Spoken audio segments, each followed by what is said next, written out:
أصحاب السعادة والفضيلة، الحفل الكريم، السلام عليكم ورحمة الله وبركاته. يسرنا الترحيب بكم في ندوة ممكنات إعادة التنظيم المالي في أنظمة الإفلاس، والتي تهدف لعرض تجارب دولية وإقليمية في إدارة إجراء إعادة التنظيم المالي وسبل تعزيز مقومات نجاحها بما يحقق الأهداف المنشودة في تمكين المنشآت التجارية من استدامة الأعمال. تسلط هذه الندوة الضوء على محددات إعادة التنظيم المالي الناجحة وتعظيم قيمة الشركات عن طريق أنظمة الإفلاس، وتحديد الأطر والأدوات التي يوفرها نظام الإفلاس في المملكة العربية السعودية لإعادة التنظيم المالي، وأهمية التنبه لمؤشرات الإنذار المبكر للتعثر المالي وفهمها من خلال نظرة عملية في الولايات المتحدة الأمريكية وأوروبا والخليج العربي. ويأتي انعقاد ندوة ممكنات إعادة التنظيم المالي في أنظمة الإفلاس بالتعاون مع شركة أليكس بارتنر وحضور دولي ومحلي. يسرنا الآن دعوتكم لمشاهدة عرض موجز عن أهمية نظام الإفلاس ومهام لجنة الإفلاس.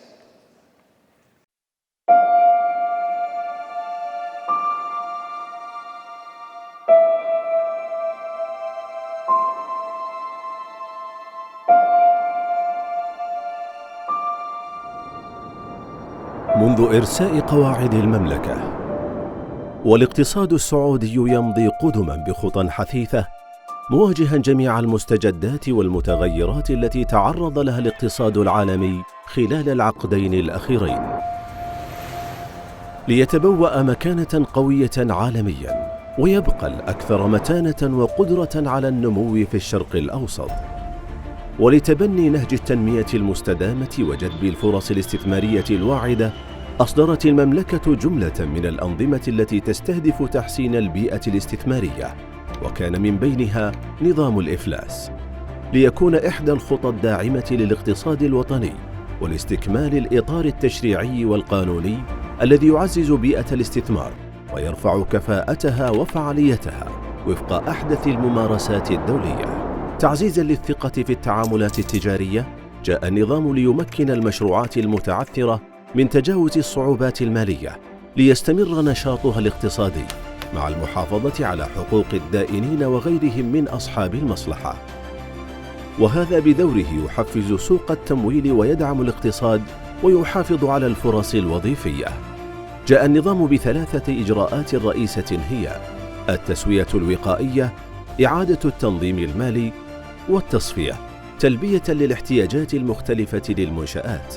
وتدار هذه الإجراءات بمنظومة تتسق فيها أدوار المدينين والدائنين والأمناء تحت إشراف القضاء.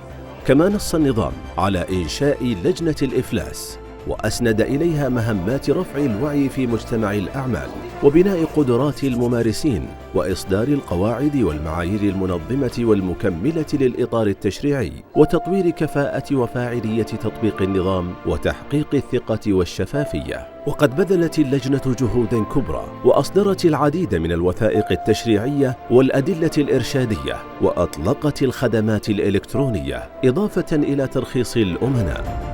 خطوات متسارعة وإنجازات متوالية ومساع حثيثة لتوفير بيئة استثمارية جاذبة تليق باقتصاد المملكة ومكانتها.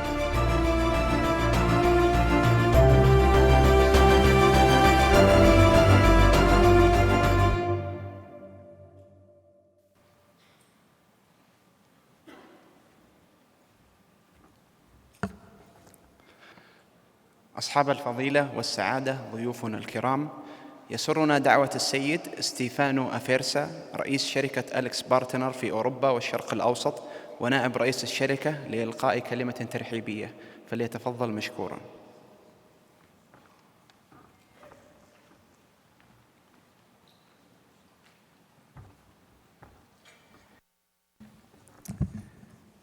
Assalamu alaikum. Good morning, everybody. A good insolvency and bankruptcy law is a crucial element of corporate law. And it's fundamental for a well-functioning economic system of each country, including the kingdom.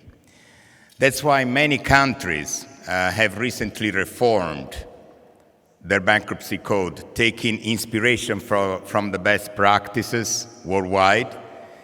And a good time to reform the law is in good times, not in bad times. You have to prepare for crisis because cycles happen in the world. We have been in the longest positive cycle, but it's not going to last forever. And it's good to be prepared for also downturns. The kingdom has done exactly what many other countries have done. They are bringing norms and procedures which are well tested elsewhere and in the most advanced economies. The issuing of an effective and efficient law and all the set of procedures that go with it is just the end of the beginning. It's a very important step, but it's just the end of the beginning. It's the beginning of a journey that in few years will create the ecosystem which is as important as the law. So having a solid, comprehensive framework is the first step. We'll talk about it.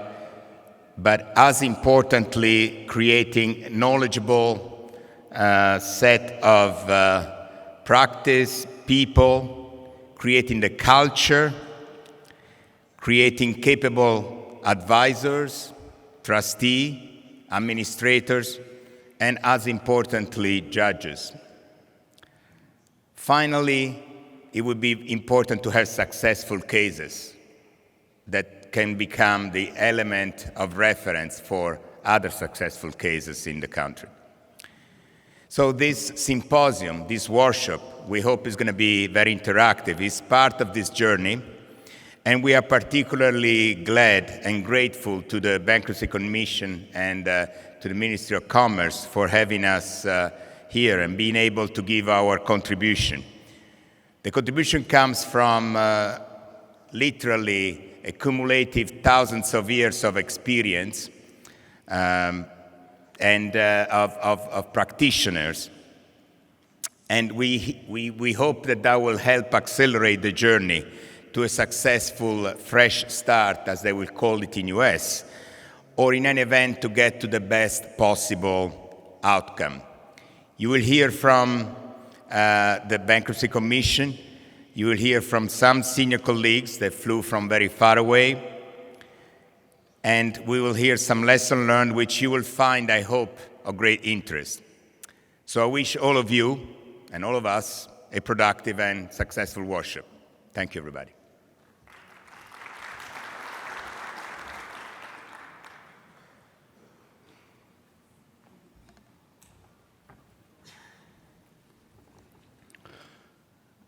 أصحاب السعادة والفضيلة، حفلنا الكريم، نأمل أن تحقق جلسات هذه الندوة الهدف المنشود بإذن الله. ويسرنا دعوة الأستاذ ماهر بن عثمان السعيد، مستشار قانوني ومدير مشروع نظام الإفلاس في وزارة التجارة والاستثمار، للبدء في الجلسة الأولى، الأطر النظامية لحماية المنشآت المتعثرة في نظام الإفلاس. فعلى بركة الله نبدأ الجلسة.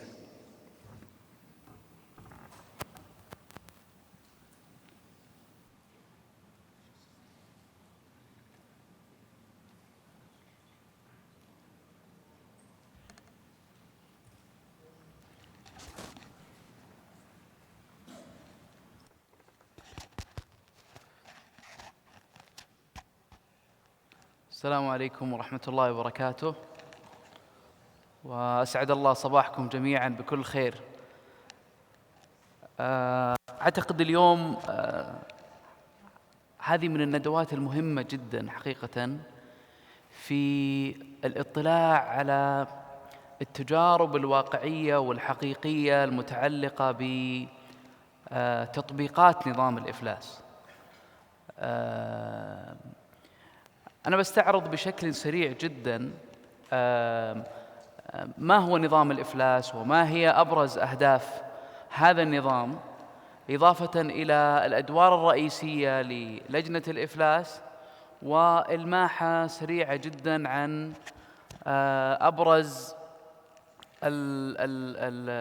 أبرز الإجراءات في نظام الإفلاس، إضافة إلى الأدوات الرئيسية والمهمة الواردة في هذا النظام والتي تساهم وتمكن المدينين من إقالة عثرتهم. بداية نتكلم عن لماذا توجد أنظمة إفلاس، وما هي أهداف وجود مثل هذه الأنظمة في أي دولة وفي أي نظام تشريعي قانوني وفي أي إطار اقتصادي، وما هي أهميتها فيما يتعلق باقتصاد البلد وإكمال المنظومة التشريعية التجارية في أي دولة من دول العالم. هناك عدد من الأهداف الرئيسية لأنظمة الإفلاس.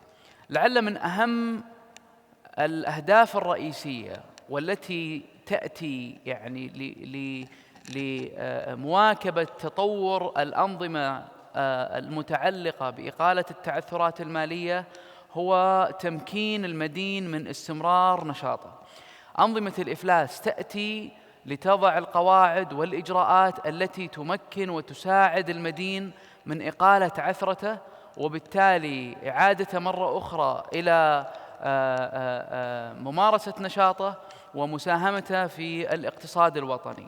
الأمر الآخر والهدف الثاني والمهم أيضا جدا اللي هو أن أنظمة الإفلاس وإن كانت في جانب تساهم وتساعد المدين في إقالة عثرته، إلا أنها تراعي أيضا حقوق الدائنين بإعطائهم حقوق معينة فيما يتعلق بالتصويت، في الموافقة على التصويت، نسبة معينة تضمن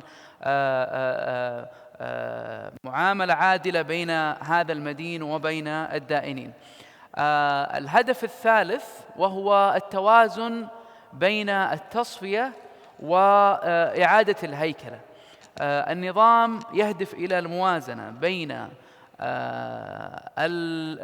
الشركات أو المنشآت الاقتصادية التي يتوقع وهي في وضع اقتصادي ومالي قابل للاستمرار، وبالتالي يعطيها الفرصة من خلال الإجراءات المتعلقة والهادفة باستمرار نشاط المدين، وفي المقابل المنشآت التي لا يتوقع ولا يرجح استمرار نشاطها تذهب إلى التصفية في مرحلة مبكرة تضمن من خلالها تعظيم قيمة هذه الأصول لهذا المدين وضمان عائد أكبر على الدائنين لهذا المدين. الأمر المهم أيضا في أنظمة الإفلاس الحديثة وهو مسألة الثقة والشفافية في التعاملات المالية. البنوك يهمها أو الممولين بشكل عام يهمهم ما هو مصير هذا المدين في حال تعثر أو أخفق في السداد، ما هي حقوقهم في ذلك. إضافة إلى هذا الجانب مسألة المتعاملين بشكل عام مع المدين والمتعاملين في السوق، مهم أن تكون الحالات التعثر أو الحالات افتتاح الإجراءات مرصودة وواضحة ويمكن الاطلاع عليها ومعرفة هذه الحالات. لعل من أهم أيضا الأهداف المتعلقة بنظام الإفلاس وهو تحسين وتقدم ترتيب المملكة العربية السعودية في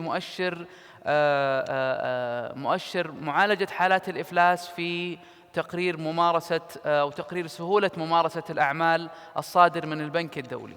لو بإلماحة سريعة نطلع على ماذا يقيس هذا التقرير، تقرير سهولة ممارسة الأعمال، نجد أنه يقيس جودة الجانب التشريعي، وإضافة إلى ذلك المسألة التطبيق فيما يتعلق بجميع المراحل التي يمكن أن تمر بها المنشأة الاقتصادية، بداية من بدء النشاط إلى تسجيل الملكية، الحصول على الكهرباء، بداية العمل، الحصول على الائتمان، حماية أقلية المستثمرين، إلى أن نصل إلى تسوية حالات الإفلاس. وفيما يتعلق بتسوية حالات الإفلاس تعتمد منهجية البنك الدولي في قياس ترتيب الدول فيما يتعلق بهذا المؤشر على ثلاث عناصر رئيسية. العنصر الأول مسألة الوقت الذي يأخذه الإجراء من يبدأ إلى أن ينتهي. الأمر الثاني مسألة تكلفة هذا الإجراء، كل ما كان هناك إجراءات فعالة وميسرة تساعد في تقليل التكلفة، وبالتالي سينعكس ذلك على العائد على الدائنين لهذا المدين. طبعا المملكة في ترتيب متأخر جدا، ولا حقيقة ما ينسجم هذا الترتيب ولا يتسق مع مستوى ومكانة المملكة الاقتصادية، إلا أن عدم وجود حالات تطبيقية مكتملة ووجود النظام أو صدور النظام في وقت قريب أدى إلى ذلك. ومن المتوقع إن شاء الله أن يتحسن ترتيب المملكة في التقارير القادمة بإذن الله. لو نأتي على مقارنة سريعة جدا بين ما هو الحال قبل صدور نظام الإفلاس وما هو الحال اليوم. اليوم احنا عندنا في السابق كان هناك أحكام متبعثرة في عدد من الأنظمة تنظم إجراءات الإفلاس. نجد أن لدينا نظام المحكمة التجارية، وهو نظام يركز فقط على إجراء واحد من الإجراءات، وهو إجراء التصفية، ولا يتاح للمفلس ولا المتعثر إلا اللجوء إلى إجراء التصفية فقط. لدينا أيضا نظام التسوية الواقية من الإفلاس، وهو نظام لا يسمح لمن تعثر أو أفلس بالدخول في هذا الإجراء، وإنما هو متاح للمدينين الذين لم يصلوا إلى هذه المرحلة، وإنما هم في مرحلة اضطراب أوضاعهم المالية. طبعا لا يخفاكم أن الأنظمة السابقة هي أنظمة قديمة جدا وأعدت في وقت كانت مناسبة له. أما النظام الجديد فهو نظام حديث ويتماشى ويتسق مع أبرز التجارب الدولية في هذا المجال. الأمر الآخر هو مسألة المساعدين والمساعدين الرئيسيين في نظام الإفلاس، الأمناء والخبراء. النظام السابق لم يكن يحتوي على قائمة واحدة محددة وشروط واضحة لمسألة الترخيص لهؤلاء الأمناء. أما الآن فتوجد قائمة بهؤلاء الأمناء المرخص لهم من قبل اللجنة. الأمر الآخر مسألة الإجراءات المتاحة، أو ما هي الطرق أو الخيارات التي أمام المدين المتعثر أو المفلس. في السابق ليس هناك خيارات كثيرة حقيقة. متى ما وصل المدين إلى حالة مالية تجاوزت فيها ديونه أصوله وبالتالي أصبح مفلس، فليس أمامه إلا التصفية فقط، ليس أمامه فرصة لإعادة هيكلة أوضاعه المالية وإقالة عثرته من هذا الأمر. الأمر الآخر هو أن النظام الجديد أتاح عدد من الخيارات لمن كان مفلسا أو متعثرا أو مضطرب أوضاعه المالية. النظام السابق لا يوجد سجل متاح يمكن للجميع الاطلاع عليه لمعرفة من افتتح له إجراء وما هي ما هو مستوى التقدم في هذا الإجراء وخلافه. أما الآن فهناك سجل للإفلاس يمكن من خلال الاطلاع ومعرفة من هم المدينين المفتتح لهم الإجراء وما هي المرحلة التي وصل لها الإجراء. هناك إجراءات خاصة أيضا بصغار المدينين رعي فيها مسألة التكلفة وتقليل الوقت، فعالية الإجراءات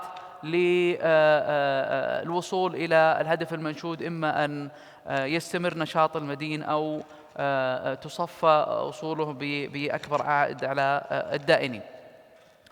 طبعا رعي في منهج إعداد النظام عدد من الركائز المهمة. الاطلاع على التجارب الدولية كان من ضمن الأمور المهمة جدا. الأمر الآخر في مسألة اختيار السياسات والأحكام العامة للنظام طرحت لاستطلاع مرئيات العموم لأنها تتبنى مفاهيم ومناهج جديدة وكان من المهم إشراك الجميع في اختيارها. مسألة المراجعة الشرعية إلى صياغة النظام واستطلاع مرئيات العموم في النظام بصيغته النهائية. طبعا نظام الإفلاس كما تعلمون جميعا هو إطار إجرائي قانوني يعني يهدف إلى تحقيق الأهداف اللي ذكرناها قبل قليل. ما يتعلق باللائحة أيضا أخذت يعني مسار روعي في مراجعة الأحكام الواردة في النظام، استطلاع مرئيات العموم، والاطلاع أيضا على التجارب الدولية في النقاط التي عالجتها اللائحة إلى أن صدرت اللائحة. إضافة إلى اللائحة والنظام فيما يتعلق بالأساسات التشريعية أو الوثائق التشريعية، هناك عدد من اللوائح والقواعد التي صدرت من اللجنة وصدرت من الوزارة ومن وزارة العدل. يمكن من واحد من أهم الاختلافات الجوهرية بين النظام السابق الحاكم يعني لموضوع الإفلاس والنظام الجديد هو مسألة نطاق النظام، على من ينطبق هذا النظام. النظام السابق كان ينطبق فقط على التجار، كل من يعني تنطبق عليه وصف التاجر بناء على نظام المحكمة التجارية هو يعني من يحق له الدخول في إجراء الإفلاس. اليوم هذا النطاق توسع شوي، شمل أشخاص أكثر. اليوم التجار كما هو في السابق اليوم يحق لهم الدخول يعني في إجراءات الإفلاس، وهم من ضمن نطاق النظام رواد الأعمال، الشركات بجميع أنواعها سواء الشركات التجارية أو الشركات المهنية. إضافة إلى ذلك المهنيون، أي مهني يحق له أيضا الاستفادة من إجراءات الإفلاس، إضافة إلى المستثمرين الأجانب في المملكة فيما يتعلق بأصولهم في المملكة. يمكن ذكر الأستاذ قبل قليل فيما يتعلق بمسألة هل يكفي وجود نظام إفلاس يعني سواء إذا كان النظام اليوم عندنا نظام وممتاز وممكن وروح أبرز التجارب الدولية، هل هذه الخطوة هي الخطوة الأخيرة؟ بالتأكيد لا. نظام الإفلاس أو الإفلاس بشكل عام هو منظومة متكاملة، مهم تكامل الجهود فيها من عدد من الجهات.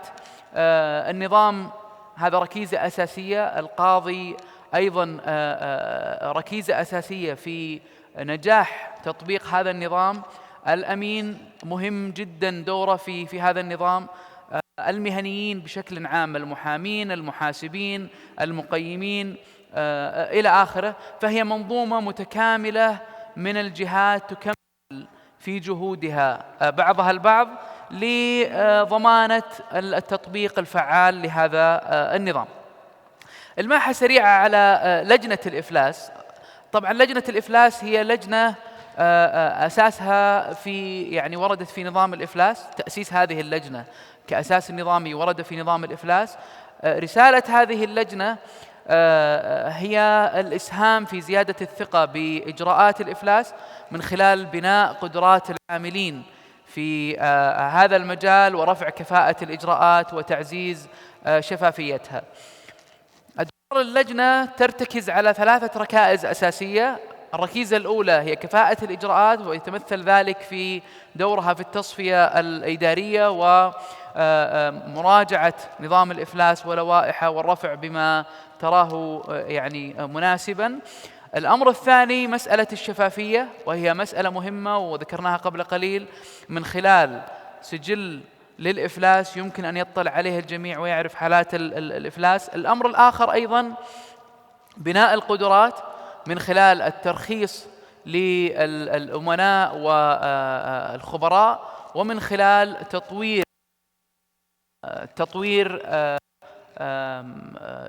تطوير مستوى ممارسة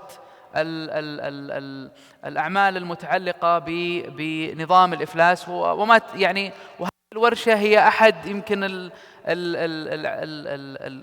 العناصر المهمة المرتبطة ببناء القدرات في هذا المجال. لعلي يعني أتجاوز هذا الأمر إلى مسألة الإجراءات. كما تعلمون هناك 7 إجراءات رئيسية في النظام: التسوية الوقائية والتسوية الوقائية لصغار المدينين، إعادة التنظيم المالي وإعادة التنظيم المالي لصغار المدينين، والتصفية ومثيلها للتصفية لصغار المدينين، والتصفية الإدارية. إجراء التسوية الوقائية لصغار المدينين وإجراء إعادة التنظيم المالي، الهدف الرئيسي والأساسي منهم واحد، هو تعزيز واستمرار نشاط هذا المدين. هناك عدد من الأدوات الممكنة لهذا المدين عند دخوله في إجراء التسوية وإجراء إعادة التنظيم المالي لنجاح أو لضمان نجاح هذه الإجراءات. هناك يمكن 4 عناصر رئيسية سآتي عليها بشكل سريع. المسألة الأولى ومسألة مهمة جدا وهي مسألة تعليق المطالبات. تعليق المطالبات هو من الأدوات المهمة في أنظمة الإفلاس الحديثة، تساعد هذا المدين في التفكير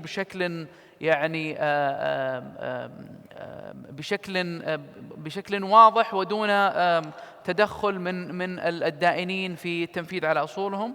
الأمر الثاني وهو من الأمور المهمة مسألة الإمكانية إنهاء العقود ونظم النظام الإجراءات المتعلقة فيها. الأمر الثالث وهو مسألة التمويل الجديد. يحق للمدينة داخل في إجراءات الإفلاس الحصول على تمويل جديد بعد افتتاح الإجراء وفقا لإجراءات معينة. لعل الأمر الرابع والمهم وهو أحد الشروط الواردة في هذا النظام أن افتتاح إجراء أي من هذين الإجراءين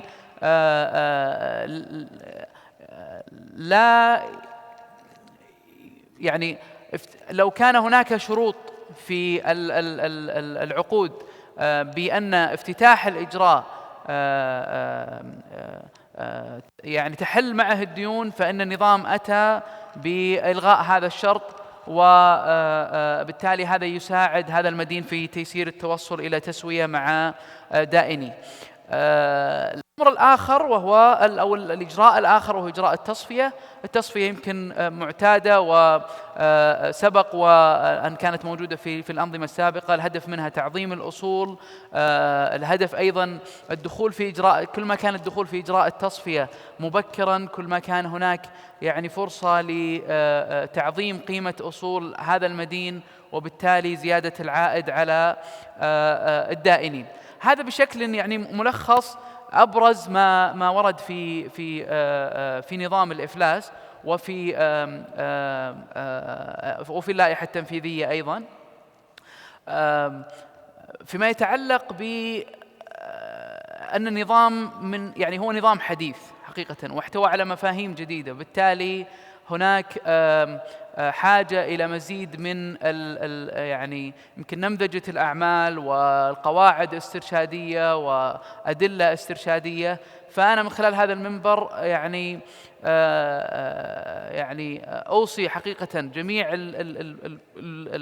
الممارسين بالدخول لموقع لجنة الإفلاس.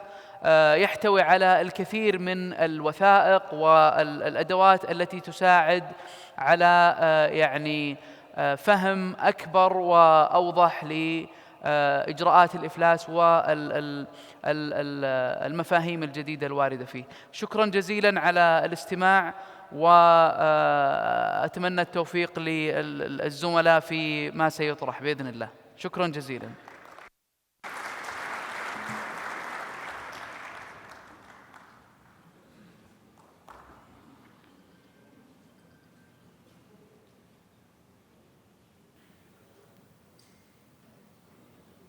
الجلسة الثانية: أهمية التنبه لمؤشرات الإنذار المبكر للتعثر المالي، مع السيد ماورو ترابتاتي.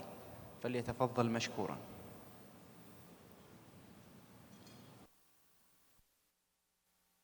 السلام عليكم. Understanding and recognizing on time the situation a company is facing is of paramount importance because it allows to take on early action and provide better possibility for a company for a final recovery. A lot of tools and infrastructure have been put in place in the kingdom to allow all the practitioners and all the stakeholders involved to provide proper analysis and try to detect those early warning signs that allow for early action.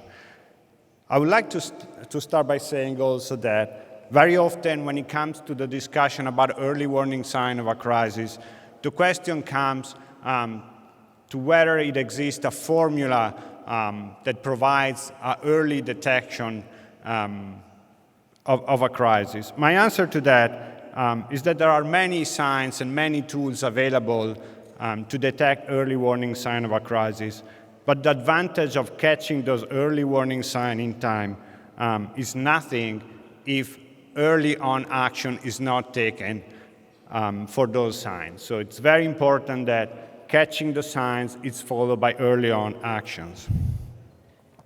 In our experience, corporate in their life cycles face many different types of challenges.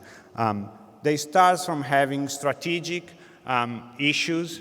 The market changes, the technological trends change the market, the way it behaves. Faster consumer behavior changes the dynamic of the market, and the company starts facing what we call a strategic situation crisis. Usually, in those cases, the company has time to react, has time to try to fix its business if it understands the situation. But if nothing is done, sooner or later that situation starts hitting profits, starts hitting the P&L. And pretty soon, the lack of profit or the losses will start hitting cash generation, driving the company into a liquidity crisis. The way they differ, this type of crisis, they differ along three main dimensions that it's important to understand because they influence a lot what can be done, how quickly it can be done, and what is the visibility of those stakeholders. Response time is the first dimension. In a strategic crisis, management usually has time and resources to try to fix the problem.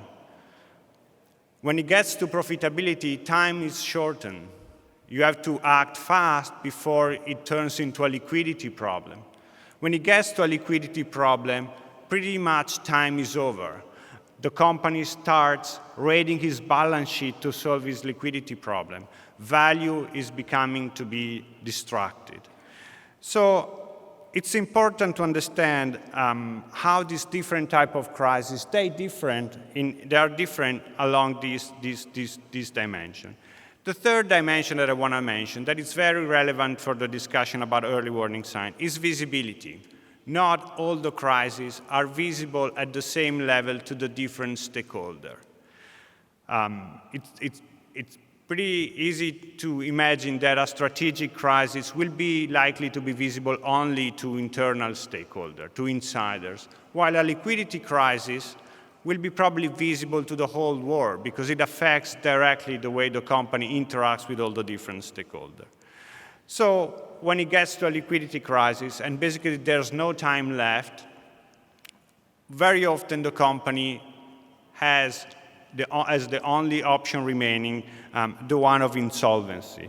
Insolvency kind of brings the time on a regulated time scale, gives back the company the time to fix his problem, and at the same time has all the stakeholders to act in a coordinated way in exchange for providing them full visibility on the situation. Basically, the company has the help of the insolvency law to bring all the stakeholders back on the same playing field. Each type of crisis requires a different set of analysis of different set of information. As you can imagine, a strategic crisis will be visible through market study, understanding the technological trends, having access to benchmarking of the sector and internal benchmarking. When it gets to a profitability crisis and the P&L starts being impacted, then the signs of the crisis becomes available in the financial statement, in the financial information. And that's the place where you can start looking for those signs of suffering. When it gets to a liquidity crisis, of course, the financial data are heavily impacted, but it's also heavily impacting the way the company interacts with all the different stakeholders. And you can imagine banks will start seeing their credit lines drawn more heavily. Suppliers will start seeing changing in the patterns in the way that the company pays them, and so on.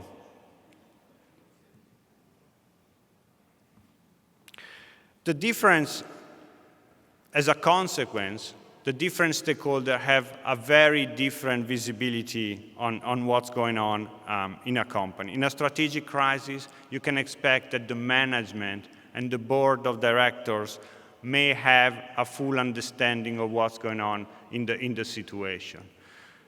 When a profitability crisis happens, whoever is actually paying attention to the financial statement may have a comprehension of the situation or hints that something is going wrong.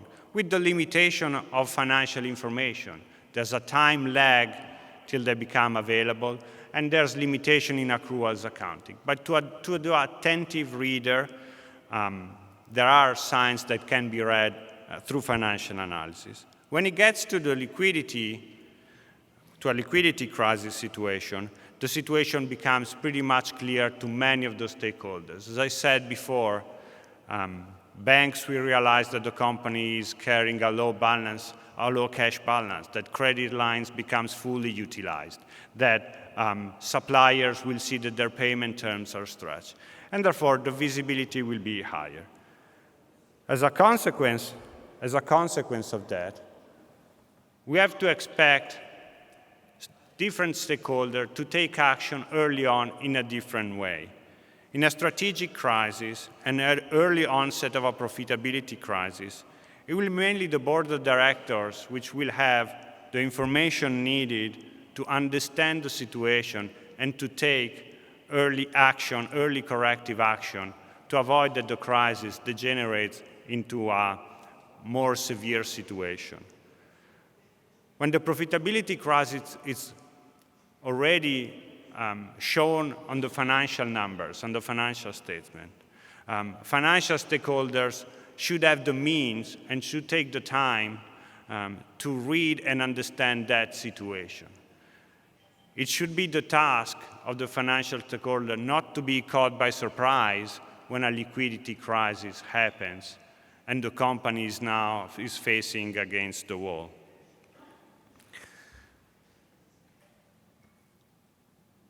Having said that, we would like to make sure it's clear why it is important for very relevant stakeholders like the directors to take early on action.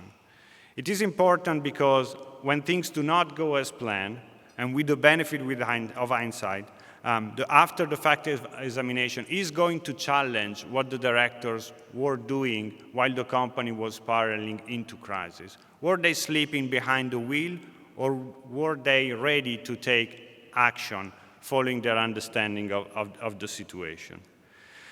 The big failure of the board of directors is not to act soon, is not to act at all. That does not mean that company that needs to face bankruptcy to restructure themselves had a derelict board. In fact, it's very often the contrary. Directors in most crises happen to be very good professional, smart, knowledgeable, and ready to ask the proper question. What sometimes it goes wrong is that the boards will just take too long to act. And that is something that should be avoided. The board should not be sitting in a situation where they just hope that the problem will go away by themselves. So in our experience, what are the red flags that a board of directors should be paying attention.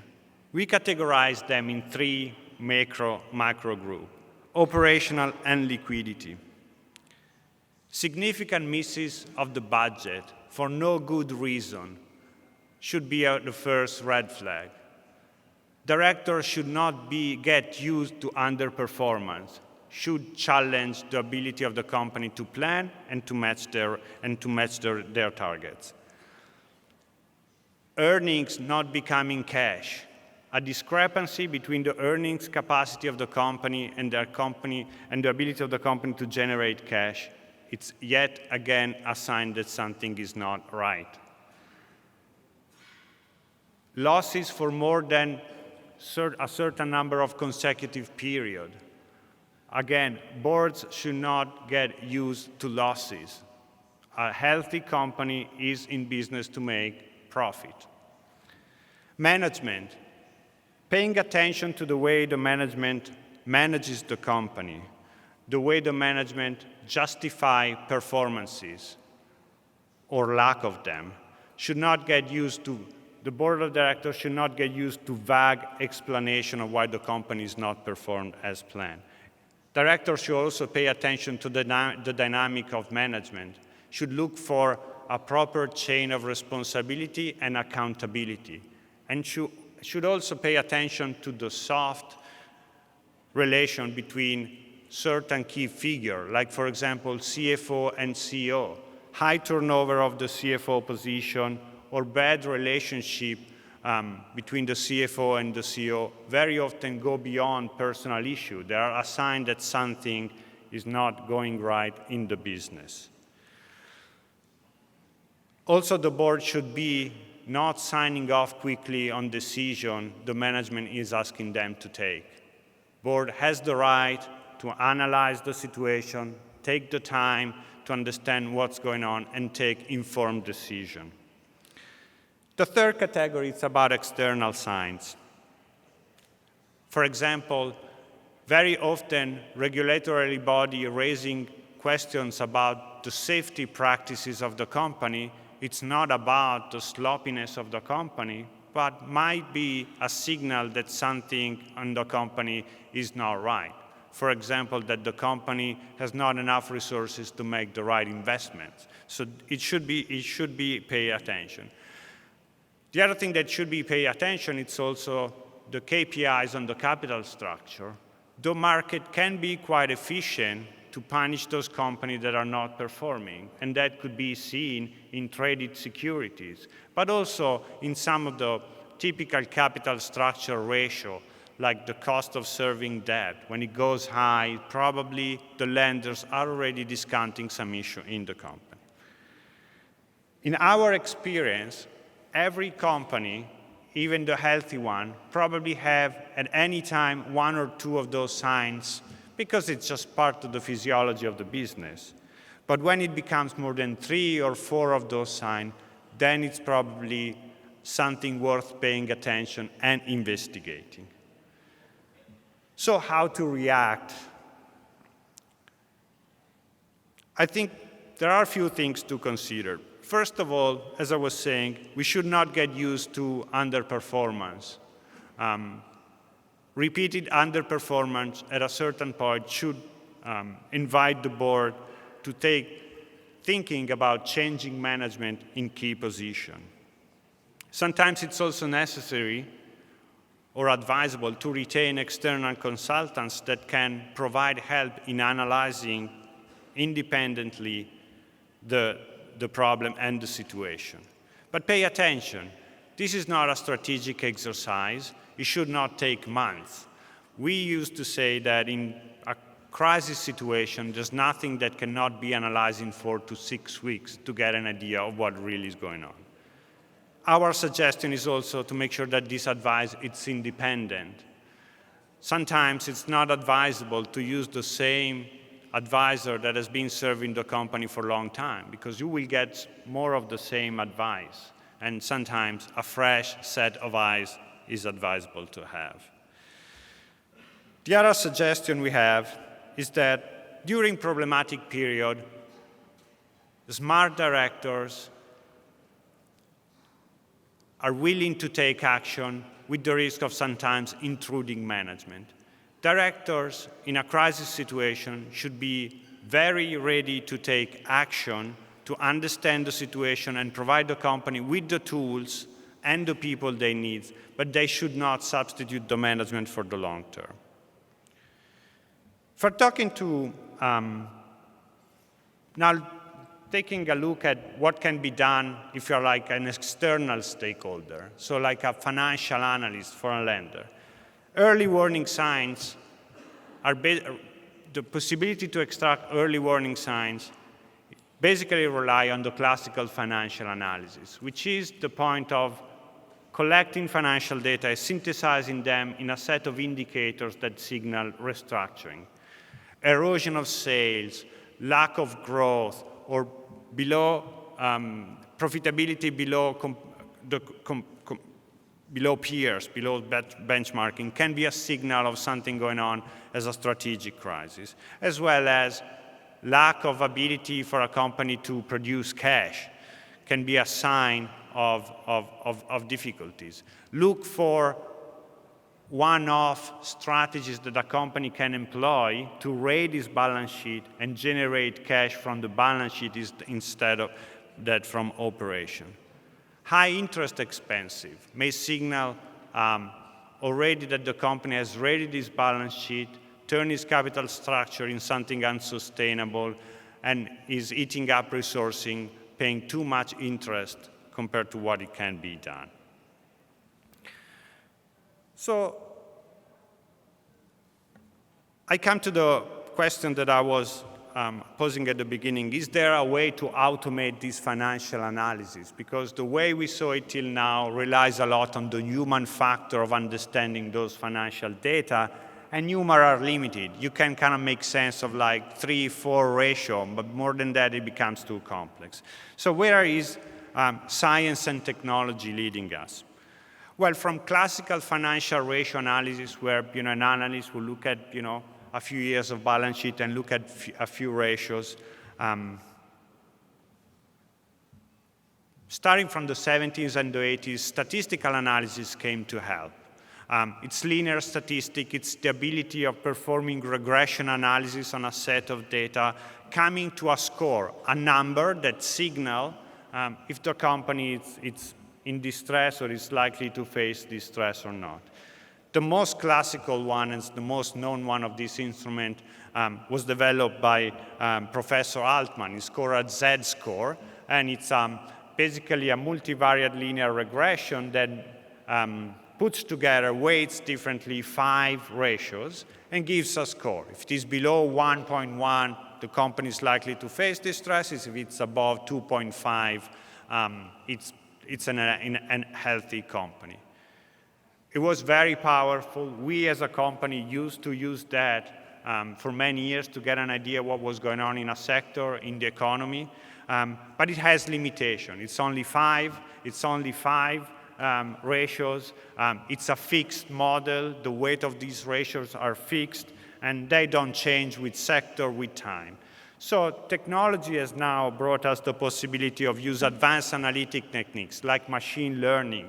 I'll give you a rough tour of what we develop and what we use. The possibility to integrate a lot of data, not only 5 ratio, but use a lot of data, to integrate heterogeneous data sources like news feeds, for example.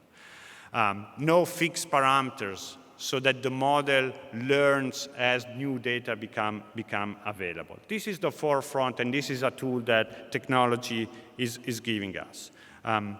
We have developed a machine learning model. We call it early warning model. It collects data from public sources, and in the kingdom, there has been a lot of work so that all the financial data of the company become a public source and are accessible to the stakeholders. So analysis like this can be replicated, We use Capital IQ, which limits the spectrum of the company to the public companies, the one that publish financial data, and it has a machine learning algorithm. Basically, it looks at all the financial data. We teach the model, we tell the model, company that went insolvent in the past, the model creates a definition of what insolvency means and looks at the parameters, what those parameters look like for those insolvent companies, and then measure the distance of any company to that subset. That's basically how they work.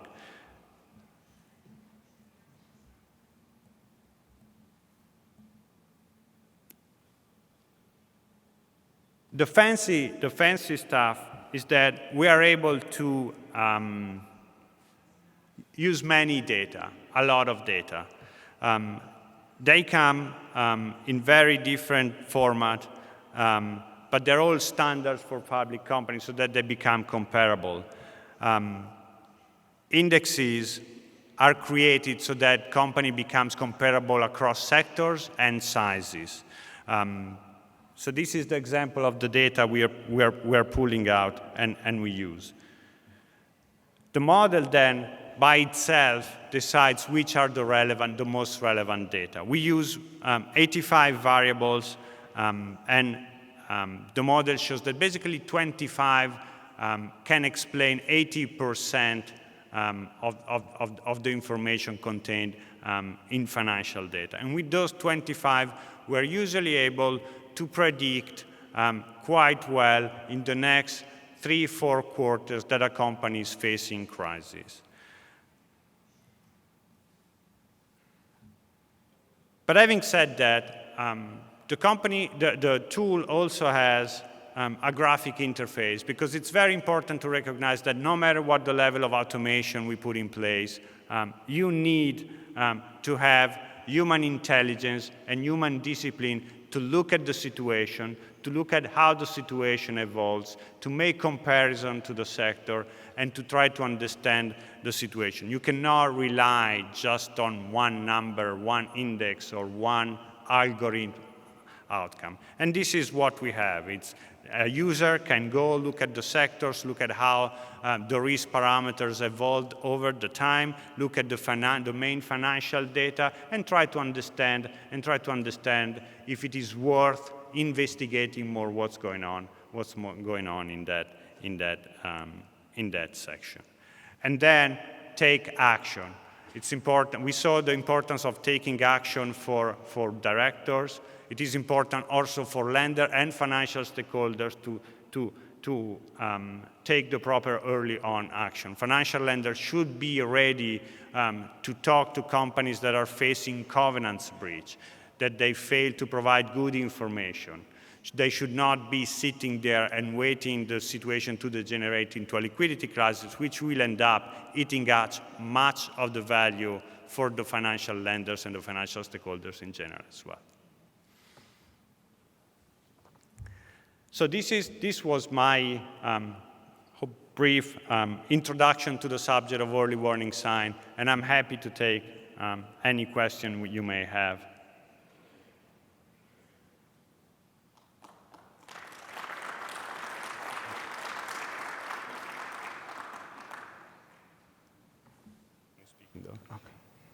السائل فقط إذا يعني تفضل بإعادة السؤال. أوكي. تعريف بالاسم وكذلك الجهة أو المهنة ليتسنى لل. My name is Mohammed Qasim. I'm working for HSBC as a financial analyst. My question on most of the tools mentioned to monitor the liquidity and the early signs of bankruptcy for a company are very dependent on following the right corporate structure of a company, i.e. there is a segregation between the management and the monitoring functions. For the bankruptcy law and the insolvency law we are talking about, do you give an advantage for those companies following the right corporate structure? Because there might be an agency problem where both, for instance, the CEO and the chairman are doing the same function, or the title for the chairman is given to the CEO as well. There is a conflict of interest in such cases. Early signs might be hidden, and that goes in a disadvantage to most of the creditors. None of the creditors will be aware of what is going on in the company if there is an agency problem. The question is, does the existing insolvency law allows certain advantages or gives advantages to those companies following the right corporate structure or not, i.e. segregation between the management and the monitoring functions? Well, if I understand your question correctly, I think that agency problems are problems, and the insolvency law is there to definitely try to help to solve these problems. It may be difficult if it's a company that's purely entrepreneurial to understand early enough that a company is going to face a strategic crisis. Unless you are really into that sector and knows exactly what's going on around that, competitive arena, it's very hard for an external person.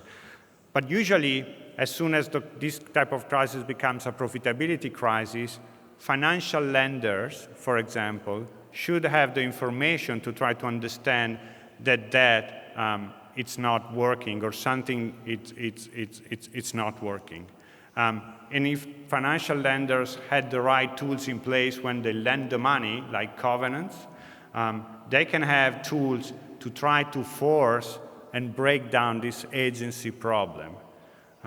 If that yet is not enough to achieve that, then it's where the insolvency law comes in.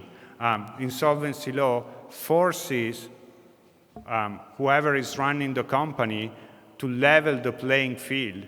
Visibility needs to be provided at the same level to all the stakeholders. Time of what needs to happen is regulated by the law, and the law itself forces a separation between the duty of management and shareholders. So I hope I addressed a little bit your question. Thank you. هل في سؤال آخر؟ أي سؤال آخر؟ هنا في سؤال، تفضل.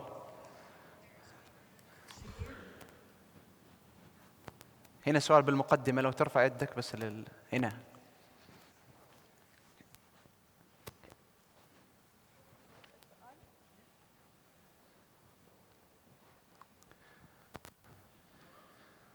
شكرا.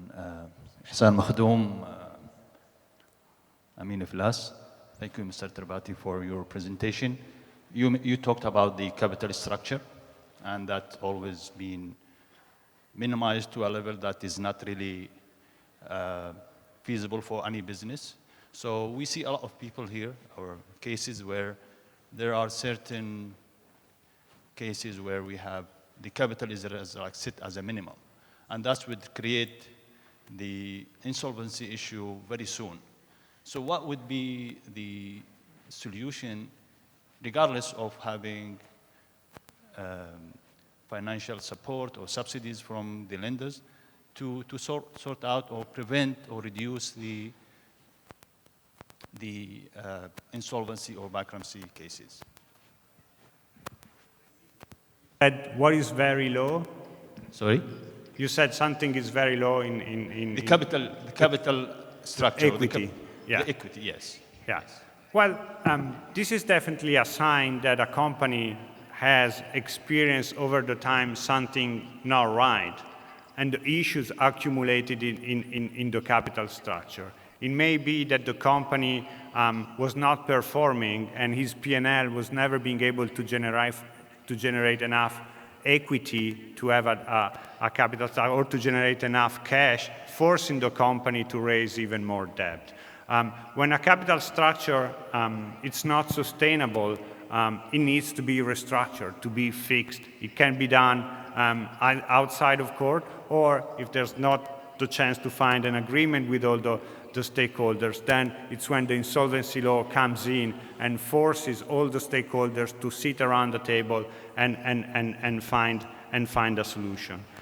But most important to me is that there's no capital structure reorganization that works if you're not able to fix the operation first. So my first point would be to make sure that we have an understanding of what the reason for this company is to be on the market, and what can be done to make sure that the operation once we fix the capital structure issue, are back at generating profits. Because if you're not tackling the operational issue, if you're not putting the company back in a position to generate profits, to generate cash, then you can fix the capital structure the capital structure situation, but in reality, you're just postponing your problem. It will come back again. So my advice is that we need to understand very well what is the operational turnaround that is possible in that company, size very carefully what's the cash generation possibility for that company, and then decide how much debt, how much equity is necessary for that company and where it can be found from. But if you don't fix the operation, sooner or later we'll be back in that situation. رائع. كان في سؤال من الجهة الأخرى. السلام عليكم. Hello. Naif Arab from Agile Financial Services. So when talking about the early warning signs, I've seen we focused a lot on the really internal operations of the company, the financial standing, the strength, and so on. In some scenarios, when economies are going through major transformations, obviously with the transformation, you have a lot of new regulations in place, be it from the tax regime, from other ministries of labor, and so on. And these do have impact on certain companies. So here you have a scenario where the company might be operating well year after year, and come in the transformation or the new regulations, it's a sudden, it could affect it's a sudden impact really on the financials. So how do we deal with these scenarios? So if I understand, regulation and changing regulation, changing subsidy, it's often a reason for company distress. I've been involved in many cases where a company used to be able to stay in business because certain regulations were in place, certain pricing schemes were allowed, certain subsidies were put in place.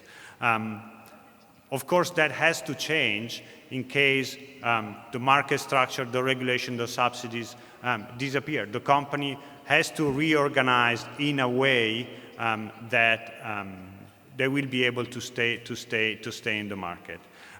For example, one of the things that very often happens is that companies that used to be very profitable because they were very successful or because they were in a very easy environment, they very often end up having an unsustainable cost structure.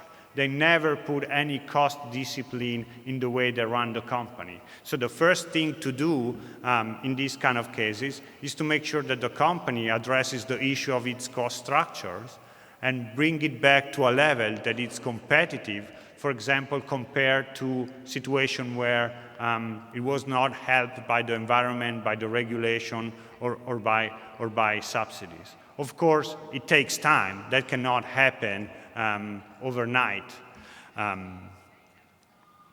If the regulation changes overnight and the company does not have the time to do that, as I said, sometimes the way to do it is using an insolvency procedure to gain the time and fix the situation. Although I would say it's a pretty drastic measure. Whenever a company sees in the future that something is going to change in the way it is supporting, on the way the market is regulated, immediately it's the task of, for example, of the management and of the directors to take the action to try to find a way to make the company sustainable in that different market situation. As you said, through transformation of itself, through cost discipline and cost reduction that maybe they never employed before. شكرا للسيد ماورو. الآن نأخذ استراحة قصيرة لمدة 15 دقيقة ونستأنف الجلسة القادمة الساعة 10:35. أود التنبيه أخيرا على أن جميع العروض التقديمية باللغتين العربية والإنجليزية مرفوعة على صفحة الندوة على موقع اللجنة، بإمكانكم الاطلاع عليها وتحميلها والاستفادة منها. استراحة قصيرة ونعاود الجلسة القادمة.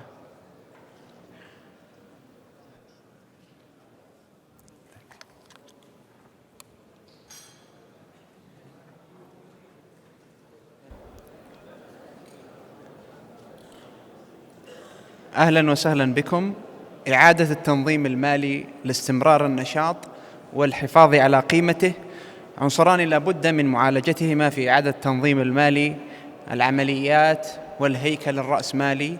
وسنتعرف على المزيد من هذه العناصر المهمة مع السيد الكوتش، فليتفضل مشكورا.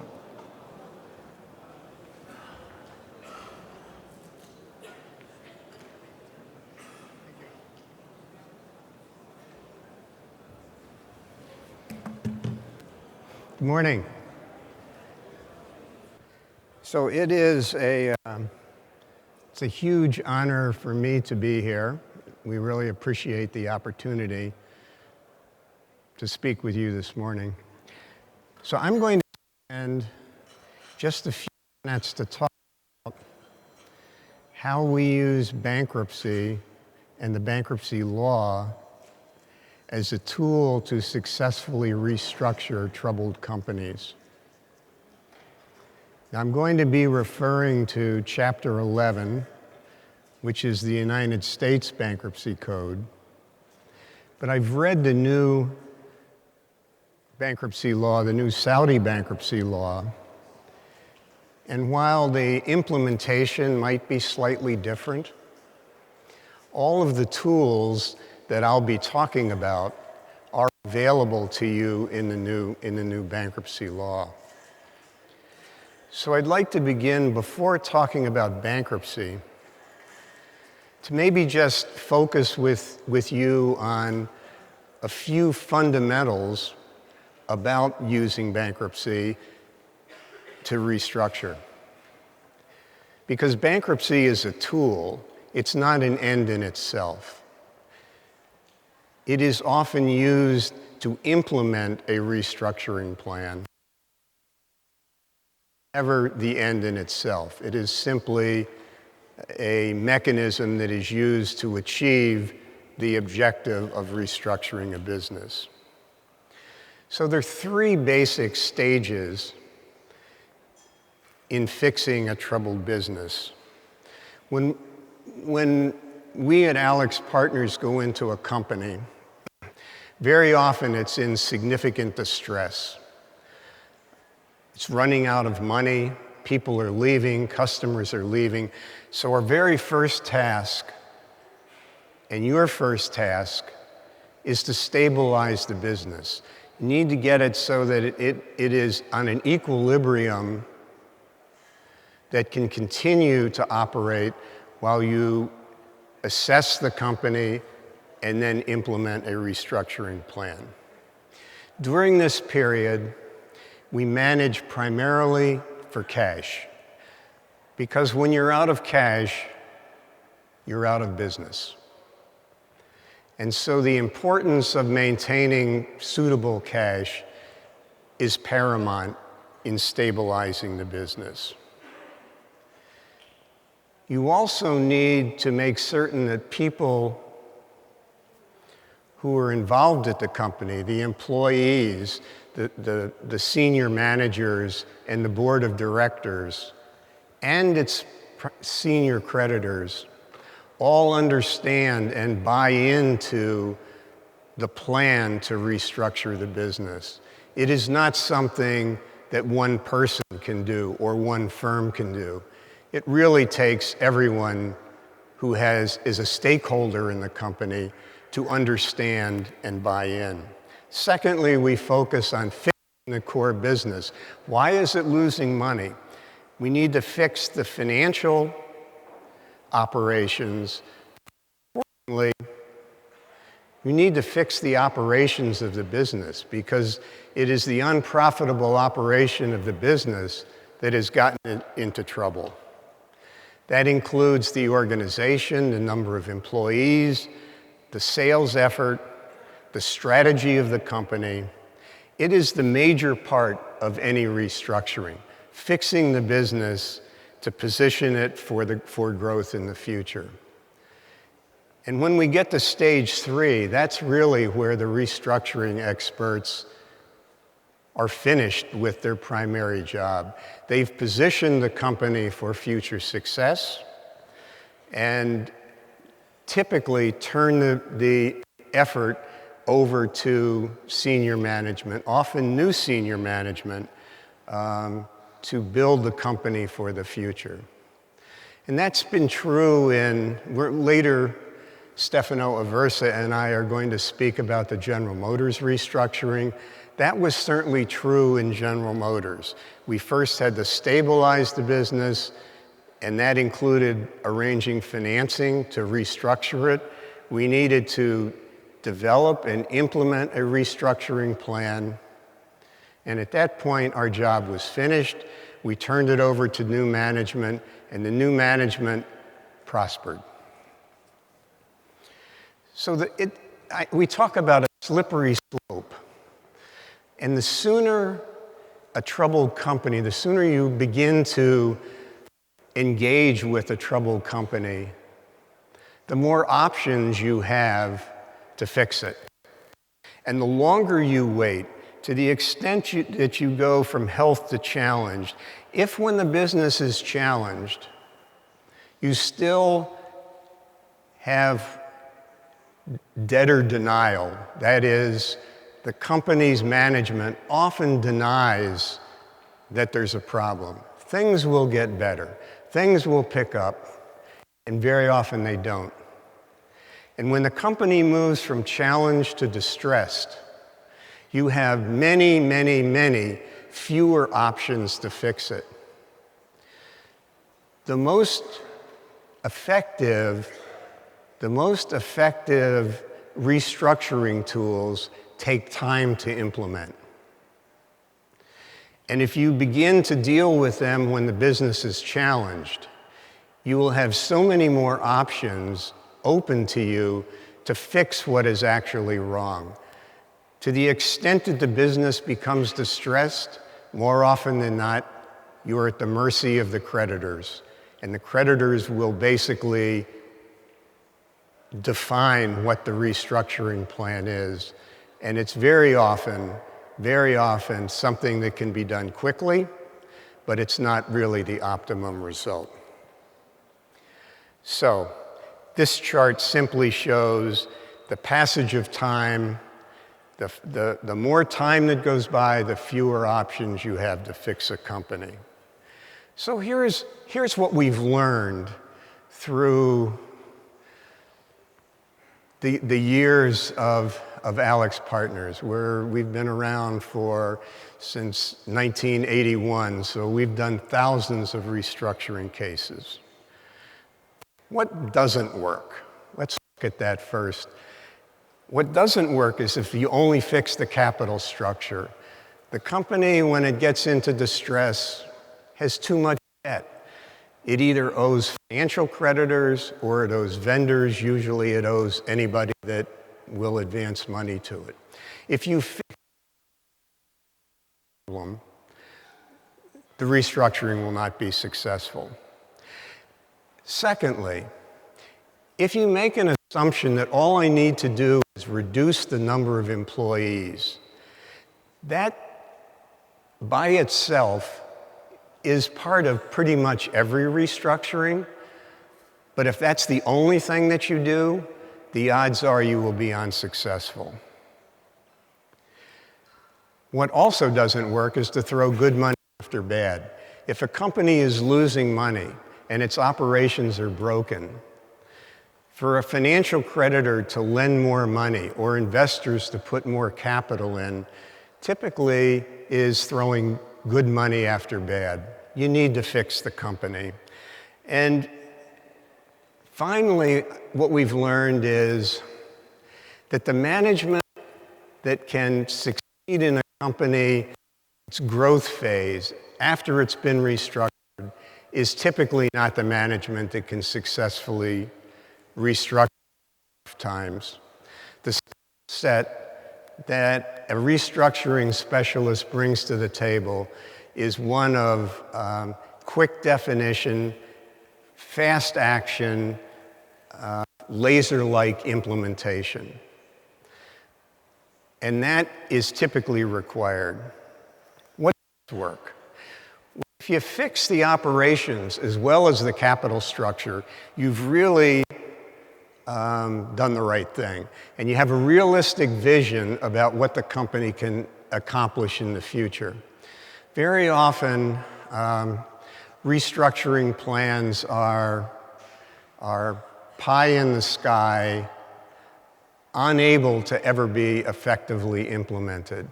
You need to be realistic about what the company can do. And if you address capital, the operating footprint, the supply chain of acquiring goods, the distribution of manufactured material costs, all aspects of the business, that's what's really required in order to fix the operations. So, what are the basics of Chapter 11? What is the toolkit that comes to the table that is very, very important in a restructuring situation?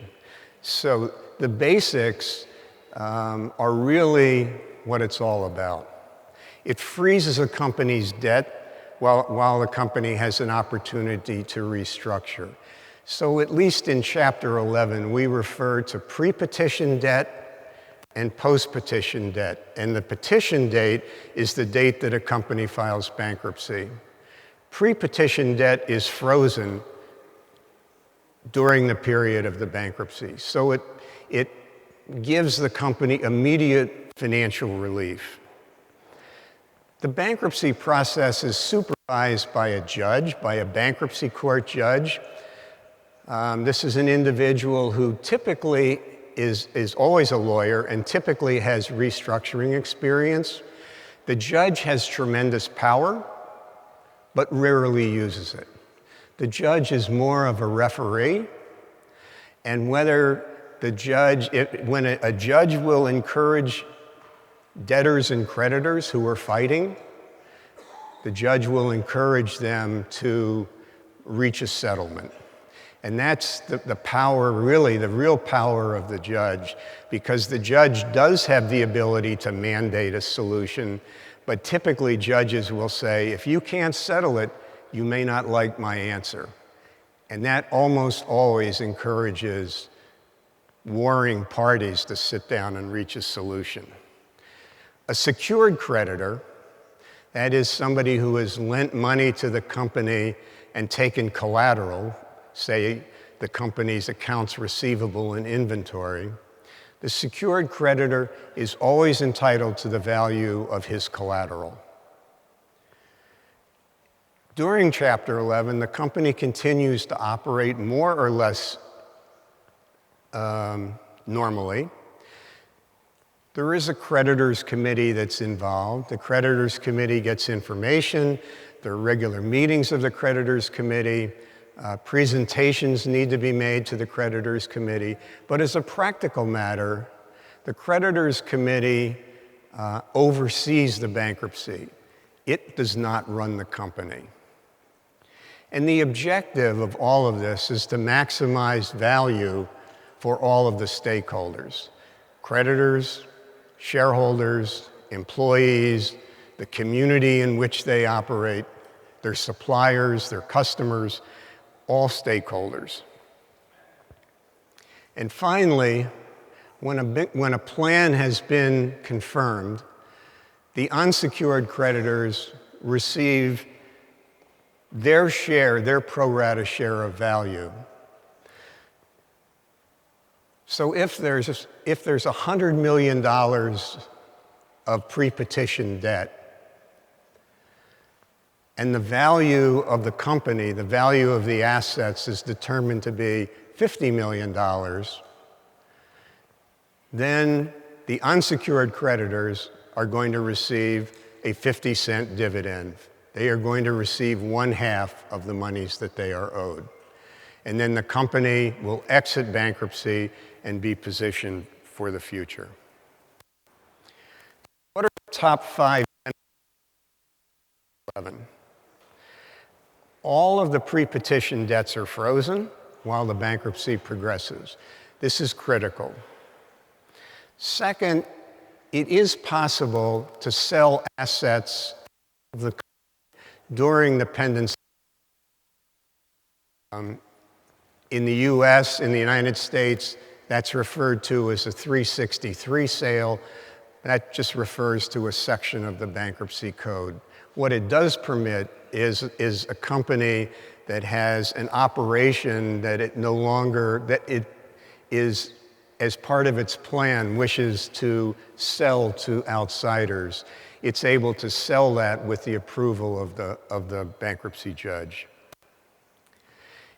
In emerging from bankruptcy, most liabilities are forever discharged.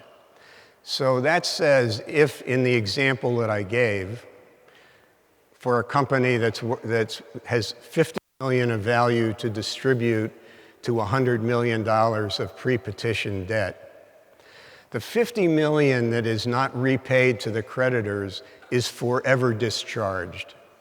The creditors take a loss at that point, but it is not a question of we're going to take that $50 million and hope to pay you sometime down the road.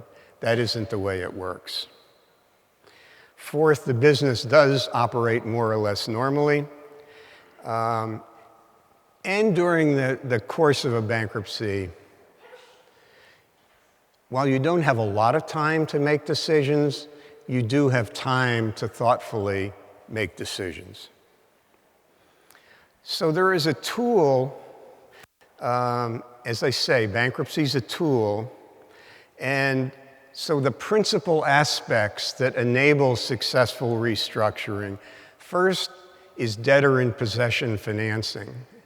And what that enables a company to do is to get new money to help fund the bankruptcy. And that new money comes in with a super priority lien. And what that means is the lender of that debtor in possession financing gets paid before anybody else. So it becomes the most secure asset that the company has. I have already mentioned the idea of pre- and post-petition claims. Pre-petition claims are frozen during the course of bankruptcy.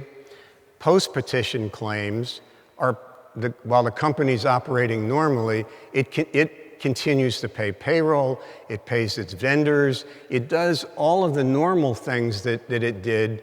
What it doesn't do is pay pre-petition debt.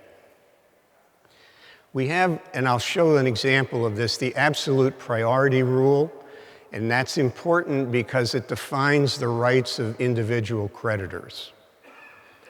We have secured and unsecured claims. As I said, if you make a secured loan to a company, the lender is entitled to the value of that collateral. If the collateral is valued at more than 100 cents of the loan, then the secured lender will get 100% repaid. Unsecured claims, that's where you may get 50 cents on the dollar. Another aspect of Chapter 11 that's valuable is if a company has burdensome contracts, that is perhaps supply contracts or leases for office properties or plants that it no longer needs, it's possible to reject those contracts so that when the company emerges from Chapter 11, it's not continuing to pay on properties that it no longer needs. For example, when Kmart, the large US retailer, filed for Chapter 11, we were paying $300 million a year in rent on stores that had been closed. In the bankruptcy, we were able to reject those leases and no longer had to make payments on them. And then finally, litigation claims. If they're pre-petition claims, they too are frozen, and those litigation claims are settled at the same rate as other unsecured creditors. So a litigation claim has the same standing as other unsecured creditors. It is simply an unsecured claim. So for an example, when General Motors filed bankruptcy, we had thousands and thousands of personal injury claims that were facing the company.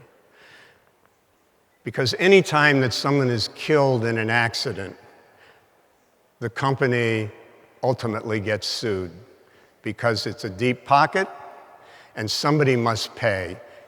It really didn't matter that the company had no fault. That's just the way it works, unfortunately, in the US. But we were able to settle those litigation claims at so-called cents on the dollar. So when we reached an agreement with someone as to what their claim was worth, call it $1 million, they got effectively what the unsecured claimants got in General Motors, which was 10 cents on the dollar. So I mentioned the priority of claims. The highest value is the super priority claim. That's debtor in possession financing. Second are administrative expenses. During the course of the bankruptcy, the company incurs expenses for accountants, for lawyers, for the unsecured creditors committee.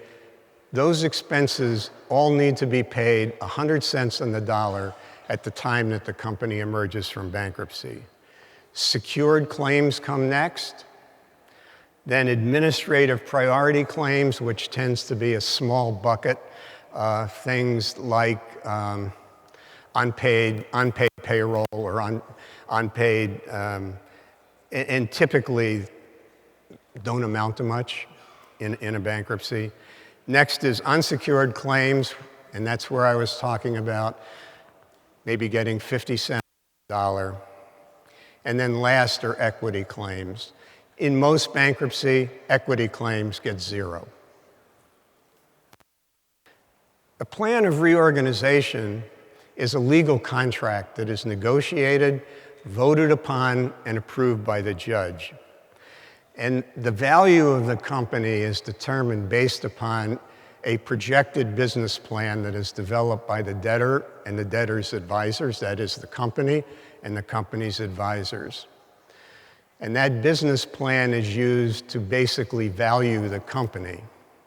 And it is from that the dividend or the amount that individual creditors receive is determined. Oftentimes, the existing creditors end up being the new owners. That is because if what we refer to as a debt for equity swap, if the equity shareholders are wiped out and there's only 50 cents of value for the unsecured creditors, they will end up owning the reorganized company. Sometimes there is a so-called plan sponsor who injects cash into the reorganization, and that cash is used very often to increase the cash dividend to the unsecured claimants. The plan of reorganization, which is what's negotiated and approved and voted upon, is a legal contract, and that defines everyone's rights. Bankruptcy claimants are divided into different classes, and it's really the attorney's job to allocate claims into different classes of creditors. And those different classes vote on the plan of reorganization. If 2/3 creditors vote two ways. One is one creditor, one vote. The other is creditors vote by the size of their claim. So if one creditor has $1 million claim and another has a $100,000 claim, the $1 million claim is going to count 10 times more than the $100,000 claim. But 50% of creditors need to approve, and 2/3 of the dollars voting need to approve. It's in the number of cases, not all classes of creditors approve the plan, but the judge has the authority to cram down a solution on the non-approving creditors. The Saudi law has the same cram down provision. Critical because when you have people that are losing money, people tend to fight over money.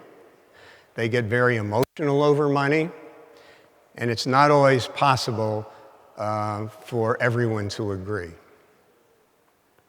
Once approved by the company that is implemented, the plan is implemented, it's binding on all creditors. I mentioned a 363 sale, which is the ability to sell a going concern, to sell assets out of a bankrupt estate and leave either all or certain liabilities behind.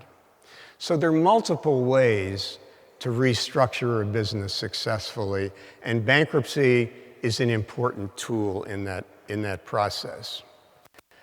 But Chapter 11 doesn't solve all problems. Lenders cannot be forced to extend credit, and debtor in possession financing requires collateral. And many bankrupt companies have waited so long they don't have any collateral to give. And what that results in is typically existing lenders providing some additional cash to restructure the business, but it very often puts a lot of pressure on the company to act very, very quickly. If you have a customer without a contract, they cannot be forced to do business with you while you're in bankruptcy. If you have a contract, they can be forced to honor that contract. The same is true for suppliers. You can't make suppliers supply the company unless they have a contract. And suppliers very often change credit terms, so that when a company files bankruptcy, you need a reserve of cash on hand because many of the suppliers demand cash in advance, although typically normal trade terms can be established during the course of the bankruptcy, but initially it requires a significant amount of cash. So Chapter 11 works, but it's not perfect. What it does do is preserve a business, preserve the going concern value, maximizes value to the creditors, to the stakeholders. It does save jobs. It facilitates financing. It's impossible for a company without cash to operate and to restructure. Assets can be transferred free and clear of all pre-petition liens, and you can reject burdensome contracts. That's a pretty big deal. The process is transparent. That is, creditors, the judge, everybody has a lot of insight into what's going on. What doesn't work? To the extent that companies are very cash constrained, lenders very often will dictate the terms and the outcome of a restructuring. And while it may be desirable to fix the operations, very often lenders won't lend enough money to give the company the time to do that, which means that the company needs to be sold very relatively quickly during the course of the bankruptcy. And in the United States, we have a whole bunch of people who lend money that are referred to as distressed debt lenders. They can be very ugly to deal with, not can be, they always are very ugly to deal with, and very, very demanding, not terribly realistic, but it's one of the things that restructuring advisors need to do. We need to have thick skin. You need to get used to being called an idiot, and basically digging in and holding the line in negotiating with them. I mentioned that creditor influence is by size of the claim. And the process, because it's transparent, because there's a creditors committee, because there's a judge, and there are a lot of requirements in the bankruptcy code by itself, it takes a while, and it can be pretty expensive. But as compared to simply liquidating the company, it's a pretty good thing. So, what's important to remember going forward? Bankruptcy provides a flexible toolkit to you to help fix companies, and it gives you the opportunity to help restructure a company so that it can strategically compete in the future. The business does need to be operationally restructured, because if you don't change the operations that lost money and got the company in the fix in the first place, it's only going to get into the fix all over again. And it's important when the company emerges from bankruptcy that it has a capital structure that it can support. Very often when companies emerge, they're a lot smaller than when they went into bankruptcy, because unsuccessful operations have been jettisoned, unprofitable plants have been closed, supplier contracts have been renegotiated, there are fewer employees, and you need to be realistic about how much cash the business will generate in the future and have an appropriate capital structure so that it doesn't emerge from bankruptcy with more debt on its balance sheet than it can effectively service. So, the process isn't perfect, but it does give creditors protection. It doesn't say that creditors are all going to get paid 100 cents on the dollar. And to the extent that creditors have made bad decisions and advanced money, well, that's too bad. You're going to lose some of your money. That's just the way it works. The process is supervised by a bankruptcy judge. As I say, judge has a lot of power. These are typically pretty smart people. They have good street smarts. They know the law, but they're judges. Bankruptcy is a court of equity, and the judge does his very best to achieve it for all parties. So it lets companies continue to operate, to restructure, rather than sending them to the scrap heap and simply liquidating them.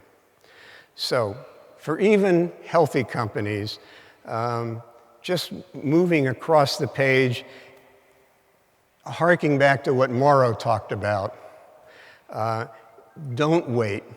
The longer you wait to restructure a company, the fewer options you have. It takes time to do the most successful restructuring. It takes money to do it. And the longer you wait means you have less time and less money. That, I think, is a pretty good snapshot of how to use Chapter 11 to successfully restructure companies. So I don't know, do we have time for a couple of questions? No? I think that's no. Okay. I'm going to invite my partner, Stefano, to come up, and we're going to now talk about General Motors and the General Motors restructuring, because that was a large case that has been very, very successful, and if we could... okay. So after this session, we'll take questions. Okay, so General Motors filed bankruptcy in June 2009.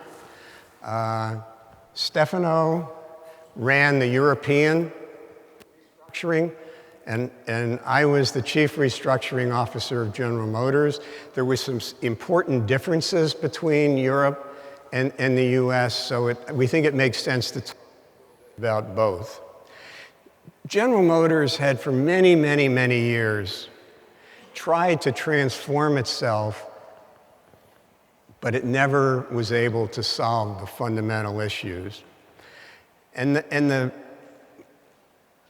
The chart that says the long skid probably tells it better than anything else. That's the company's market share.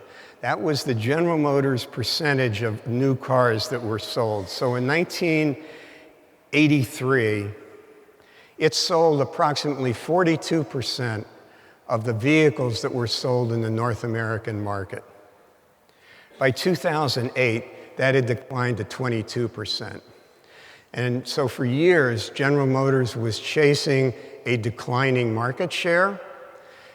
That meant that it had too many employees, it had too many plants, ultimately had more brands than it could support. And it also forced the company to do some things that really were not economic, because the labor unions had a significant amount of say into whether or not it was okay to close a plant. And in order to exit a brand, and a brand might be Pontiac, Chevrolet, Cadillac, in order to exit a brand, dealers had to be compensated. And the cost of compensating dealers in the US was prohibitive. So there were some things that made it very, very, very difficult for GM to take the kind of action that it wanted to take, needed to take. So what doesn't work? I talked about this in the previous session, so I'm really going to kind of skip over it. We need to have the right capital structure. We don't throw good money after bad. We need to fix the operations, and fixing the operations means we need to look at capital spending. We need to look at our marketing. We look at our people. We look at our suppliers. We look at all aspects of the company. And in the case of GM, what was very, very apparent was that its manufacturing footprint was far larger than the company could support. So, what are the top 4 things? There are actually 5, but there's one that I didn't include, and I'll mention that, that are in almost every bankruptcy filing. First, the company, the revenue is weakening, and/or its profit margin is shrinking. It's in an industry that has poor industry dynamics, that is very, very competitive. Typically, these companies have inadequate information systems, so that what an effective company is able to get from its computer systems is far better than what the bankrupt company is able to get. And last, the company has too much debt, inadequate capital. And then last, there's an issue with management. Typically, it's not a management that is going to be able to do a restructuring. So that very often is why AlixPartners is brought in. Sometimes the board changes management, but typically the management either needs to be replaced or enhanced in order to be successful. So what did we find at General Motors, who was at the time we were the world's largest automaker? Industry dynamics. There was intense global competition. In 2008, after the credit markets basically seized up, and people, you basically couldn't buy a car. The industry had shrunk from about 16 million units to running at about 10 million units. And auto companies are very high fixed cost operation. And it's not easy to cut that fixed cost. It's really impossible to cut it in the short term. The industry, we had also suffered a rapid increase in raw material. These would typically be materials that are commodities. And if the commodity prices spike, the company, has to pay the increased costs, because typically supply contracts have cost escalators built into them. But the industry had declined 1/3, and so trying to swallow that was pretty hard. In order to try to keep their plants operating, General Motors was giving huge sales incentives, which meant it was selling his cars either at no profit or in some cases a loss in order to keep the factories operating. And what that led to was producing vehicles out of plants that the company couldn't afford to close, couldn't get approval to close, and unfortunately the plant was making cars that the public really didn't want to buy, and the only way to get the public to buy was to discount the price and make it so attractive that people would buy it. The market share erosion was something that had continued for many, many years. The company's information systems were old. They were highly customized. They gave very poor information. And for example, in learning the profit per vehicle, profit or loss per vehicle sold, the company could only do that twice a year. And by the time they got the report, it was irrelevant. So we're basically selling cars not knowing for sure whether we were making or losing money on them because of how the systems were structured to make the plants the profit and loss driver. Over time, General Motors had accumulated $54 billion in total debt, and it had what we refer to as OPEB, which is the cost of health care after retirement. And retirees at General Motors had lifetime health care, and the health care cost was escalating through the roof. So that added to the company's burden. So in 2008, what did the company look like? Well, globally, it had sold 8.4 million, down on the bottom of the slide, 8.4 million vehicles, had almost 250,000 employees. And that was divided into four different regions. Of the regions, Latin America and Asia were operating quite successfully at the time. North America, which included Canada, was terrible. And as Stefano will say, will describe, Europe was awful. What does a chief restructuring officer do? And I'd say, well, my role was fairly typical in a case like this. I reported to the chief executive officer. I sat on a small committee of senior executives who directed the worldwide restructuring of General Motors. And my job was to work with the management, the investment bankers, ultimately to help negotiate with the United States government on financing and on the plan of reorganization. And what it enabled the company to do is to focus on their day-to-day operations and let me and the lawyers and the investment bankers worry about the restructuring. I didn't have a dog in that fight. So the advice that I gave to the chief executive officer, a guy by the name of Fritz Henderson, who's a wonderful executive, was objective, it was unbiased. I wasn't trying to tell him what he wanted to hear, and very often didn't. But Fritz was a good listener, and we were able to make significant progress. And what we needed to do was evaluate different options for restructuring the company, how to be most successful.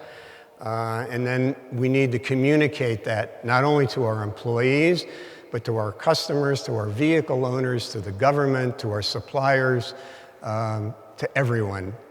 General Motors was probably the highest profile restructuring ever to occur in the United States. So we had some milestones. In October 2008, GM recognized that it needed money. It was fast running out of money. Lehman Brothers had filed bankruptcy, and credit markets around the world seized up. So in November, the chief executive officers went to the United States Congress and asked for a loan, and that was the head of General Motors, Ford, Chrysler, and also the head of the United Auto Workers Union.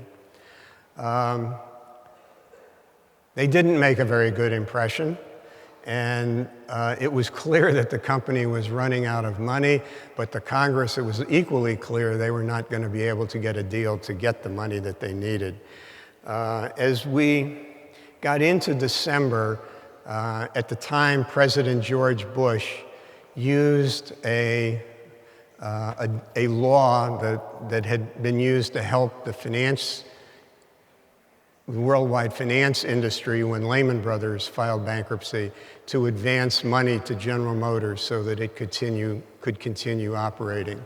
Fortunately, the government had concluded that if General Motors were to file bankruptcy without financing, that it would throw thousands of workers out of work, and at least in our opinion, would have caused a worldwide depression because the suppliers to General Motors would begin to fail one after another, and it wouldn't be very long before there wasn't an auto manufacturer in the world that was unable to supply cars.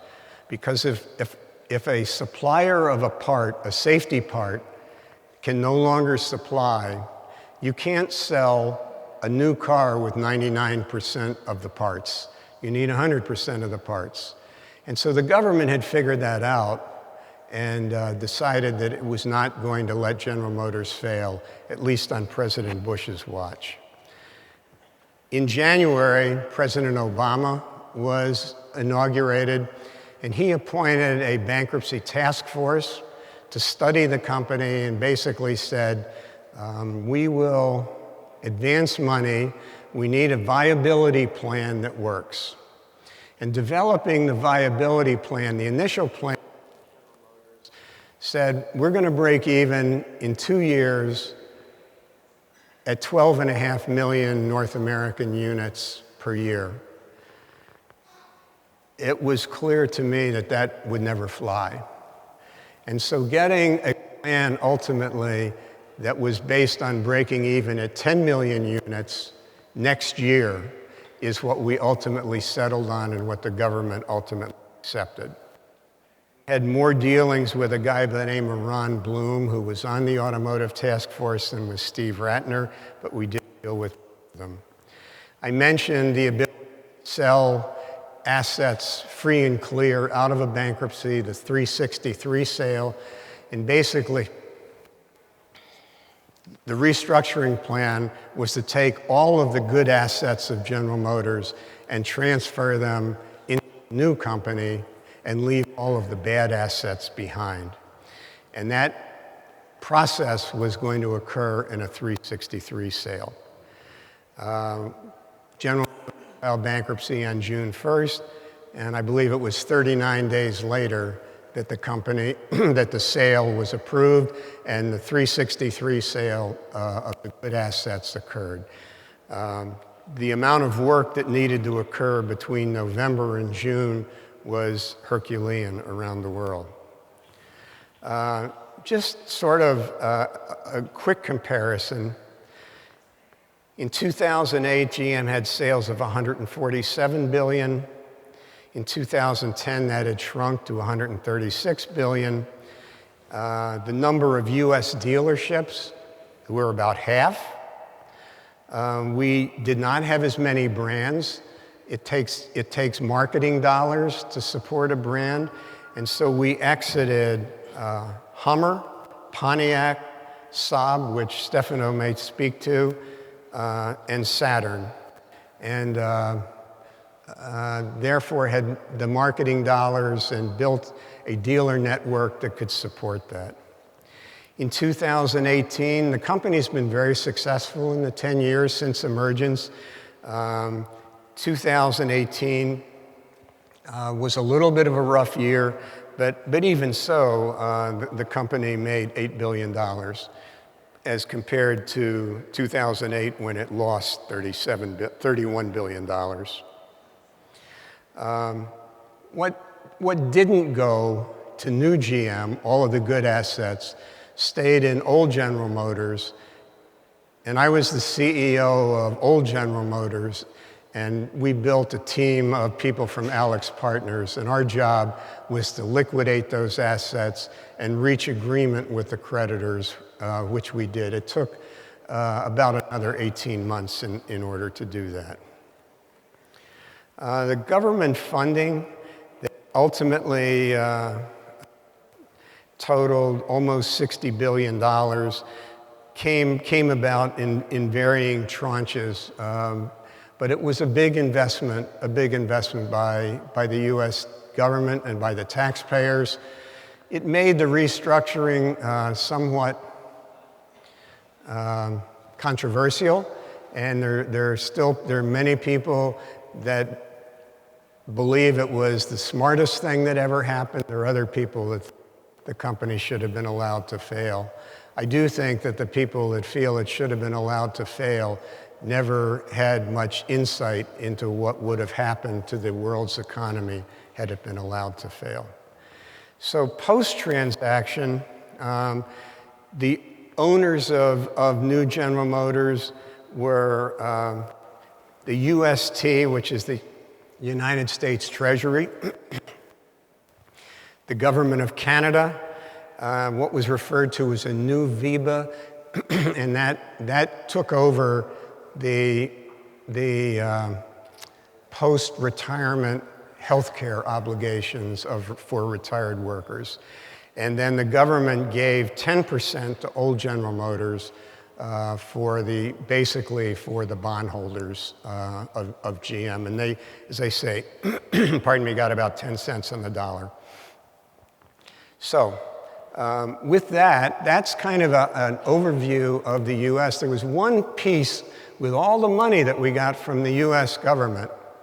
There was one proviso that went with every dollar that they advanced, and that is not $1 of this money can go offshore to support your European operations. Not $1.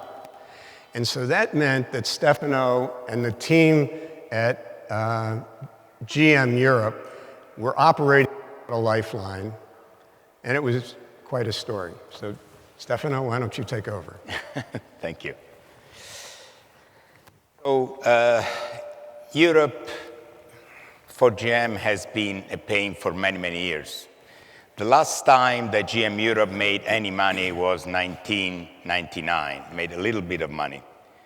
For the 20 years, including up until 2008, but for a few years later, European operation lost about 20 billion in about 17 years. So it was bleeding year after year. So the first thing was in 2009, as Al said, it was important to ring fence the European operation, which was a bankruptcy within a bankruptcy. There was no money anymore coming from US. There was no cash available to pay salaries. So we have very little time. There was a plan that was put forward, and we had to look at potential sources of money. At that time, the only sources of money ended up being the government.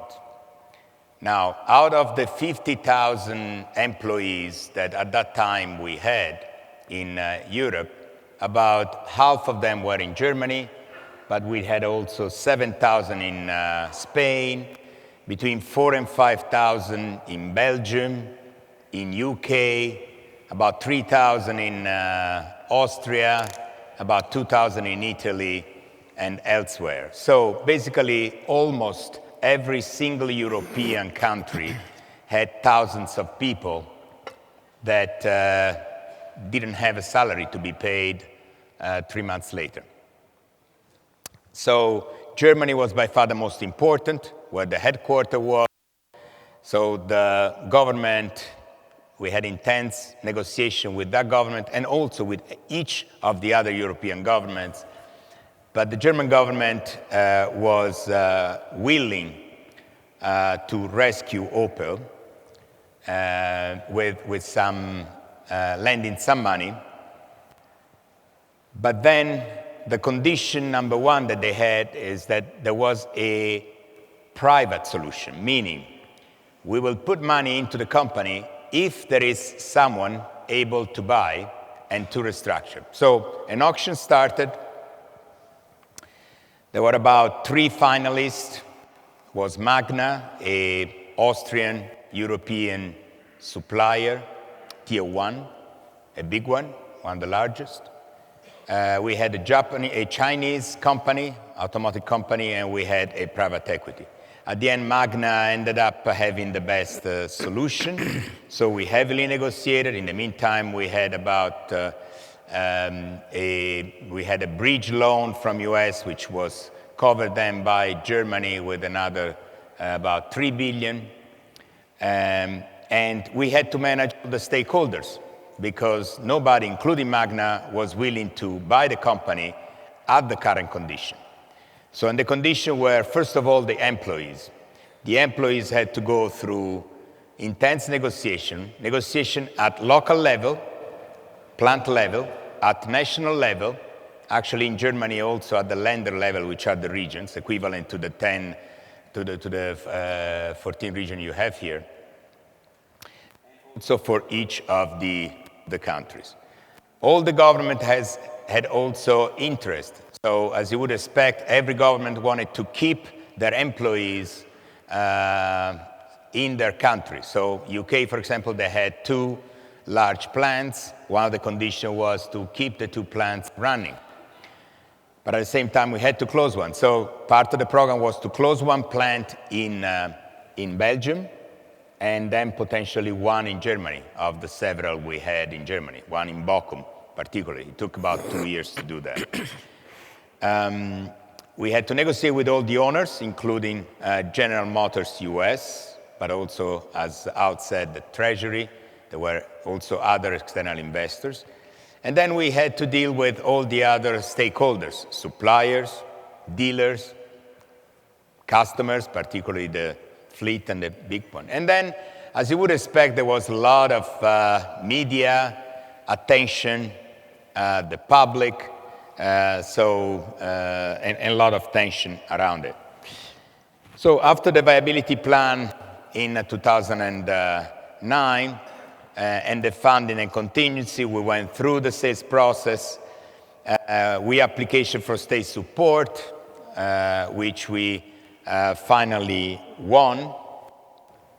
And then, like in many cases when you have restructuring, you have a lot of twists and turns. It's very rarely linear. In fact, it doesn't make any sense in restructuring to have a very precise plan for the next 18 months. You need to have a direction, you need to have a base plan, but you need to be ready to have plan B and sometimes also plan C, always ready on your pocket. So just when we were ready to sign and sell it to Magna, the situation was improving thanks to a number of actions that we have been taking with the management. Also, the market has been recovering a bit. The board of General Motors changed, there has new members, and General Motors unexpectedly decided to keep Opel within the frame of General Motors overall. As you know, they ended up selling it in 2017, 2 years ago, to PSA, to Peugeot Citroën. So the story continued, but at that time, in 2010, they decided to keep it. To keep it, but also to restructure. We had this viability plan, which Magna, as a new owner, should have been implementing. GM decided to implement it themselves with some modification. And this is the important and last part I'd like to mention. Both Mauro and Al mention the importance of the operational restructuring, operational turnaround, together with financial and the financial restructuring and stakeholder management. This is true for GM, and this is true for almost every single company. Typically, you have two basic situations. You can have a good company with a bad balance sheet. These are a minority. So these are companies that just had too much debt. They cannot sustain, but the underlying business is sound. These are a minority of cases that we found. Very often it's the second case where you have a bad balance sheet, too much debt, but you also have a bad business that needs to be fixed. Otherwise, as Mauro said, you will be back into trouble sooner rather than later. And this is what we had to do here. Here we had a bad balance sheet, but also a bad P&L.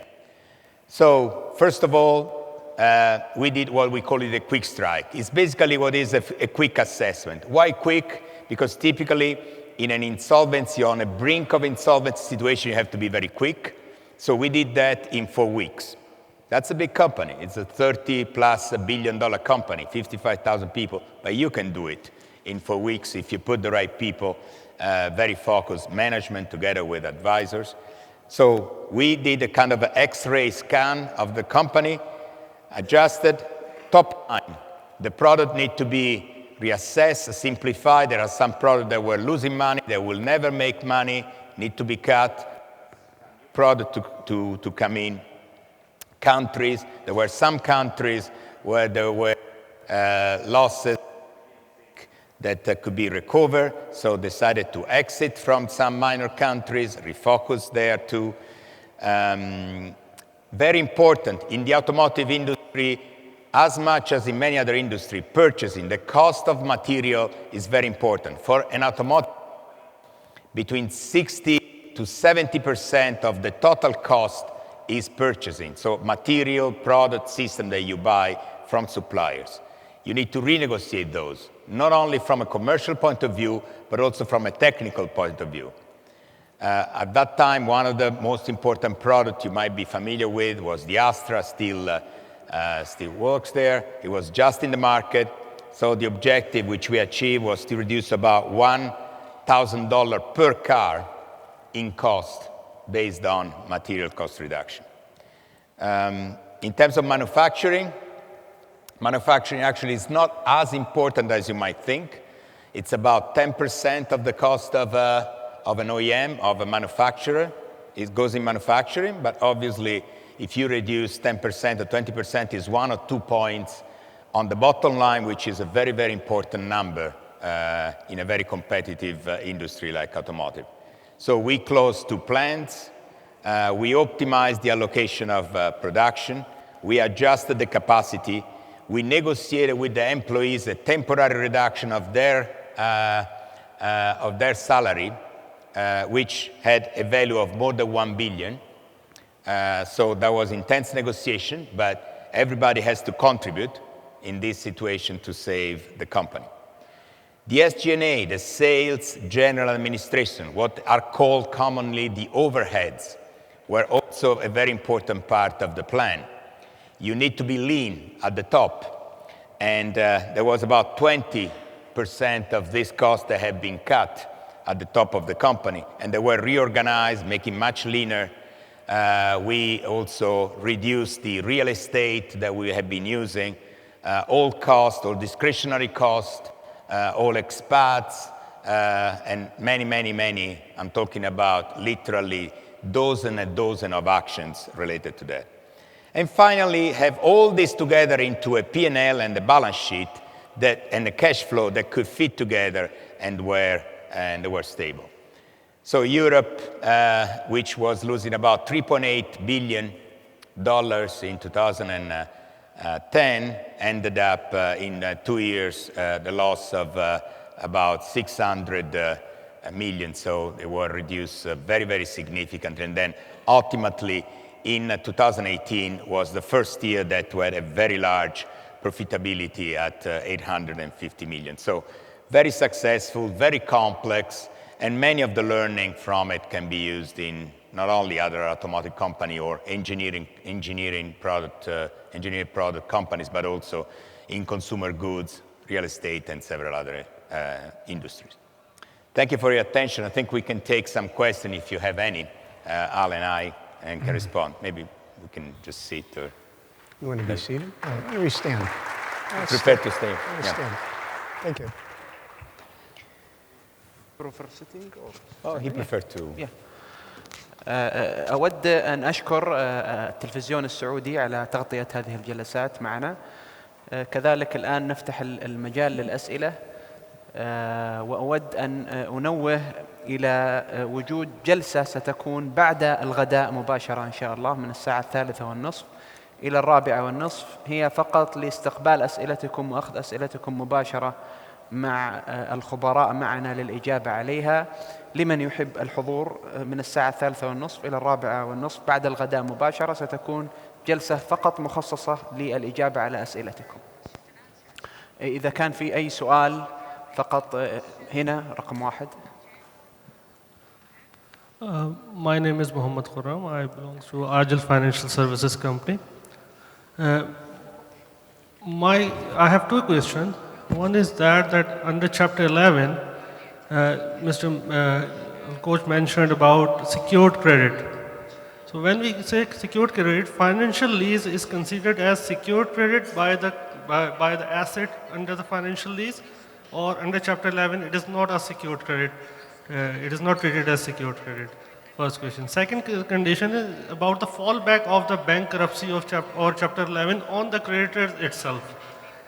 Which clause in Chapter 11 is dealing with the fallback? Because sometimes it happens that judge give a plan over 10 years. Some creditors can tolerate that plan, but others cannot. So is there any treatment between the creditors that who can tolerate that plan or who cannot? Thank you. I didn't really hear the question. If you come here, can you maybe rephrase your question? It's very hard to hear. Maybe if you come here, Al, you can hear better. Okay. There's the monitor here. I apologize, but it's very hard to hear. Could you maybe just summarize your question? Yeah. Two questions, sir. One about financial lease. Financial lease under Chapter 11 is considered as secured credit or unsecured credit. Second question is the fallback of bankruptcy on the creditors, because some creditors cannot tolerate the plan given by the judges for the bankruptcy, and some can. Like banks and the financial leasing company, bank has more muscles to absorb or tolerate the plan giving over 10 years repayment plan, but small companies and suppliers cannot tolerate this plan. So does Chapter 11 differentiate between the creditors when giving the repayment plans? Boy, I didn't really get On the that. first one, on the leasing. The first one is on the leasing. Okay. And the other is on the clawback. Clawback? Yeah, on the clawback clause, right? On the second one is on the clawback. Yeah, fallback of bankruptcy on the creditors. You have to put the microphone closer and Okay, speak is it better slowly. now?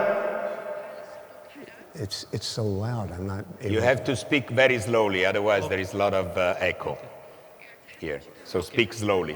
My first question is about financial lease. Is a financial lease considered as secured credit under Chapter 11, or it is considered as non-secured credit? Okay, let's focus on this Financial question lease is first. secured or not secured creditors. Financial leases are secured or not secured creditors in Chapter 11. Are there? Yeah, the question is this financial leases are... Financial leases, my understanding is the question, are leases unsecured or secured assets? Yes. And the answer is they are unsecured. In order to be treated as a secured loan, the creditors need to make an argument that it is not a lease, it's really a financing transaction. And it contractually, it is something that the judge needs to determine. But if it's a genuine lease, it is an unsecured liability. The second one. My second question is about fallback of the bankruptcy on the creditors. Because when courts give, bankruptcy commissions give the repayment plans to the creditors under restructuring, sometimes this plan is tolerable for some companies and not tolerable for the other companies. For example, a plan given for 10 years of repayment for the creditors, banks have more muscles, they can tolerate that plan, but small financial leasing companies and other suppliers cannot tolerate the plan, and maybe they will go bankrupt if they will adopt this plan. So does Chapter 11 differentiate between the creditors while giving the repayment plans? Did you get that? Yeah, is Chapter 11 able to distinguish between the different creditor classes? Chapter 11, as I understand the question, does Chapter 11 distinguish between different creditor classes? And the answer is yes, it does. And that as a legal matter, a loan is either secured and the lien is perfected. If it's not, then it is an unsecured claim. But determining unsecured versus secured is something that can always be done, and it typically is done without a great deal of controversy.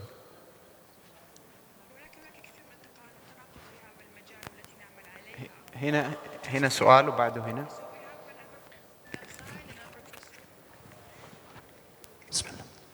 My name is Mu'tasim Al-Ghariyani. I am the head of the legal department at Al-Yamama University College of Law.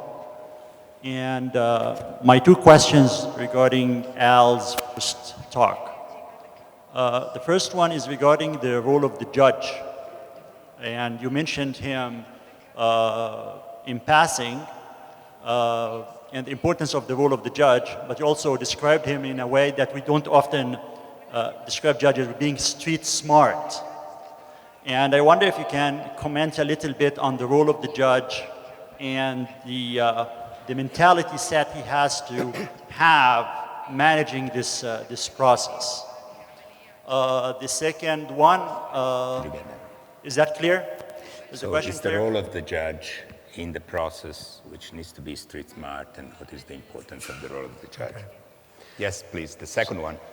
The second one, and I'm asking these questions because we have a new bankruptcy law here, and there needs to be a kind of a cultural shift, mental shift with the new law. So the second question is regarding also, under the old law, usually people saw bankruptcy with there is a stigma, the business has failed. While you describe bankruptcy as a tool that sometimes allow management to restructure the business in a way that they cannot do because of many legal restrictions. So if you can also comment a little bit on this cultural shift that maybe the society, but also business management and business owners have to have, looking at bankruptcy in that way, as a tool rather than as a sign that they have failed. I'll take the second one. Okay. So the first question is the role of a judge in a Chapter 11 bankruptcy. As I mentioned, the judge has a great deal of power, but is typically in a position of operating as a referee and forcing different people to agree on what is a reasonable solution. There is a lot of bankruptcy that is dictated by the law and that is dictated by contracts. So for example, if a company wishes to contest a contract and say, well, I didn't think that I was agreeing to that, and wants to make an argument that, well, I didn't really intend to make a contract, the judge will say, whoa, wait a minute. I'm not interested in what you thought you signed. What I'm interested in is what you did sign. What is the contract? I'm going to read the contract and interpret the contract, and what you thought you were signing, that doesn't count. So the judge has the kind of power that is required to not only force warring parties to the table, but also to quickly deal with arguments that have no particular basis in fact.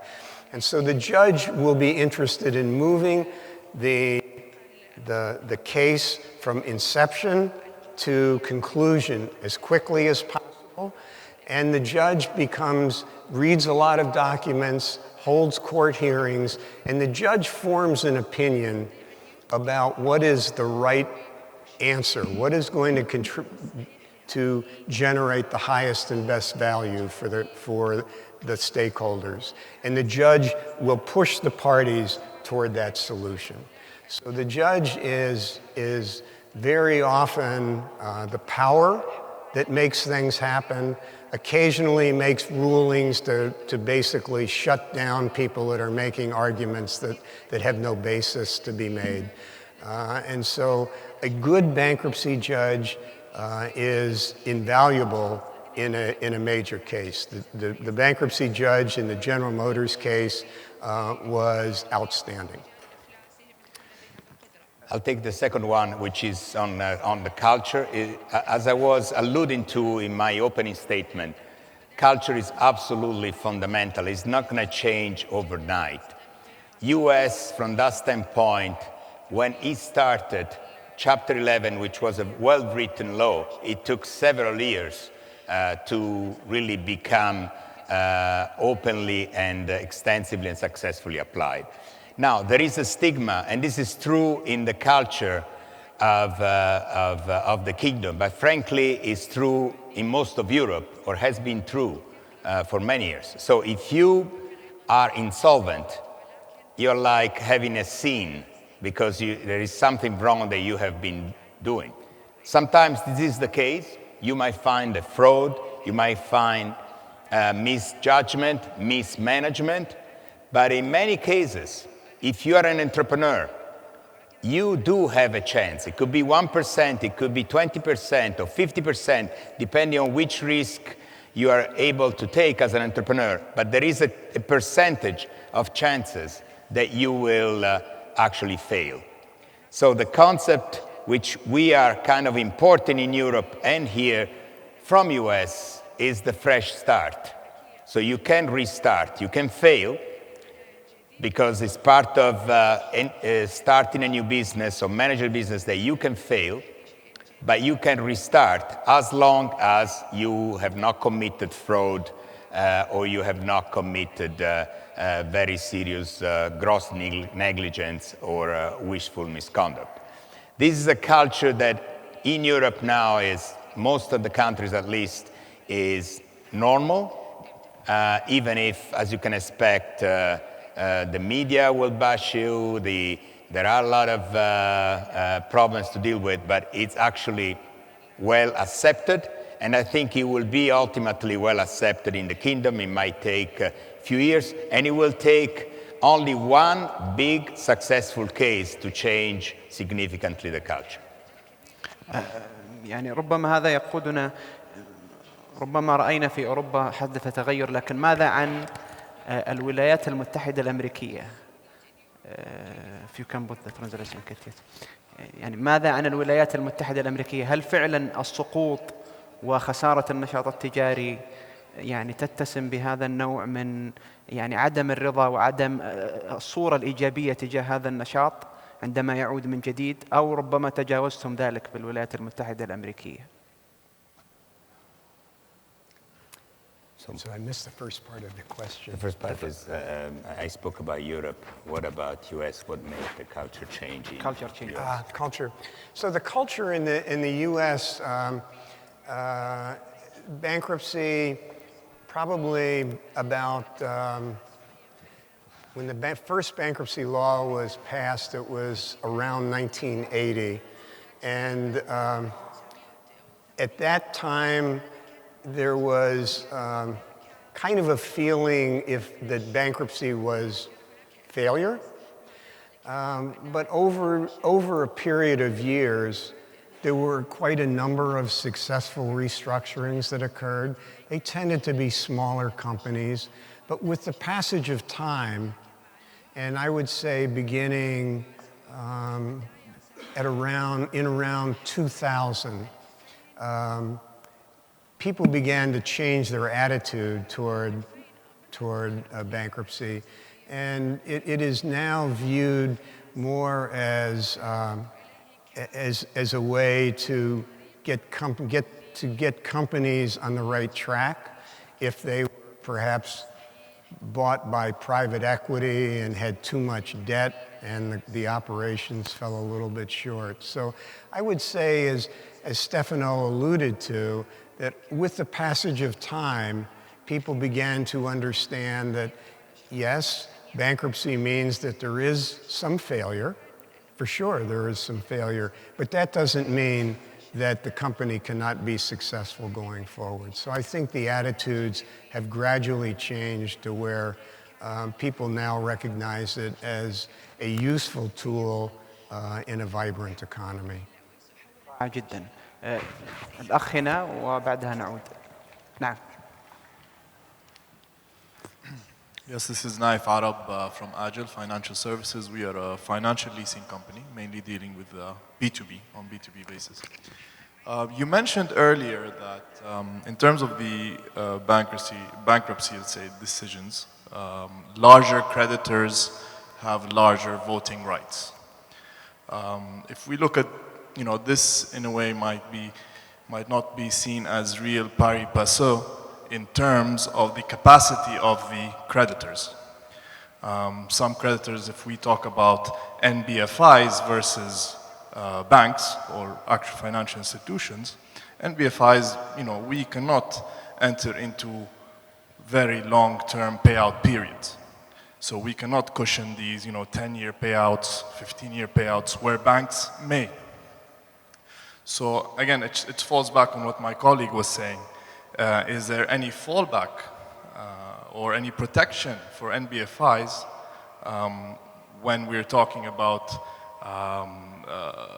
larger voting rights for larger institutions?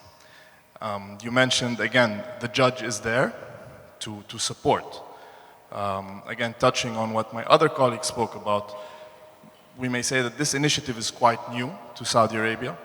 So we can also argue that the judges may not have the sufficient experience because they have not gone through this structure.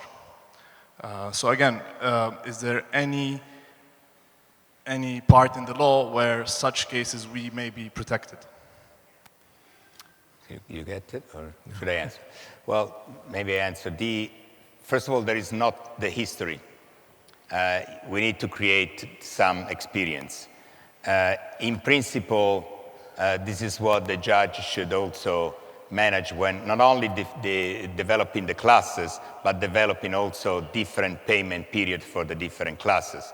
For example, some suppliers will simply go bankrupt themselves if you do not pay them early, while bank maybe have a bit more capacity to absorb longer payment. This is the experience that needs to be created and the knowledge that needs to be created also at the judge level. I remember when J. Alex, our founder, in '81, one of the first things he did, he wrote 2 big books, which is the bankruptcy accounting for bankruptcy judges. And he went around the country of US, frankly, teaching the judges, which were, at that time, the same judge in the morning had to look at a commercial dispute, and in the afternoon they had a bankruptcy to deal with. I mean, nobody has this huge knowledge. Over the years, the judges in US have been specialized, so they become more knowledgeable also because more specialized. I think that, I suppose, is going to happen here too. Particularly the largest courts will be able to have more specialized, more knowledgeable judges, which will be able to deal with the problem that you mentioned. So let me just add to that creditors and all parties in a bankruptcy act in their own enlightened self-interest. And what that means is it is incumbent upon the debtor, the company, and its advisors to persuade the creditors that what they are proposing is in their best interest. Typically, large financial creditors, will always hire advisors. And so you're not dealing with people at the bank or at the hedge fund as much as you're dealing with their advisors. And because we, as the debtor's advisors, have our objective, the creditor's advisors are similarly objective. We're both trying to reach the same objective, which is the greatest good for the greatest number. And what we're typically able to do is to hash out why what we're proposing is in their best interest and to make adjustments that are required in order to gain their approval. And typically that's the process that gets followed. Judges don't like to get themselves involved in settling the cases that way. They will if they have to, but they have many things at their disposal that enable them to not have to do that very often. هنالك الكثير من الأسئلة، أتمنى أن الأسئلة تكون يعني مباشرة إلى السؤال بعد التعريف طبعا بالاسم وكذلك المهنة. هنا السؤال.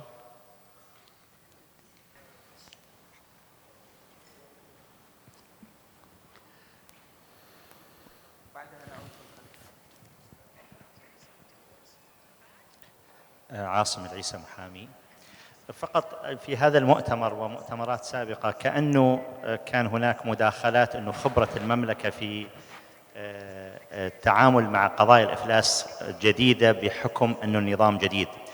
كون النظام جديد لا يعني أن المملكة ما هي غنية في معالجة ديون. المملكة اليوم عندها تجربة شديدة في اللجنة المصرفية كيف عالجت الديون، ومرت المملكة في أزمات سابقة أيضا كيف عالجتها. القضاة عندهم قضايا إفلاس أيضا شديدة، البنوك إجباري عندها قضايا تعثرات. وأنا إذا بذكر على السريع في عام يعني كنا في اللجنة المصرفية عندما توقفت الدولة أو تأخرت، هذا الكلام قبل 20 سنة، عن التأخر في دفع المستخلصات إلى التجار، القضاء وأقصد فيه لجنة المنازعات المصرفية لم تحكم إلى البنوك، وإنما طلبت منهم تقسيط المديونيات، ويعني ألزمت التجار في تقسيط المديونيات إلى البنوك وقبلوا البنوك بذلك حتى أن تكتمل الدورة الاقتصادية. فالمملكة عندها تجربة جيدة في التعامل مع حالات المدين. الأمر الثاني، عندي سؤالين عفوا سريعة. واحد هو دعاوى، سؤالين. السؤال الأول، كيف يتعامل القضاء مع دعاوى المتضررين من المقترح؟ اليوم المقترح التسوية إذا قبل وصوتوا عليه هناك متضررين منه، فبالتالي هل هناك تعويض؟ هل هناك القضاء يحكم لهم بتعويض؟ وكيف يتعامل مع المتضررين من أي مقترح للتسوية؟ السؤال الثاني في الجانب الثاني أيضا، كيف يتعامل أو هل هناك حالات عملية للقضاء والنظام في التعامل مع المتسببين في الإفلاس؟ اليوم المتسببين في الإفلاس قد يكون مدين، قد يكون مدير أفرط في المصروفات، قد يكون بنك أفرط في التمويل وغير ذلك. هل هناك حالات عملية وقضائية في دولكم الكريمة للتعامل مع هذا تعويض أو عفوا مساءلة المتسببين في الإفلاس؟ شكرا جزيلا. Are they clear? I got it. As a practical matter, there is typically not fault finding in a bankruptcy proceeding. And the fault may be a bunch of poor management decisions. It may be a board that didn't pay adequate attention. But in the absence of fraud, out and out fraud, mismanagement is not a crime. And basically what happens in a situation, I want to put to the side if there is fraud or there is that kind of problem. But just in a typical bankruptcy where a company has over time gotten to where it has more debt than it can repay, the way it gets dealt with is to put the company into bankruptcy and determine what its future value is, determine how much the unsecured creditors are entitled to receive in a dividend, confirm the plan, and then move forward. So in the case of General Motors, I can't recall the actual amount of bond indebtedness that we had. I believe it was maybe $3 billion. And when General Motors filed bankruptcy, those bonds were not secured, they were uncollateralized, and so they became unsecured claims. And the government, frankly, out of the goodness of its heart, contributed 10% of the value of General Motors to the unsecured creditors because, as a practical matter, they were entitled to zero. And what happened was the bondholders lost the other 90% of their investment. That's just the way it works. There was no fraud in General Motors. There was no hiding. There was no telling the public we're making a lot of money when in fact we weren't making a lot of money. And so was there plenty of fault to go around? Sure. Was the management for the previous 40 years negligent in not dealing with the United Auto Workers Union? Yes, they were. But it got to the point where the then CEO had so many problems coming down on him, he simply couldn't deal with them. And the bankruptcy that froze credit markets around the world is what tipped General Motors over. So that's the way, and as I said, when people lose money, they become very emotional.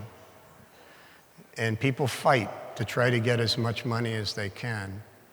But the way the system works in the United States, and frankly the way it will work in Saudi Arabia, is in order for the restructuring to be successful, if people have lost money, they have to take their loss.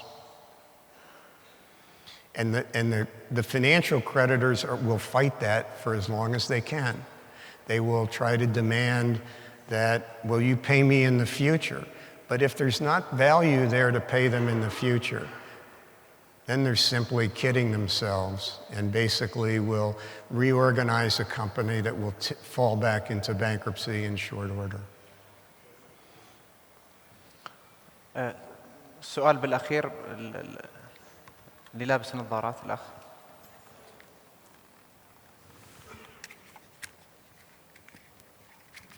Assalamu alaikum. Good noon to everyone. I'm Rami Saadi from the Palladium Group. My question is a pretty direct one. Where does the role of private equity come into helping financially distressed companies, and how are they easily persuaded in order to come and do their capital in any injections if required? Did you? So, if you repeat the questions be in Arabic, because I can understand the translator. The translator better. إذا تعيد السؤال الله يسهل. Sure. Where does the role of private equity come into helping financially distressed companies? Did you understand?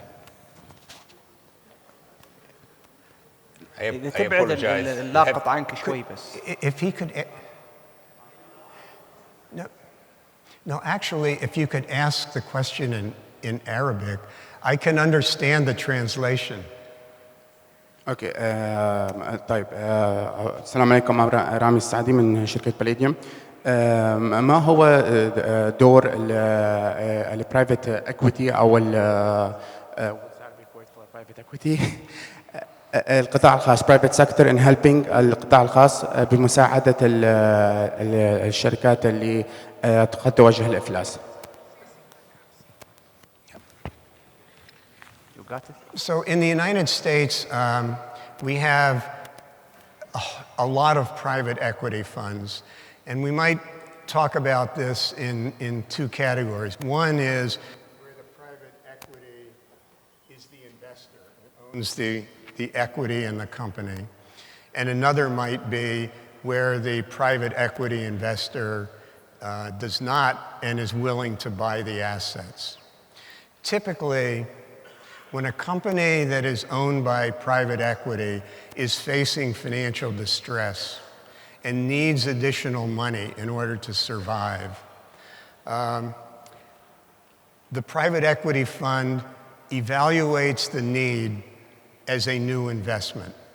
It will not knowingly throw good money after bad. But if it believes that with the addition of putting additional money in, either as debt or as equity, the operations can be set right, it is willing to make additional investments. For companies that are facing distress and are looking for a new private equity investor, it's kind of the same as an existing one, where they evaluate the opportunity as a new investment, and many times will require the company to go through a bankruptcy in order to affect the purchase of assets. Private equity is not heavily involved in the restructuring process, but it does get involved both as equity owners and as potential investors. But they don't do it out of the goodness of their heart. They do it to make money. Maybe I add the 2 points. The first is, as Al said, the private equity tend to be very professional investors, so they are less sentimental about the asset per se. And they take their decision, frankly, based on what is the future return of the new fresh money that I put in. And the second point is that there are specialized private equities or investors that are called distressed. They tend to invest in distressed companies. Obviously, investing in distressed companies is a higher risk, so they are specialized into higher risk investing. Sometimes they invest through the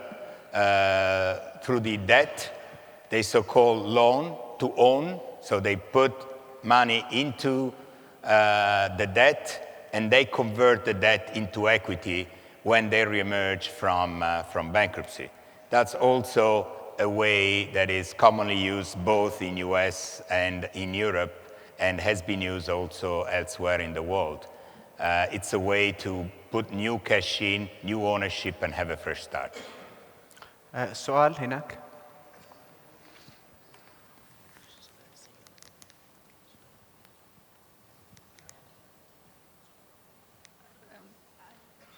First of all, thank you very much for all of the information and knowledge you've given us. My name is Sarah. I'm a student at Al-Imam University, and this is my senior year.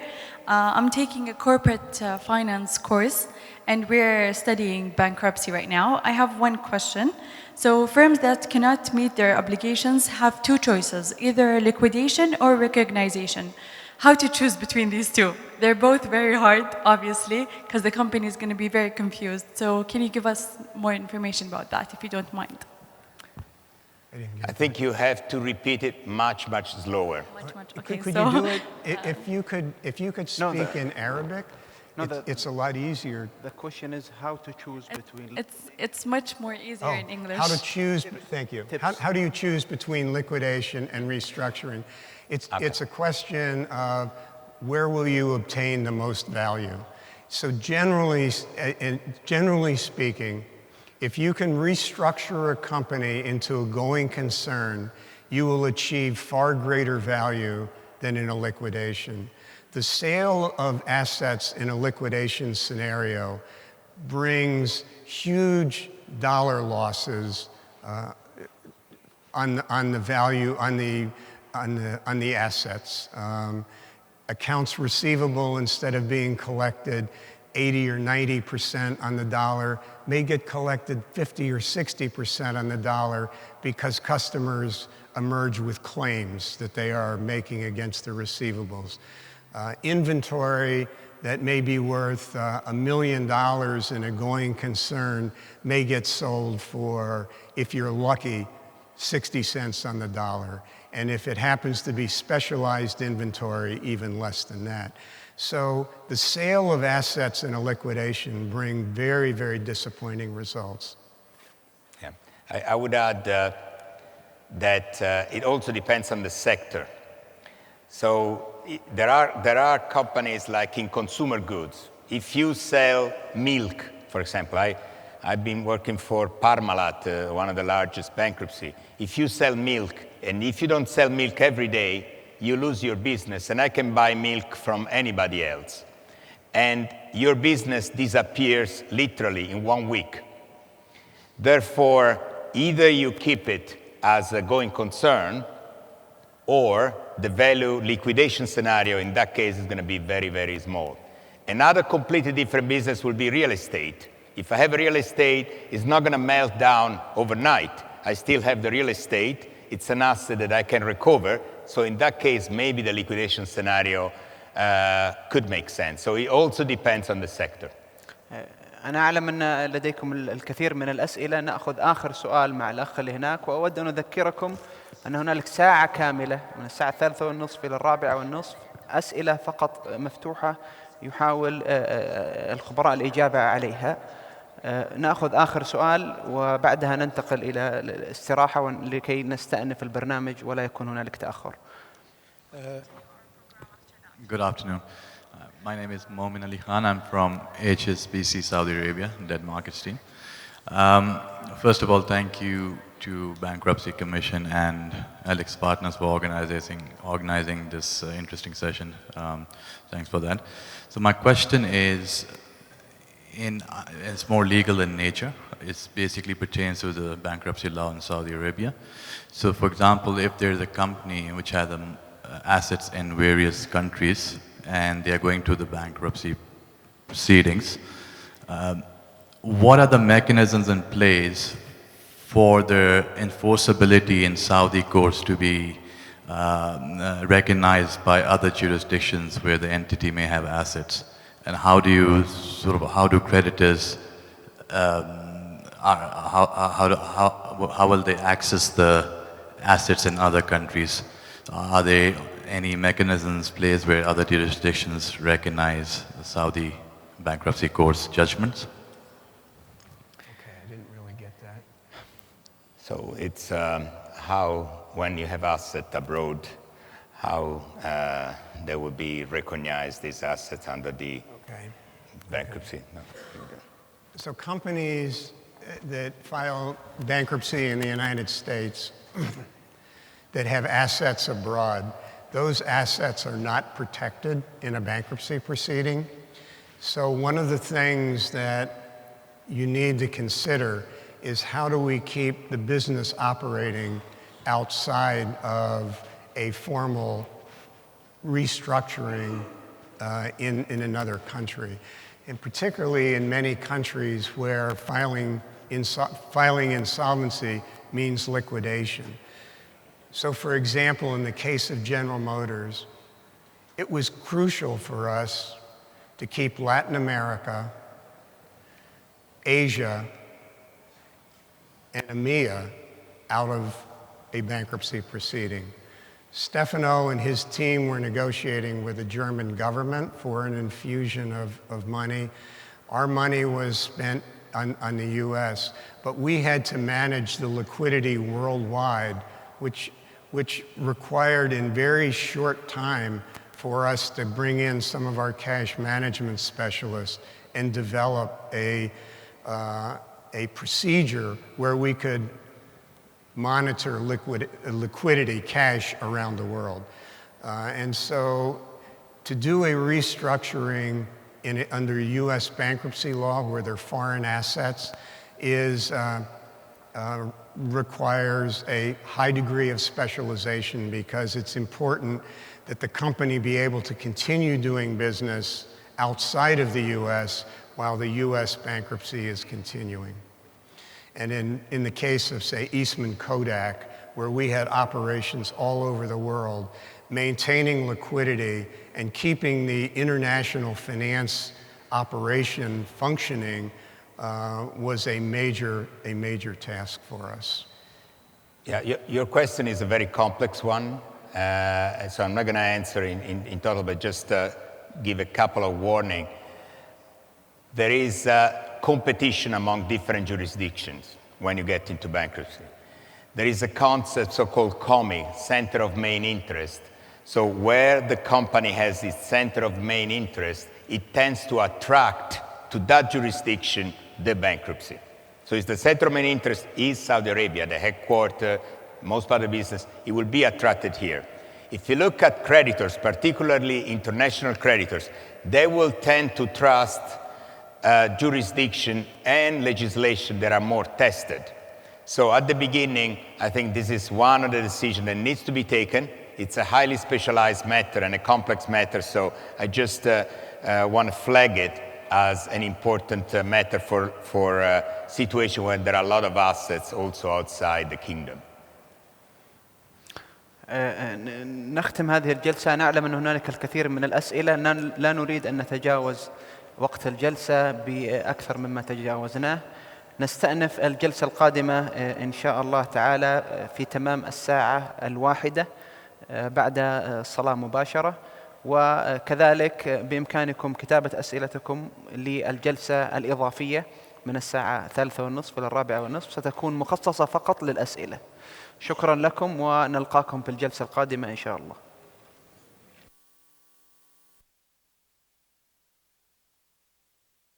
حالة عملية: كيفية الحفاظ على القيمة المالية للشركة في حالة الأزمات. مثال شركة إجراكور، واحدة من أكبر قضايا الإفلاس في أوروبا، مع السيد أليستر بريفليج، فليتفضل مشكورا.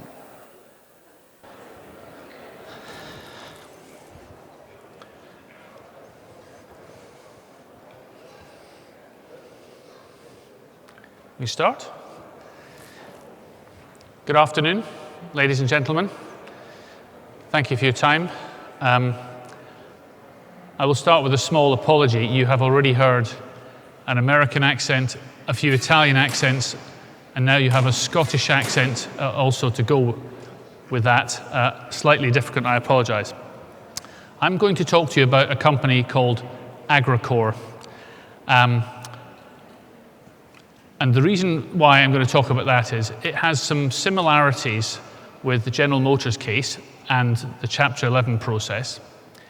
It has some similarities with some of the new laws that have come in Saudi Arabia. And the country faced an issue with a systemically important company, and this is a story of how they dealt with that challenging situation. So I'll have to give you a little bit of background before I go into the detail, because that helps to set the scene. Croatia, where the company is based, is a relatively new company. It's only been around since the 90s. It was part of Yugoslavia, and it was a very difficult place in the 1990s. They had a civil war which caused a lot of devastation, and it's still a topic for daily conversation in the country and in Parliament. And the company was born, although born before that war, it grew up after the war. The founder, Ivica Todoric, was a flour seller. He started in the 1970s, and he took advantage of a wave of asset sales by the government in the early part of this century to build his company. He built it through acquisition, and by the time we arrived in 2017, the company came to represent close to 15% of the GDP of the country.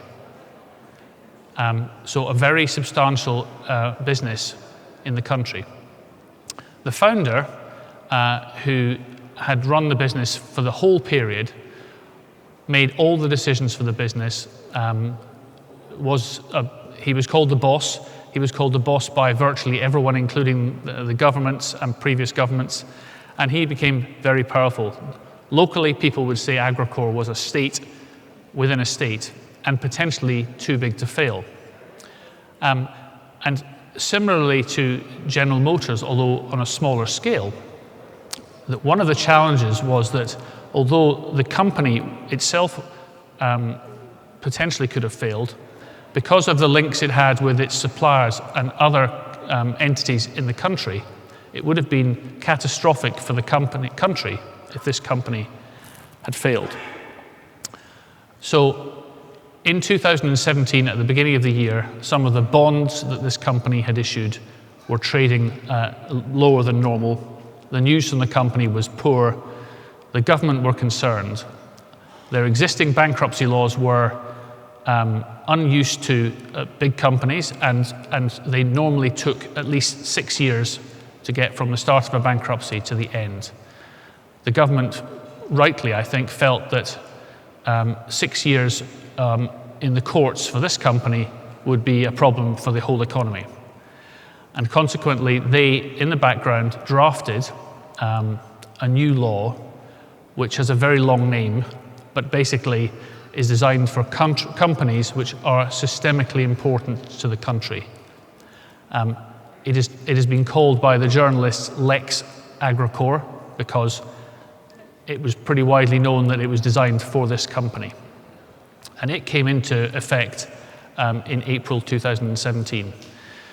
The owner, who was, as I said, very powerful, he had felt that the government, when he went to talk to them, would lend him some money and allow him to stay in charge. The government concluded, for various reasons, including EU state aid rules, that they could not and should not do that.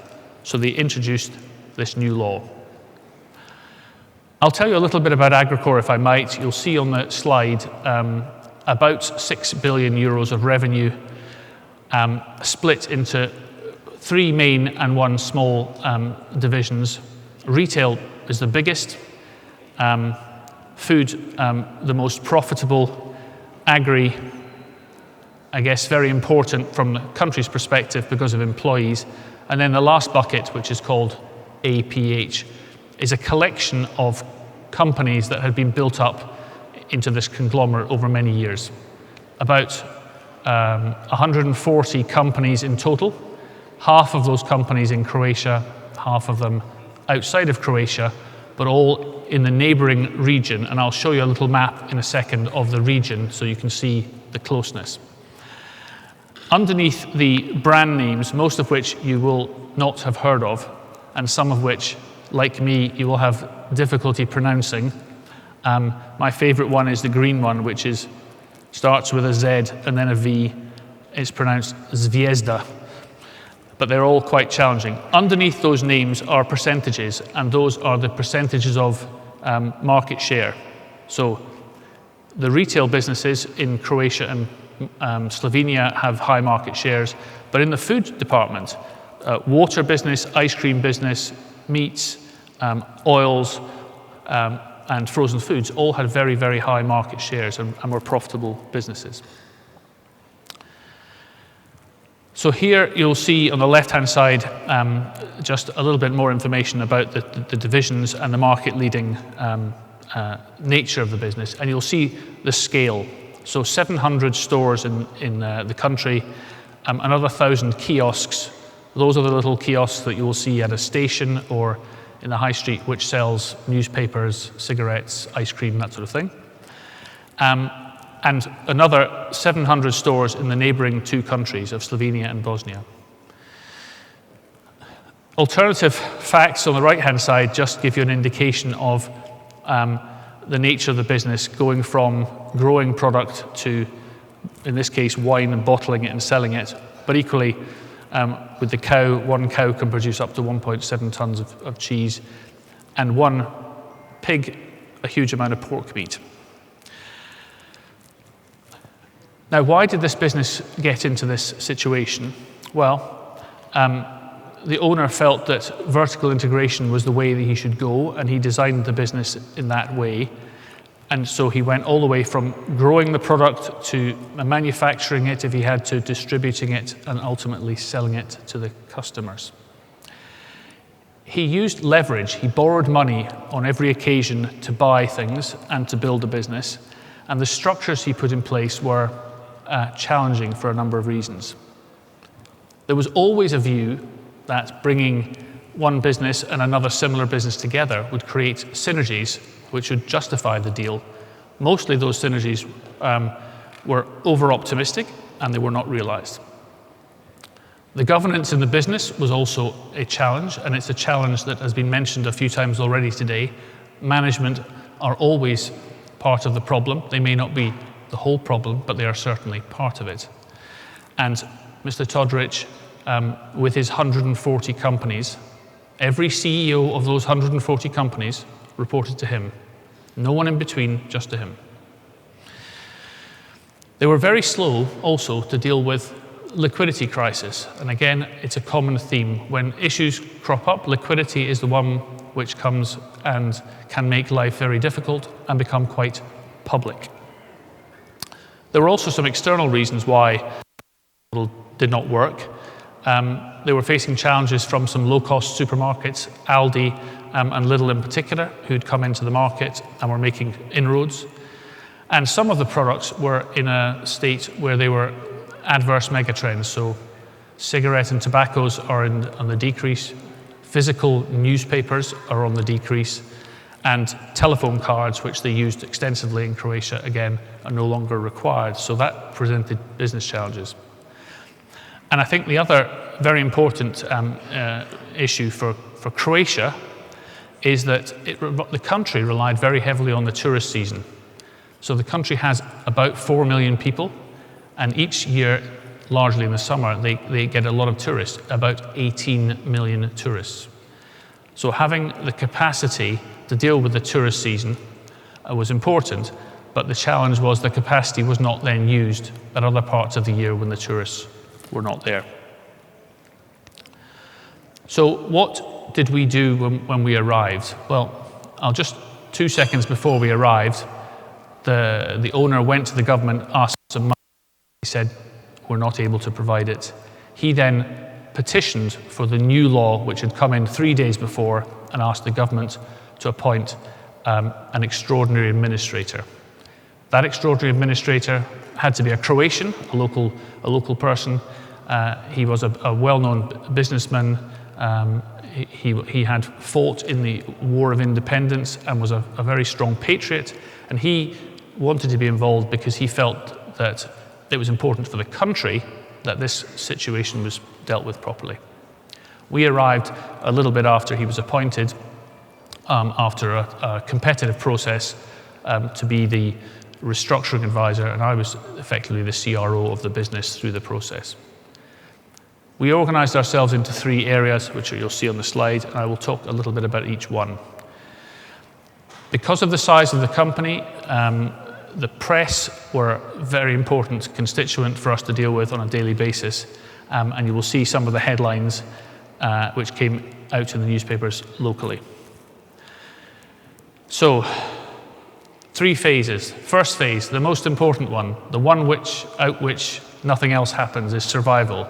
You've got to be able to survive. We'll get on to stability and negotiation later, but survival is first. Cash was running out.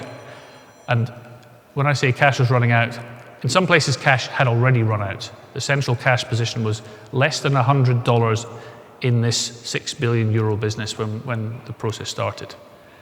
There was no real management structure in place because the owner, when he asked for the extraordinary administrator to be appointed, he left. He was no longer involved. So all the CEOs had no one to talk to and no one to deal with, and frankly, they mostly didn't know what was going on. So we had to think of a way to put a structure in place. We then also needed to set about putting a plan together for the business, which would be used ultimately in a restructuring as it went forward. Immediate priority was to secure some cash. The local banks, 3 of the local banks, agreed very quickly to lend the business 80 million euros. It became very clear very quickly that 80 million was never going to be enough. And you'll see on this slide, the blue line was the first cash flow that was prepared, showing an additional need of 400 million kuna, which is about 60 million euros. The second line, which was prepared a few weeks later, after some negotiations with suppliers, showed an improving position and showed what would happen to the cash position as we went through the summer season. So we had a difficult task. The 80 million wasn't enough, and we went to refinance the business or to raise some new money. The new law allowed for super priority loans to be provided, and we were successful after a lot of negotiation with a new facility of 530 million euros of new money using a process called a roll-up. So the process is simply, if you lend me €1 and you already have an existing debt, then one of your old euros will join that new euro and it will be super senior. So the super senior amount in our case became 1,060 million euros. What did we use them for? Well, to the right-hand side, you'll see we agreed to repay the initial 80 million that had been borrowed. We then had a 250 million pot for operational needs, which I'll come and talk about in a second. And we then were allowed to, under the law again, to use some of the money to pay pre-petition claims.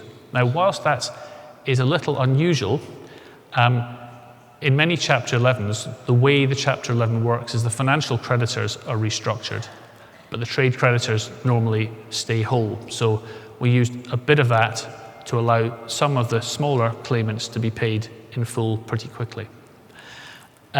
The other interesting feature, which was a little bit unusual but was required because this loan got a lot of publicity at the time, was we asked the trade creditors, would they be interested in participating in the facility?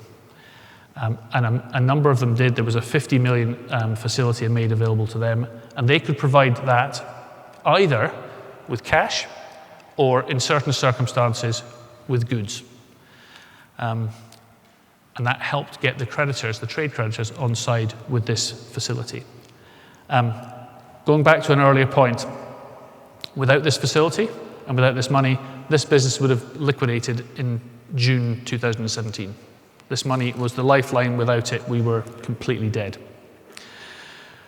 So in terms of the money that was used for pre-petition claims, how did we deal with that? Well, there were, as I said, suppliers across the board, from international companies like Coca-Cola to farmers, a family farm that would grow carrots, for example, or a vegetable for us. And Coca-Cola can probably survive not being paid for a while. The farmer has a real issue if he can't feed his family. So we used a pool of 30 million to pay the micro suppliers and pay them in full. We then used excuse me, the major portion of this to negotiate better terms with suppliers that we needed. So we asked them to go back onto what we considered to be normal trade terms. And if they agreed to go back onto normal terms, we would pay part of their old debt. And then the third smallest pool, which is only 10 million, was just used for unexpected issues. So, for example, the mayor of the capital city, Zagreb, had some control over the leases for some of the kiosks, and we had to pay him some money because he was going to close them down without our knowledge. So it was used partially with the approval of the creditors committee and with the commissioner, the extraordinary administrator. Slightly unusually for a size of business that was a 6 billion revenue business, the management had never had to focus on cash ever. If there was ever an issue with cash, they'd ring up Mr. Todorich and he would solve it. How he solved it, no one knew, but he solved it for them. So they never had to think about it. We had to explain to them that they would now be responsible for their own cash management and cash needs. And we instituted a process where they had to report to us, give us forecasts on a very regular basis, and use the money that was available very wisely. Because although there was a significant new funding amount, it was not an unlimited amount. So we wanted to do some restocking because we needed restocking for the summer season. We wanted them to stop what they called non-cash compensation, where they would sometimes swap products for alternative products from suppliers. So if I was supplying bottled water, they might give me cheese instead of the water, instead of cash. We stopped all of those types of transactions, and everything had to be done through a proper process of cash payments. The businesses had also never settled into company. So when the water company sent 10 million bottles of water to the supermarkets never paid the water company. We reversed that and said, you'll have to be treated like a normal supplier and you'll have to pay on normal terms. This created effectively a working capital benefit for us over a period of about 300 million euros, which helped us through that period. And the management teams now understand about cash, why it's important to manage cash, and they're very careful with the way that is spent. You'll see the graph is basically showing the improvement in how many of the suppliers were on what we felt was reasonable terms as time went forward. So still not perfect, but significant improvement. The second phase that we then had to deal with, having got the cash in and the businesses were operating, was stabilization. And what we needed to do was two things. One was put in a management structure which had accountability and was a change from the previous structure. So you'll see on the right here, we put in a structure where the food businesses were looked after centrally, as were the retail businesses. And so there could be some thought given to common challenges with the food businesses, for example, rather than each one looking at everything on its own. So this structure was put in place with the extraordinary administrator as effectively the chairman, and we had regular meetings with this group every week to talk about issues that were relevant.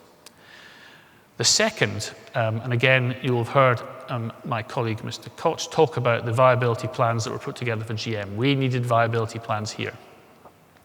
And we realized that part of the viability plan may be for us to stop doing some things we were doing and to be realistic about the prospects.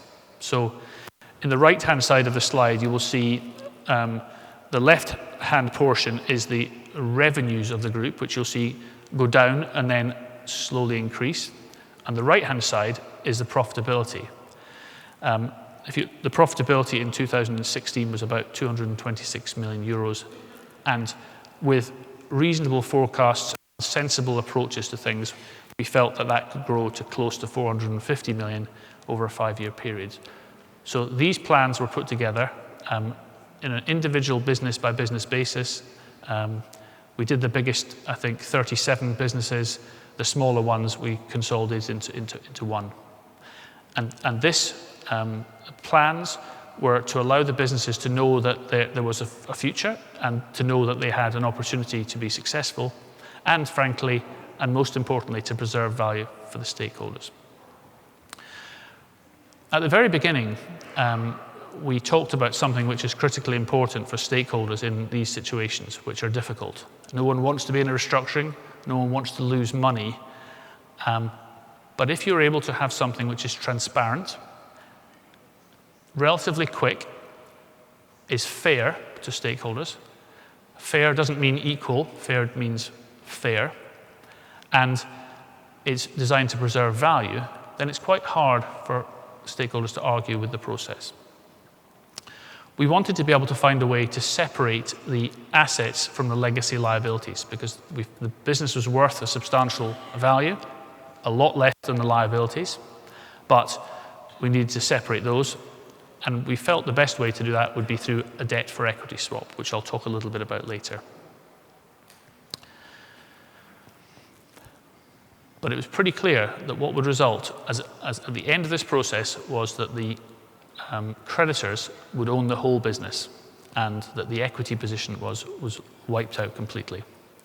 Whilst we were in the middle of the process, we had to file the 2017 annual financial statements, and when they were looked at again by the auditors, it resulted in a 3.3 billion write-down in value, which is the biggest write-down in Croatian corporate history.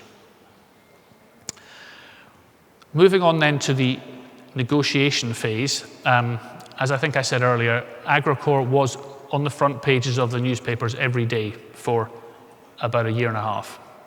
We were given a process time frame of 12 months to deal with the crisis, to stabilize, to come up with a plan, and to execute the plan. That 12 months could be extended once and once only for 3 months. So we had only 15 months. And if at the end of the 15 months there was not a deal that was agreed, then automatically, with no right of appeal, no other option, the company would go into liquidation.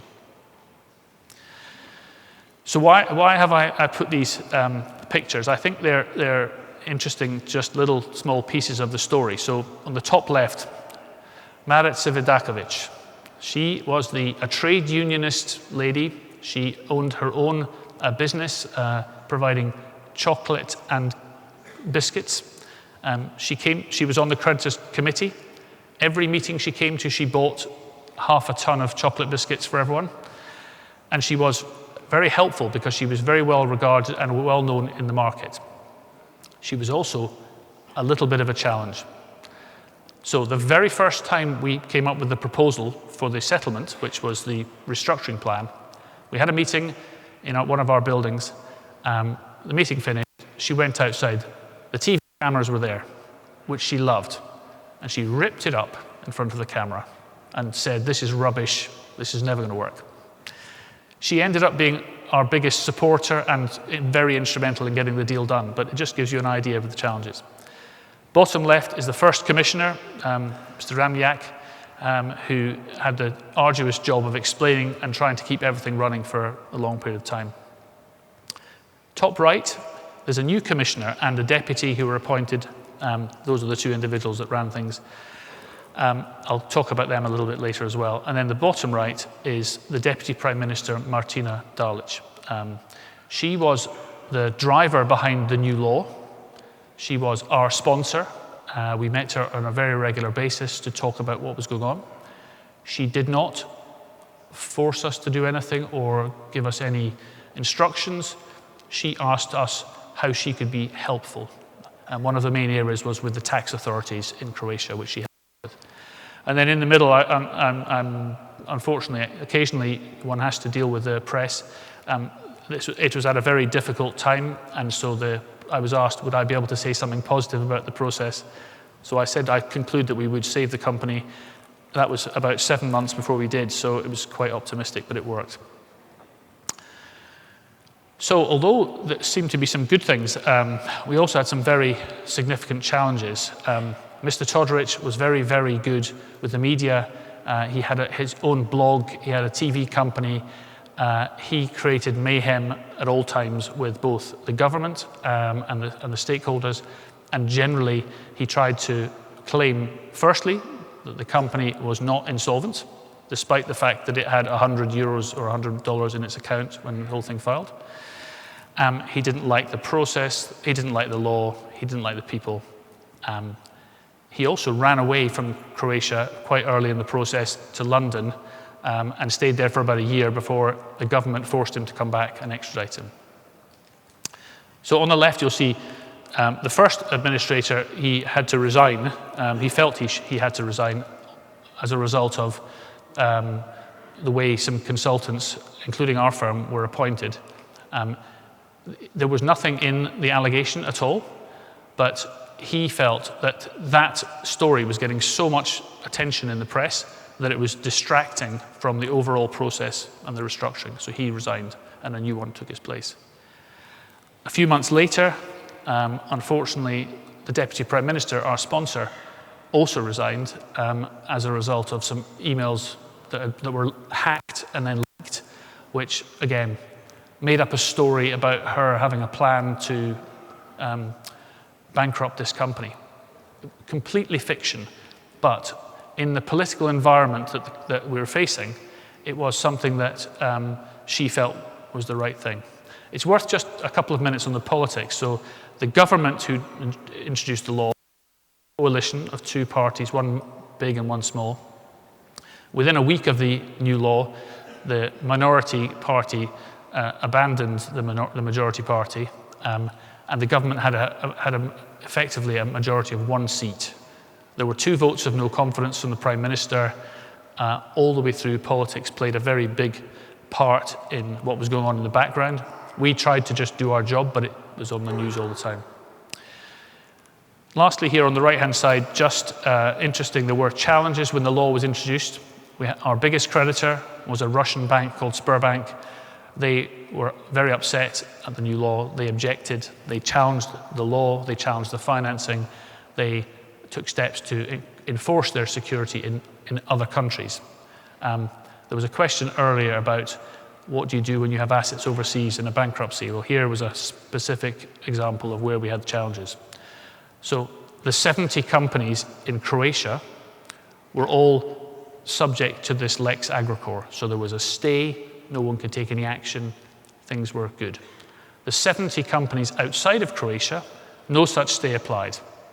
And each of those had to be managed on its own, with its own resources, and with our help to try and make sure those were not filed. The Russian bank was trying to put pressure on us by trying to enforce on some of those entities. It didn't work, thankfully. The law was deemed constitutional, and after having been declared constitutional, it was recognized in Switzerland, where we had a holding company, in the UK, where there was litigation with Sberbank, and also in the US, when eventually the process was done. And lastly, just to finish off the kind of recognition, Croatia applied to have this new law included in the European insolvency regulations, and it was approved and included in there in June 2018.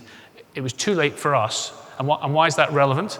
It's relevant because when that law is part of the EU regulations, any country in Europe that has an asset or has a link to a bankruptcy in Croatia using this law, they have to recognize the law under EU law. So if we had to go and get assets in another country in Europe, we would be recognized automatically. So it's very important. Unfortunately, we didn't have that tool, but they have it now. The terms eventually were finalized in late June, and we had the biggest hearing that the company's ever had on the 4th of July. It was held in a basketball stadium because we expected a lot of creditors. We had a room for, I think, 6,000 people. We ended up with about 500. We had a judge, a lady judge, who was fantastic in the process, and you'll see in front of her lots of files. Those files contain 7,000 pages, and that is one copy, a single copy of the settlement plan, because under Croatian law, the settlement plan had to include a list of every asset that every company owned. So it was a kind of crazy large document. Now, while we're on the issue of the judge, I will just say something that I think is very relevant, and it's a challenge that I know you're facing here in Saudi Arabia, which is there are no specialist bankruptcy judges really in Croatia. They've never dealt with a big case.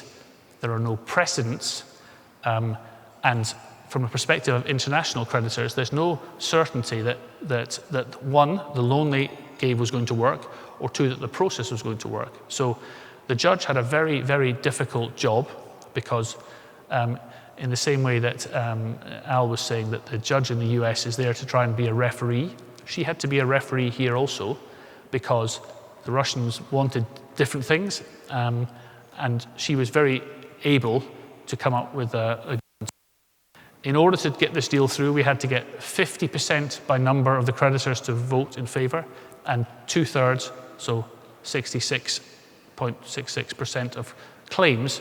And on the right, you'll see we ended up with just over 80% of claims voting in favor. So it was a unanimous success. I'll just talk a little bit about some of the success factors which helped make this work. And then on the next slide, I'll also talk about some issues which were a challenge, some of which you may think would be relevant cases here. And I'd also say another point that was raised earlier. Once you have a big case in Saudi which works with your new law, it'll help with international recognition. It'll help with foreign creditors who invest here, who then understand what will happen if there's a problem. And it will accelerate, I think, the use of the processes into the future. So our home team, our Alex Partners team, was phenomenally helpful in this because it was a country we hadn't worked in before, really. Many issues. We had some local contractors who helped us, who had Croatian language skills and a network, and they were able to help us navigate the politics. The person that was appointed as the administrator, we had a good relationship with him. We had access to and in fact, we had access to the Prime Minister when we needed it, but we tried to keep that to a very small number of occasions. We had a good relationship with a fund called Knighthead. Knighthead were the prime driver behind the new financing facility that we needed, and they helped introduce other people into that facility and were prepared to make what I think was quite a big financial bet at the beginning of the process and put in a lot of money to make this work. We said at the beginning of the process to the creditors that whatever we did, it had to meet international standards, because that's what the creditors who were non-Croatian would expect. And by value, they were by far the largest group. But we also recognized we had to deal with local issues and not force something through just for the financial creditors. So you can imagine the balance between the financial creditors wanting one thing and the local suppliers wanting something different was a challenging balance. Focus on cash was really important to make sure that the businesses operated smoothly and were using cash only when they had to, not just for projects that they would like to do. The previous owner had spent, I want to say, 500 million of capital on CapEx, and one of his plants, wine producing, he spent, I think, 60 million on this. And even if you forecast 20 years of profitability from this company, it would never repay that investment. So we explained to the management team they needed to make investments based on sound return analysis. You know, I will invest 100 and at some point I will be repaid, not I quite like a new toy. Getting to the detail of the businesses and how they operated was very important, because otherwise it's very hard to do a plan of the future unless you really understand how they work. Management teams, we had many management teams, so working with them was very important. And I think, last point, cultural differences are very important for people to understand. And I think that's one thing to consider in your new bankruptcy law, which is although foreign investors and foreign creditors will want to understand how the process works, they hopefully will understand that things are different in Saudi to the way they are in other places. And although they are changing, they are still different. And if you do not have some understanding of the cultural challenges and differences, then it will be very easy to fail. In terms of challenges, well, we had some local advisors who helped us. They became part of the problem because they were connected to the Deputy Prime Minister and also the person who was the extraordinary administrator in some ways, and that caused us a challenge. The press were very harsh, and even though it was clear the business was saved and it was in a very bad state at the beginning, there was never any positive press that said, this is great, we've done something successful. There was always, here's something we don't like about it. The Russian issue with the Russian bank, and there were two Russian banks, very large creditors, was very uncomfortable for the government. I know that the Deputy Prime Minister had to go to Moscow a few times to meet the chairman of the bank, and they were very difficult, and they raised the level of tension in Croatia. And they particularly raised the level of tension in Serbia next door, where they have very close links.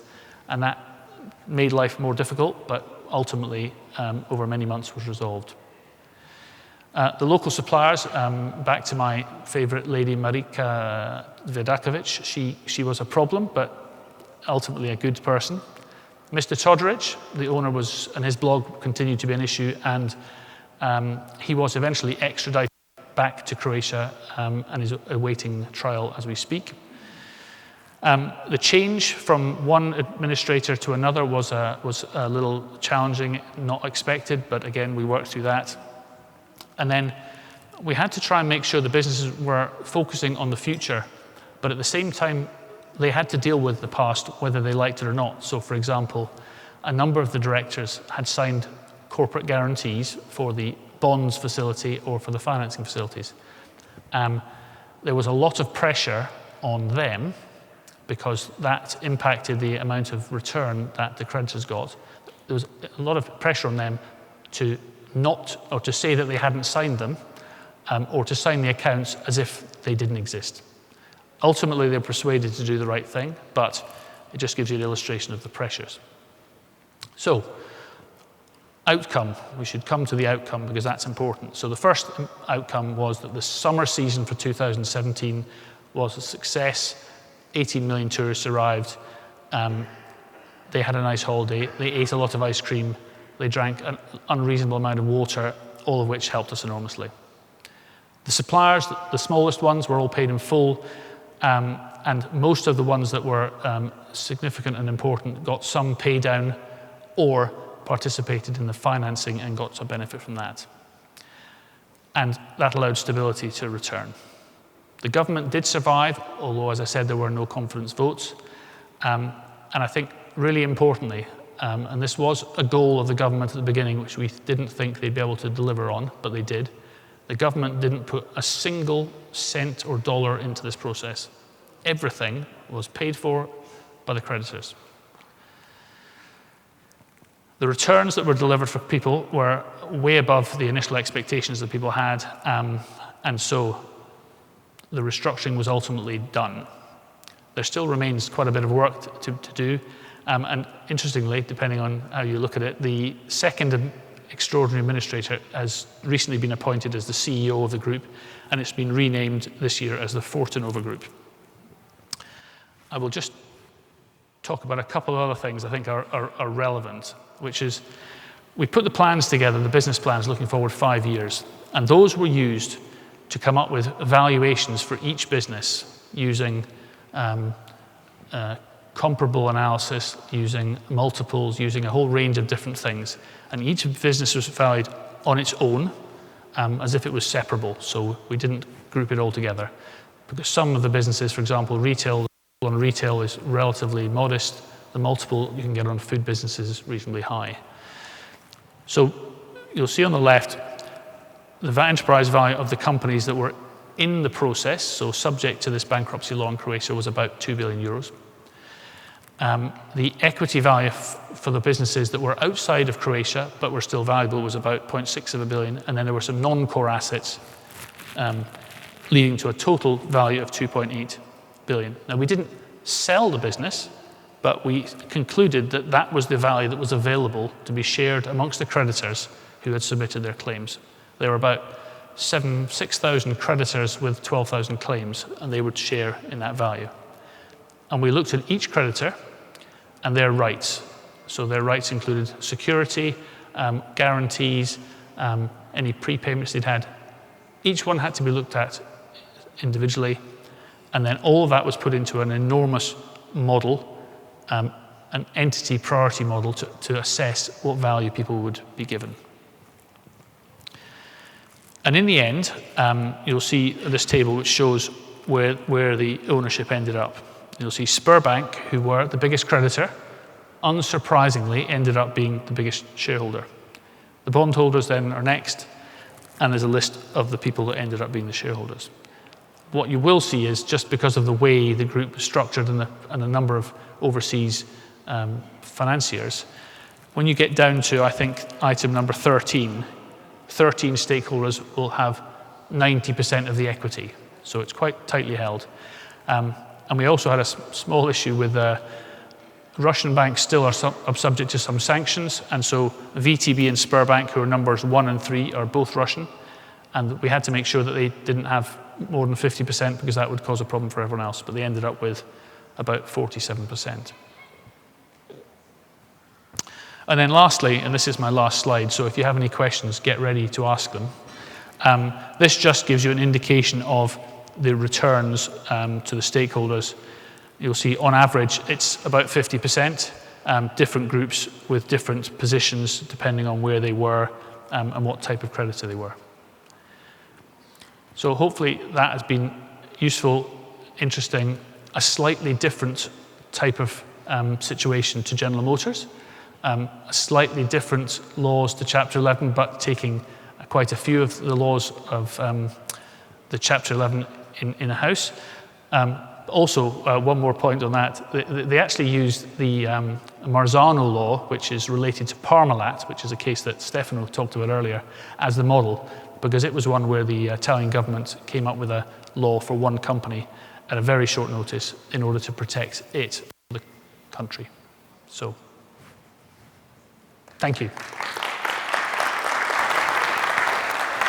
Thank you, Alistair.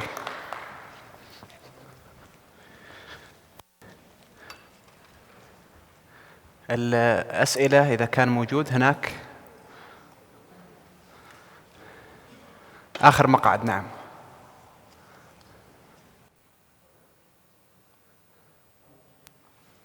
طيب، شاكر للطرح اللي تم طرحه والتميز في التجربة اللي تم إدارتها في كرواتيا. سؤالي الله يحفظك، الصوت واضح؟ سؤالي الله يحفظك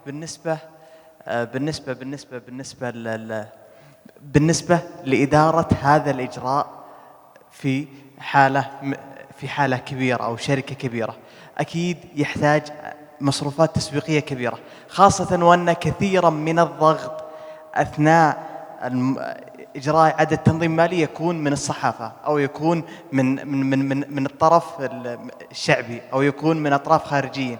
هذا الضغط وهذا الإعلام يحتاج أن يبذل أمين الإفلاس فيه مصروفات تسويقية، فيدفع مثلا للصحافة، أو يدفع كذلك لشركات تسويق، أو يدفع لشركات إعلامية. طيب، كيف استطاع أمين الإفلاس في حالة الشركة الكرواتية، كيف استطاع أن يتعاقد مع شركات التسويق وشركات الإعلام؟ هل تعاقد معهم بمبالغ مقطوعة؟ هل تحملت الشركة المفلسة هذه المبالغ وهذه المصروفات التسويقية؟ وكيف أمكنه أن يتعاقد في مصروفات تسويقية الأصل أنها تكون غير أساسية في ممارسة النشاط، فقط ليتمكن من تقوية الصورة الإعلامية للشركة؟ هذا سؤالي. واضح؟ Okay, thank you. So the immediate answer is with difficulty.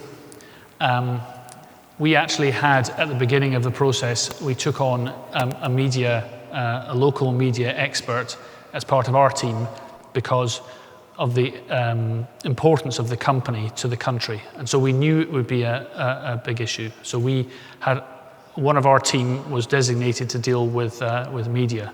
And the costs were paid by the company, and the company was very happy, and the government were very happy for that to be paid, because everyone at the time felt that the business had a long-term future, it had significant value, and they were very keen that we would do whatever we could to preserve that value. One of the issues to be dealt with, of course, one of the biggest businesses by revenue, although not by profitability, is the retail side. And so it was very important that customers who had been into the shops in the beginning of April and the shelves were largely empty, it was very important that those same customers came back. So our market share for Konzum, which was the Croatian supermarket chain, had 22% market share before we started.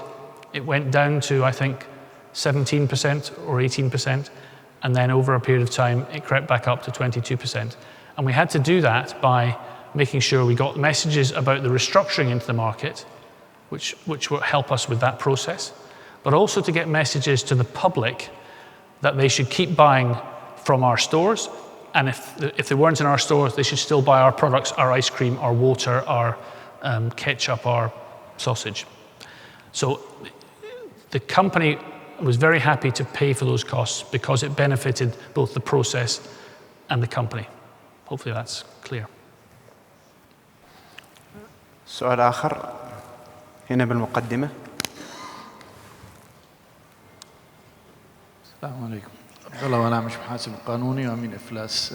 اشكر السيد اليستر على الحاله اللي استعرضها. عمليه الاجراء في الافلاس فيها 4 اطراف: مدين ودائن وقاضي وامين.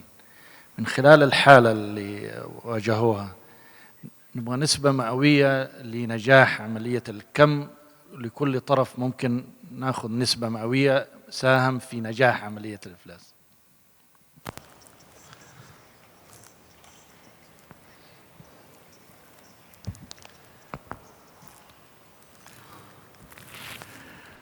It's an interesting question. I'm not sure I've got a precise answer. What I will say is that the debtor was important because the company had to keep operating, making profits, and taking steps to improve its profitability, because ultimately the value that was attributed was based on an assumption that the companies would hit their forecasts. So what the company did was important for value. What the judge did was important because without a court approval, and the first approval in July was appealed multiple times, and ultimately it had to go to the Supreme Court for them to approve. So if it had not been approved, it would have been liquidation, so critically important. The office holder had to hold the business together, deal with all the stakeholders, and had a very difficult job in the media.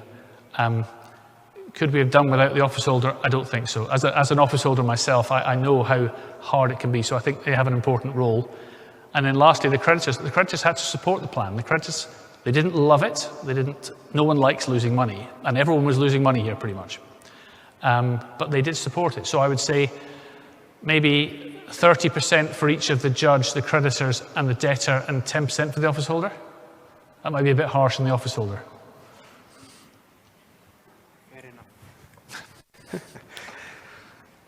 هل يوجد أي سؤال آخر؟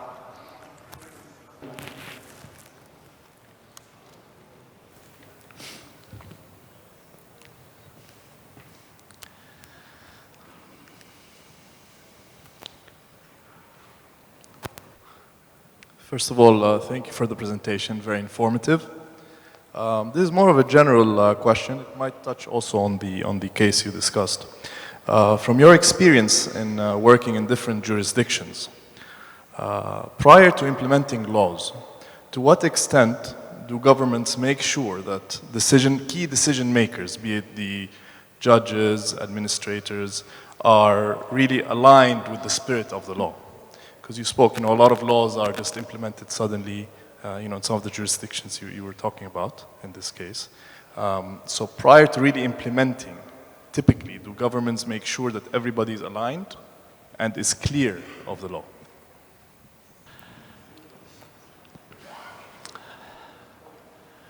Well, it's a difficult one, because as you say, in many countries the judiciary are at least nominally separate from the government, and they should have their own, make their own decisions. So I think in this particular case, the judiciary knew how important this case was and how important the survival of the business was. So I think they had a good incentive. I don't think the government put any pressure on them, but it was they read the papers every day also with the same story and knew how important it was. So perhaps behind the scenes there were some conversations to say, please make sure that we follow the law. The judge was tested many times on the case on decisions she made as she went along, on the law, on the financing, and ultimately on the settlement. So it wasn't just one judge who ultimately helped decide. It ended up being a number of judges. So I think that helped enormously and took some of the pressure from the government. More generally, outside of Croatia, I think it depends really upon how closely linked the government and the judiciary are. In some places, I think the government would like things to happen and they don't always happen. In others, they're very closely linked. So I did a case in the Caribbean a couple of years ago, and we were engaged by the Attorney General of the country, and we were appointed by the court. I'm pretty sure the Attorney General talked to the judge, but he made his own decisions based on the legislation, and he followed it to the spirit of the legislation. There weren't any situations where you could have come up with a different answer to the one he came up with. And he had to be quite brave because in that case, a Chapter 11 had been filed for the company. It was a big resort and hotel development. And the correct answer was to challenge the Chapter 11 and have it terminated, which he successfully did. But when he did that, he was taking some risk a little bit, but he did it and it worked. I'm not sure if that completely answers the question. Okay. طيب سؤال هنا. السلام عليكم. وصايف مدير عام للشركة. ما هي الصيغة الأكثر قانونية وعدالة رقمية في تقديم التنظيم المالي عند موافقة 60% من الدائنين على إعادة الجدولة؟ ولدي سؤال آخر، هل يشمل ذلك الشركة الأم وبقية فروعها أم يتوقف على جدولة الشركة الأم ومديونياتها؟ إذا تريدين السؤال مرة أخرى الله يسلمك. ما هي الصيغة الأكثر قانونية وعدالة رقمية في تقديم التنظيم المالي عند موافقة 60% من الدائنين على إعادة الجدولة؟ السؤال الثاني، هل يشمل ذلك الشركة الأم وبقية فروعها أم يتوقف عند جدولة الشركة الأم ومديونياتها؟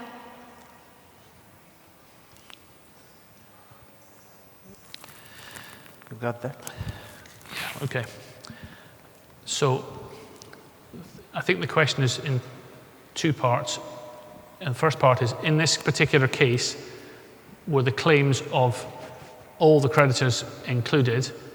The answer is all of the creditors of the companies that were subject to the extraordinary administration process. So 70 companies, the creditors of all of the 70 companies were included. And we have, it's a technical expression, but I'll use it. We had consolidation in that we used the assets of the whole group to determine which asset and which amount of assets was given to each creditor in each company. But what we didn't do was substantially consolidate everything into one pot so that everyone got, for example, 50 cents in the dollar. So I'll give you an example. In the water company, very valuable, but it was subject to lots of guarantees. So the return on those creditors was maybe 10 cents. On other companies with no guarantees, the return could have been 50 cents. So it depended upon where people sat. So we didn't put it into one lump, we looked at each company individually. In terms of the question about 60%, so the law prescribed 50% by number, so half of the creditors had to agree in total. And that was important because if you took out the financial creditors, by number, most of the creditors were local suppliers. And so the government wanted to make sure that whatever was agreed in the settlement plan was voted on by the local suppliers. So even creditors with small claims were able to vote if they hadn't been paid. And this was a way for the government to make sure that the banks and the lenders and the bonds didn't bully or treat the local creditors harshly. So the 50% rule was the first hurdle. And then the second rule, which I guess is to help potentially the financial creditors, is based on value, and it was 2/3 of the total value. So there's no situation where 60% on its own can make a decision here. If there's a secondary question, is 66 2/3 the right percentage? I don't know. There are other places where the threshold may be 75%, but it needs to be sufficiently flexible so that you don't have a situation where one or two people who are quite big creditors can stop everything happening. So in my experience, 66 2/3 or 75, most processes are in between those two as the percentage that they would accept or expect. أليستر. Yes. 3 نقاط رئيسة. So I better put this on again. Yeah. Go for it. 3 نقاط رئيسة لكي تتجاوز الشركة هذا التحدي ولا تخسر قيمتها في السوق. إذا أردنا تلخيص هذه الساعة الماضية ب3 نقاط رئيسة ممكن أن نخرج بوصفة سحرية إن صح التعبير لكي تتجاوز هذه الشركة هذا التعثر ولا تحترق كما يقولون.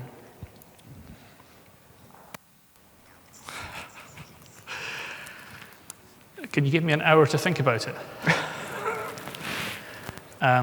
Or you could ask Al on the stage. He might have some answers as well. Let me think about it. 3 things. From the company's perspective or from the office holder? Could be from anywhere. Okay. So one thing would help enormously, good information.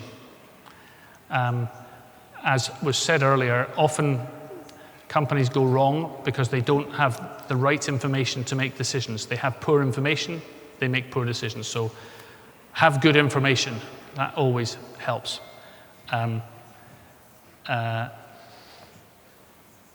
Manage your cash very carefully. Liquidity, when you have a lot of it, it seems that it will never go away.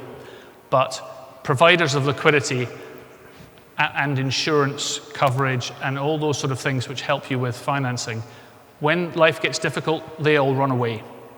So liquidity is really important. Have liquidity. Make sure you use it wisely. Third one.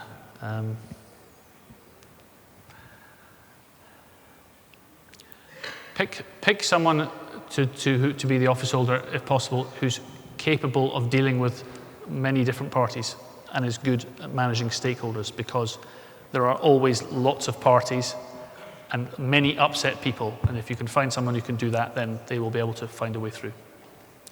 إذا نستطيع القول المعلومات الصحيحة، كذلك استخدام الأموال المتبقية بالشركة بالشكل الصحيح من قبل الشخص الصحيح. ربما هذه هي الخلطة السحرية التي يعني إن شاء الله تمكن الشركات من تجاوز تعثراتها من جديد. شكرا للسيد أليستر بيفريج لهذه الجلسة. الآن ننتقل إلى الجلسة الأخرى، وهي حالة عملية عن تحديات إعادة التنظيم المالي في منطقة الخليج مع السيد فرناندو. فليتفضل مشكورا. Thank you so much. Yeah.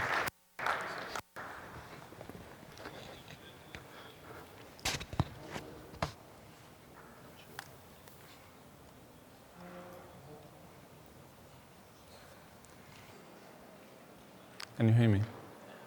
Yeah. Good afternoon, salam alaikum. This is, I think, the 4th accent that you will hear today, so American, British, Italian, now Spanish. I've been in the region for the last 10 years. When working in this, and unfortunately, I have not yet learned Arabic. But on this business, I learned 2 main words, which is Kulu mushkila and mafi flus. So another question that I think is relevant in the region, and we have mentioned it before, is here in the region, opposite to the Western, the CEOs are not part of the board. In the West, and we work with a relevant amount of private equities around the world, and our revenue is significantly coming from that type of shareholders. There is already enough problems or lack of grip from the shareholders through the board when the CEO is part of the board. That grip on the business when the CEO is not part of the board is even more of a challenge. Okay? So I will try to give a little bit of GCC Saudi flavor. It's a bit of a challenge because it's the last session before lunch, so I imagine that you are already tired. But I'll try to make it interesting and related to the region. So with regards to, and I will mainly focus on a case. It's not a one case, it's the combination of 2 or 3 cases in construction, in companies in the region, and especially in Saudi. In this type of environment, and as you know, the situation over the last 3-4 years, there has been a relevant amount of work on restructuring on construction companies and real estate companies, and this is where I will focus today. So typically this is how things start. Okay, so you have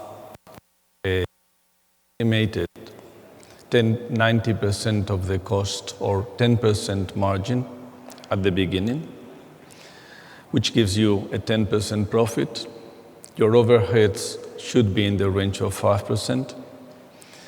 Let's say 2% depreciation costs, or at the end you get 3%. From this theory, you go to the reality, and the reality is the one on the bottom, which is your direct costs are higher for various reasons, starting from a wrong bidding, following with a wrong management of the project, and third, increased by lack of cash and increase in working capital costs. This drives you already into losses before adding the headcount, the indirect costs. The indirect costs are usually not 3 or 5%, are usually 8, 10, and sometimes 15%.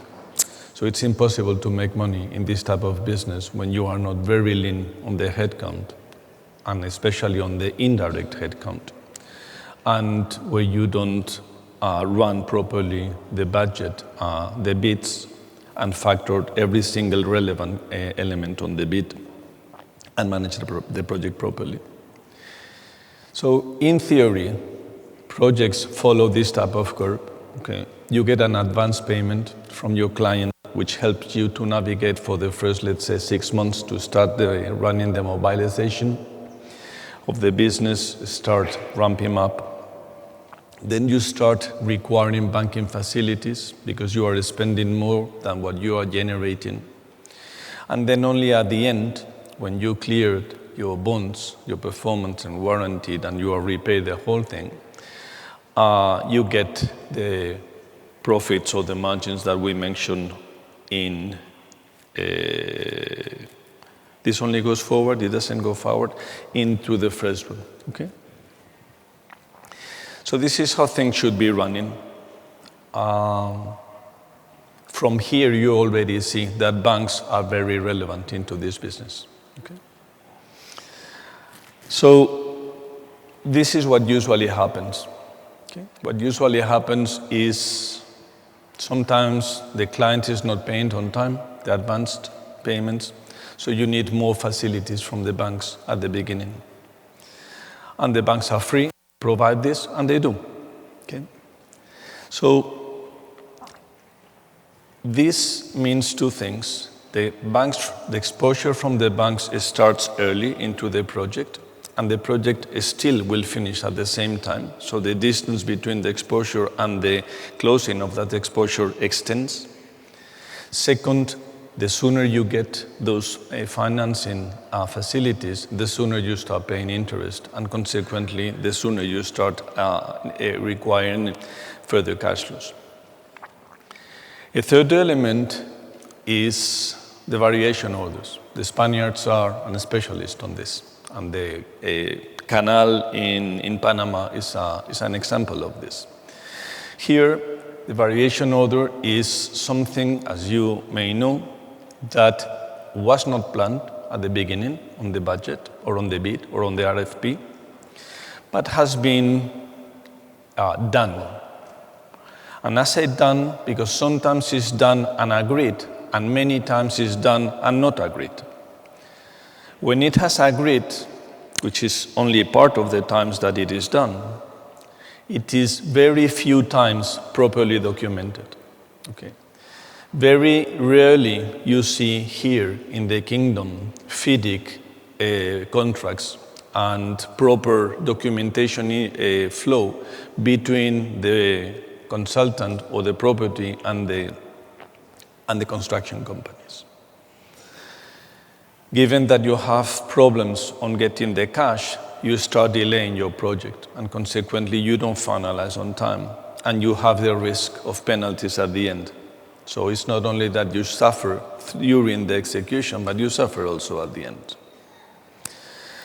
And obviously, when all those things happen, the profit is significantly deteriorated.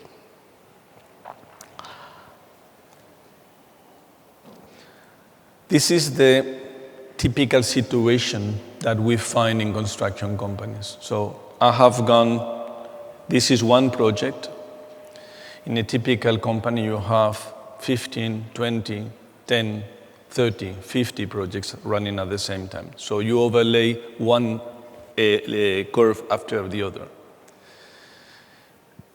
You see that here, from a third-party perspective, you start with the question of what's the real information and which are the numbers that I can trust. Okay. One of the questions here that you also find is what's the cost to complete at any moment in time? This should be something more or less well known. The reality is it's not. And typically, project managers on the reporting give progress as to they should, and only at the very end of the project you realize what the reality is. In other words, the cost to complete continues to be more or less flat until the end, and only at the very end ramps up, okay? Which is a surprise to the third parties being banks or boards or management. Okay.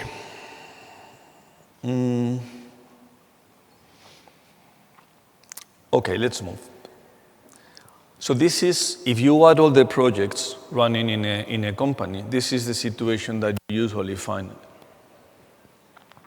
Margins are not 10 or 12, 15. Sometimes they are budget at 10 or 12 or 15. Some of the times are only budget at 10%. Additionally, there is a concept which I think is a wrong concept, which if you compare to the car manufacturing, to an OEM business, you have assets, although they only contribute to 10% of the overall cost, as Stefano was mentioning. Here, your assets are very thin. If at all, you have plant and equipment, if at all. So you don't have fixed costs, okay? Might be the fixed cost here in the kingdom are the workers that we bring here and we pay for a year. But you can manage with a much larger flexibility than the flexibility that you have if you have a plant, a manufacturing plant. So with the concept of contribution margin, which is any new revenue will help me to cover my fixed cost, okay? And my fixed cost in this business, some people or some managers consider, as I said, that are the headcount when they are not. They start getting into projects which from the beginning will not have margin. So it's not that it will not be 15, it won't be 12, it won't be 10. It's from the beginning they will have 1 or -1. In the understanding that this will help you to contribute to the fixed cost or the contribution margin. Another question is, it has two sides, the third point, which is some companies, given that they are in this situation on different projects, they move funds from one project to the other, okay? This helps the overall portfolio to move forward, but this damages some projects in the compensating others. And the liabilities on a per project basis are very different, okay? So this is why sometimes you are unable to segregate and you don't have the flexibility. Sometimes you are able to segregate and you segregate and you move money without considering the liabilities on each of the projects. Operational challenges, tendering. I remember one of the projects was related to the metro, the Riyadh metro. And there was a screen, I think, about this size, and which represented a very large percentage on the final cost of the project, which was not properly budgeted at the beginning. Okay? So when you have one item which is going to drive a significant amount of the cost of goods sold, you better check without being in a rush. Because sometimes what happens on the bid is you always rush at the end because there is a deadline, you have been late, the RFP has not been analyzed, so you rush. okay? And if you rush with some equipment which will drive if you make money or not, you better take care of it. Inaccurate cost to complete, this is business as usual. And it has two considerations. One, it's difficult because, I mean, you're building things, you don't know exactly how it's going to happen. So it's not like building a clock or a watch. But it's also, there are vested interests on the project manager not to make things very transparent and consequently push to the end to see if at the end things get a little bit better. And sometimes, given that you start suffering on cash from the very beginning, then you have to pay more because the payment terms with the vendors are less. If you want better payment terms, you pay it on price, okay? And consequently, there is a trade-off between cash flow and profitability, which is a very dangerous trade-off. On contractual issues, I mentioned FIDIC, almost absent in most of the projects here in the Kingdom. Variations not tracked, not claimed, not documented. And then you have another question, which is also very common here in the regions, which is the figure of the consultant, which is an entity which is between the client and the construction company. And the consultant interests are not aligned with or fully aligned with the construction, and might be not necessarily fully aligned with the client. So this is also a distortion which it gets into in between. Given that you don't have cash, you pay late to your subcontractors, and then your subcontractors deliver late to you. With regards to SG&A, you may think this should be an easy one. Unfortunately, every construction company we work, this number is too high. Why is it too high? I don't know. Is that they are closer to the CEO? Is that they are on the main office? Is that you have different nationalities on different areas of the company protecting the people from the village? I don't know. Okay. But typically, these costs are significantly higher. And I said 5, 4, never more than 6. Never, never more than 6. Given that you are on cash shortages, your accounts receivables are increasing because you are not able sometimes to invoice. And then there are long overdues on relationships, on retentions, excuse me. And then information about your cash position is very quickly spread. And consequently, vendors and subcontractors start asking for your cash before they deliver the equipment or before they deliver their service. And sometimes even them are on cash restricted environments. As a consequence, banks' facilities are breached. And from the board, your sensation, your feeling is that you are sitting on a moving chair because you don't know exactly what the situation is. There was a question before, who's responsible for this? Everyone and no one. So the banks were funding something that might be, they were not very strict on analyzing. The management did not properly, the bids and the management. The board approved some projects that should have never been accepted. Okay.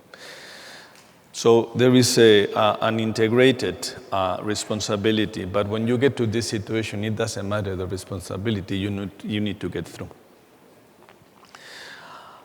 So given that the chair is moving, you don't know exactly what your forecast, your cash flow is going to be, and consequently the conversations with the banks are very difficult, and with the shareholders.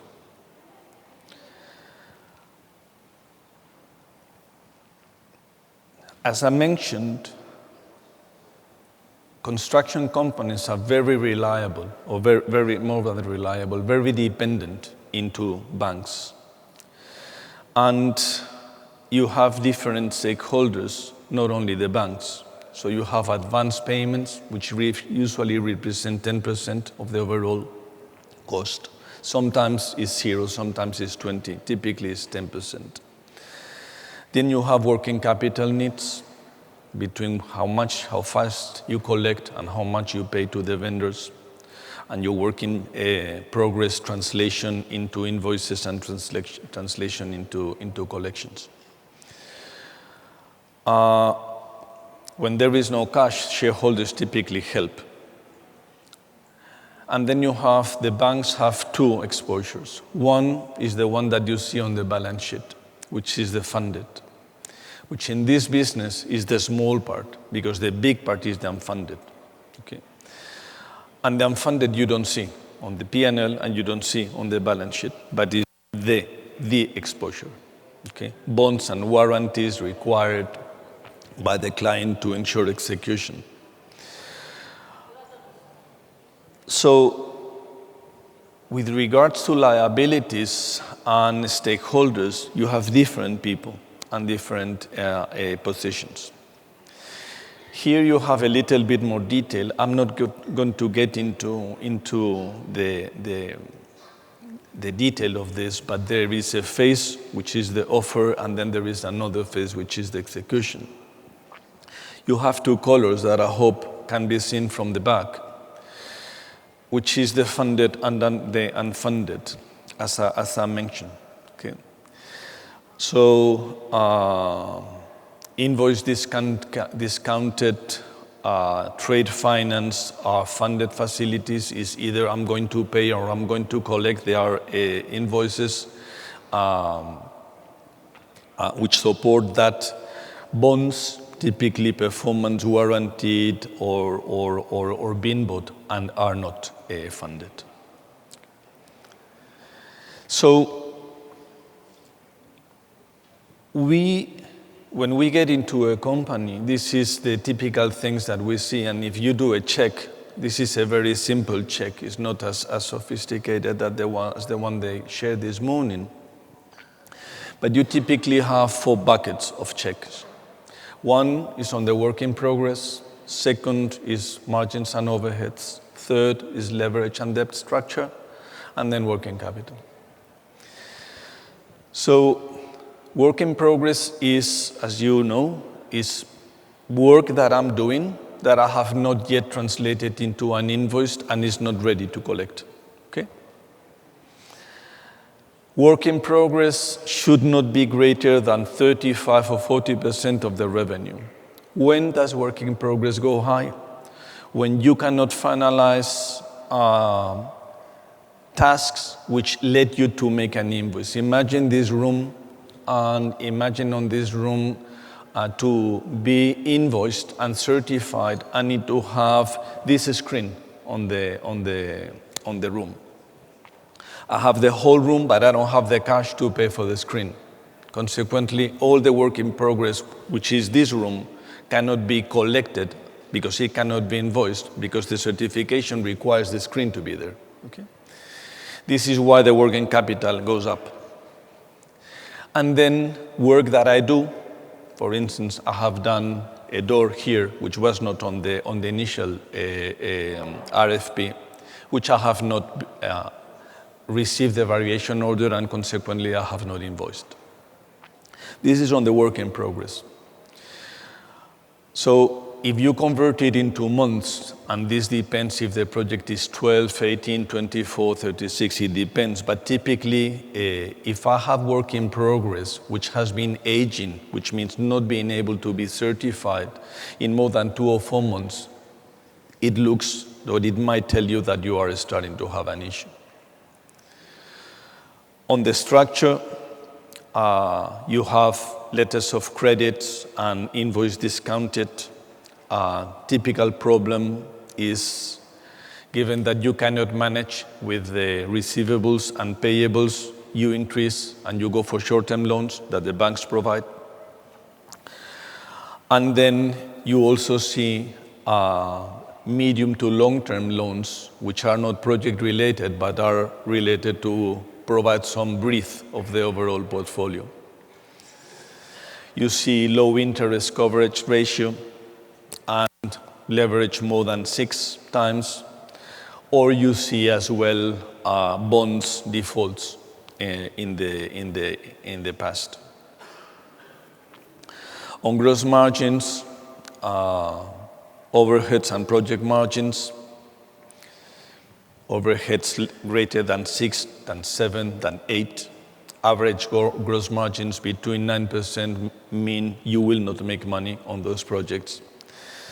And finally, working capital, which is typically receivables in the range of 30 to 120 days, current ratio less than 1, receivables more than 6 months, and payables outstanding more than 6 months. These are things which smell like there is a problem.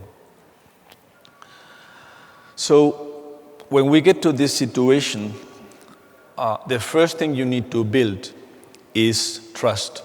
Okay? There is lack of trust from the board into the management, from the management into the vendors, from the banks on everyone. So first thing is you need to build trust. And you need to build a trust through something which is solid. Okay? And here, the first thing you need to start understanding is what's the cost to complete of the projects you're running. Okay? And what's the situation of that cost to complete? Should you have cash or should you have no cash, which are two very different scenarios. Okay? Then you move into a second phase, which is you manage the cash tightly. Managing the cash tightly means you pay once a week. There is no single payment into the whole company, which is not approved by a committee. And as you can imagine, running this committee is extremely painful because you're always making trade-off decisions, which means, do we have 2 months due payroll, or do we buy the screen so that we can certify and collect all the understanding that if I spend the money today on the screen, I will collect in 3 months, if at all, okay? While if I pay the staff or the payroll, people will continue working. So this is one example of trade-off decisions that you have on the cash management. Then you necessarily need to restructure the debt and also the considerations with the shareholders. So typically, on a period of 6 to 12 months, you are able to stabilize.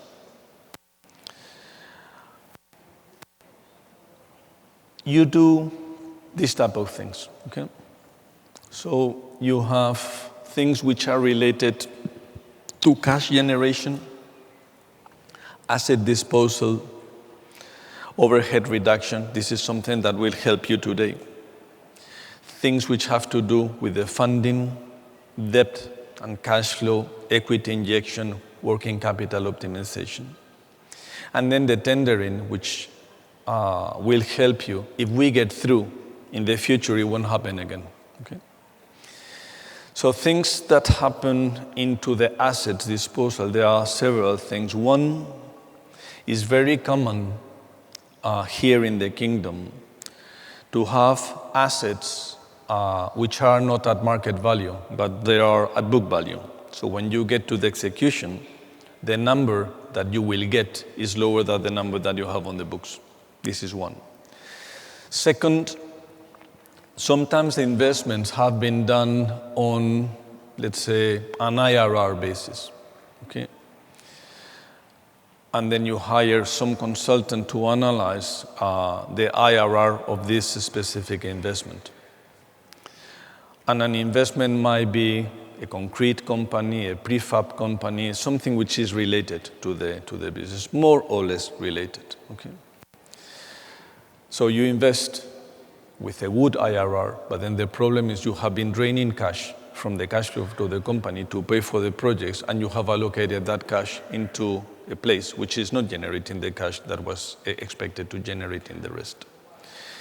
And third, there is a behavioral, at least in my 10 years experience in the region, which is Arabs do not like to sell. Arabs like to buy, but they do not like to sell. Okay? And consequently, when you get into this situation, it's very tough, the discussions on we need to sell to generate the cash. Okay? These discussions are at the board level. So, this is a situation that it's illustrative. So we went into a company, we did the phase 1, okay? So let me go back. We did this phase 1 where we settled the base and you build confidence or rebuild some confidence. Anyway, whatever you decide to put on the paper that you will do, you better do, okay? Because the creditors will track you, if not on a weekly basis or on a bi-weekly basis, they will track you on a monthly basis. So it's critical that the first 6 months you deliver what you said for them to continue be confident into the company. So zero optimism on this first phase. Let's assume that we got through the first phase, we had some conversations with the banks, and we get into the second phase, which is doing these type of things. So we went into phase 2, execution, okay?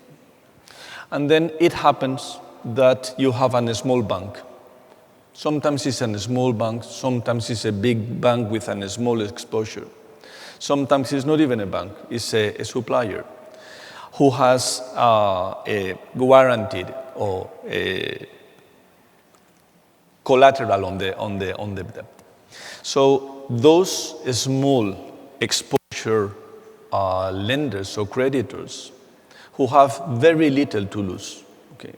Because if you are a large exposure, okay, you have a lot to lose, and consequently you want this machine to continue running, okay? Those who do not care too much if the machine continues running or not start placing claims on, I want my money back, okay? I didn't get into the details, but some overdrafts and short-term loans can be called at any moment, and some of them are renegotiated on a yearly basis. So you have the knife here, okay, and the knife can at any moment go down. So one of the banks suggested a claim. Sometimes here as well, you have accounts which are ring-fenced, okay? So the bank says, I will provide facilities for this project, but any inflow coming from this project goes to this account, and you cannot move it to another account. So once those claims started to happen, the next step is some of the banks started to ring-fence some of their accounts to repay small debts, okay? To repay small debts and drain in cash from the cash flow of the company to keep the machine running, okay? If you are the small exposure bank, you would do exactly the same, because you don't care. You don't care about the other bank's exposure, you don't care about the companies, you don't care about the salaries. You just care about getting back your money, okay? And you could do this. So it's an absolutely rational behavior. It's not an emotional behavior. If you are on the other side, which is you are a shareholder or a large exposure bank, you say, why are they doing this when this is going to drain the company down, okay? Which is also a very logical behavior. So anyway, after the claim and the ring-fenced, the small lenders hold the syndicate, because we had a syndicate of the banks, and took them hostage and restricting the liquidity. Okay? This is what happens when you don't have a bankruptcy law. Okay? You are not protected, you simply interact with all your shareholders as much as you can do. What happened here? So first, you have a cash flow shortfall. You don't have cash enough. Second, the shareholders need to inject, and they can inject or not. Third, you start with claims, and you start with increasing legal costs and lawyers' costs. Fourth, you cannot progress, so your work in progress starts to extend and enlarge. And you put at risk your bonds. And as I mentioned before, the unfunded is like this, the funded is like this. So this is when the big Pandora box opens, which is for the banks, which is the unfunded risks. Okay? And then there is no time for any discussions, and consequently the business is disrupted. What could you have the situation if we could have a settlement, a bankruptcy environment? First, we could prepare for a settlement proposal showing the ability to repay the debt and how much can we pay of that debt and when can we pay that, with scenarios of interest and time. Okay? Then you apply for the court on a protective agreement and a moratorium with the creditors, which is in fact a standstill. So short, small creditors cannot take hostage large creditors, and you ring-fence the cash position and the exposure that the different banks on that precise moment. So the company can continue with those facilities until the agreement has done. Then the panel would review and endorse. Creditors to meet and review the proposal, then the court for the hearing to confirm the proposal and a vote of the majority of the creditors, and finally commence the restructuring under the supervision and the court.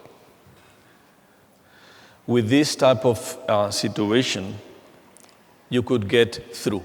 Okay? So the cash flow is improved. The company has the facilities from the banks to continue running. They will do a headcount reduction. They might negotiate some projects to be stopped or delayed and pay some penalties and not in order to get others running. There will be a renegotiation with the banks. There will be equity injection from the shareholders. There will be a reduction on the negotiations with the vendors, and you will pay a percentage of the debt because they are also in the same situation as you, so you can negotiate maybe 70% of the debt, 50% of the debt, or 80% of the debt.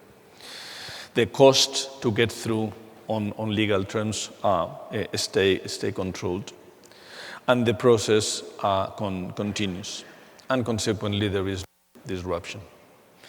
I have been in 2 situations. I've been in different situations, I think in 5 situations here, but I will get the 2 extreme situations. On one, you have a construction company which is part of a group. You have an exposure with some banks in the construction companies that you also have with the group. And in some cases, the group is financing at the company level. So as a group owner, you have a reputation and a relationship with the bank, not only on this company, but also on other portfolio companies, and even at the group level. So in this situation, the shareholder thought that they should inject, and they injected, and all the banks get paid over a period of time. This was on Western terms, at a very large cost to the shareholder. Okay? The banks should have been part of the party, and they were not. Okay? This is one situation. Another situation is, and by the way, in this situation, given that you, shareholder and board, are going to get the thing running and make an agreement with the banks, you start talking with the banks fairly soon. Okay? So you start talking with the banks during the first 6 weeks, and this is what happened. So the banks have visibility all the way through, and there were updates with the banks on a monthly basis during the first 6 months of the execution. That, as I mentioned, you need to be exactly delivering what you promised you were good to do. The second situation was the shareholders were either not willing, either not being able to inject equity into the company. So they thought the banks will help us on this process. But we don't share with the banks what the situation is, just in case they are not scared. Okay. So we will not share much.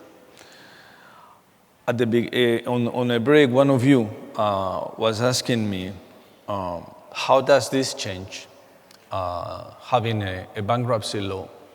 How does it change when some CFOs are requested by CEOs who might be requested by boards to do some cosmetics into the numbers? Okay? When you are in this situation, the cosmetics are part. In the West, cosmetics mean liability and means a potential jail. Here, when you are in this situation, you are very transparent. Because if there is no trust on the shareholders, it's impossible to get it through. Okay? So this with regards to the transparency and the CEOs. What else? With this type of environment, you are able to manage your costs. You have time to negotiate with your vendors. You have time to reduce your costs. You have time to keep the machine running by bidding projects in a much restricted approach.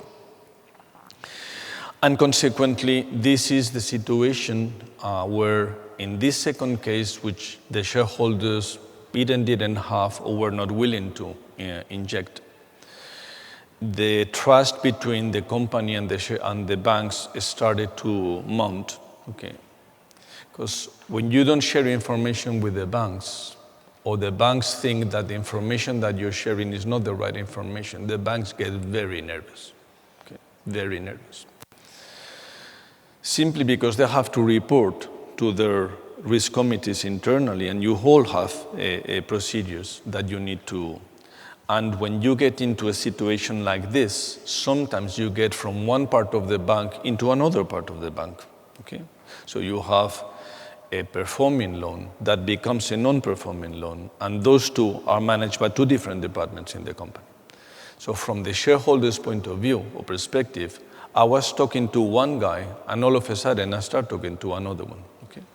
And the second one is much less friendly and much less open to talk with me than the first one. Okay? So on the second case, as I said, is a recipe for disaster. You start not talking to the banks. You are not willing to inject. The cash flow continues to drain more and more and more. And consequently, at the end, the thing collapses. Okay? And then you wind down, and then the liabilities go to the roof, and then the banks do not only get the funded, but they also get the unfunded. And then it comes the question of the liabilities, which I was also talking to some of you during the break, which is, I'm not a lawyer, and I'm not able to answer any of these questions on legal terms, but you as board members and you as CEOs have a liability, okay? And you better know what your liabilities are before, during, and after you are in this type of environment, okay? I have been with people asking me, is my house or my home at risk, okay? So you need to know what the liabilities are. The other colleague about the cosmetic or non-cosmetic, there is a liability on that. Okay? You can be more strict or less strict, but in theory, there is a liability to it. Okay? And when things go bad, the CEO might say, no, it was the CFO who decided to do this. Okay? And then the CFO said, no, but it was him, and here is the email, or there is a board. Okay? It's an environment which is very unpleasant. And this not to consider that the accounts are audited on a yearly basis. So in theory, you will have the auditors on a yearly basis addressing some of these issues. So these are two situations, okay? In the new environment of the bankruptcy law, you would have the process involving all the stakeholders. The shareholders will inject, for sure. The banks will have a cut. The vendors will have a cut. The management will have a huge pressure because they need to deliver on weekly, and there is no blah, blah, blah. There is a monthly delivery. So it's a very painful process for everyone, but it's for everyone. It's not only for the shareholders, okay? It's for everyone. So I try to make a little bit faster. I think we have some, it's 5 past, but I think we have some, where is Turkey? Anyway, I think we have time for questions. Thanks very much.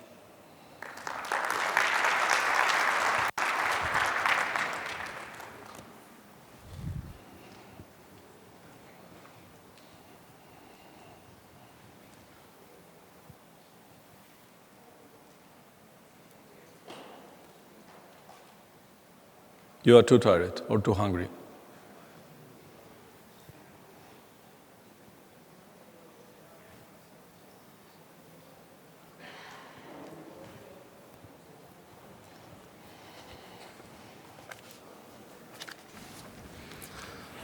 حفلنا الكريم، شكرا لتشريفنا بالحضور.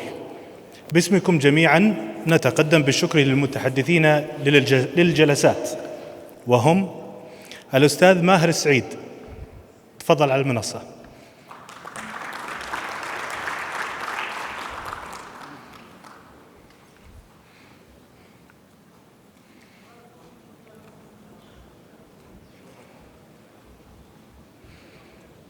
السيد ستيفانو أفيرسا.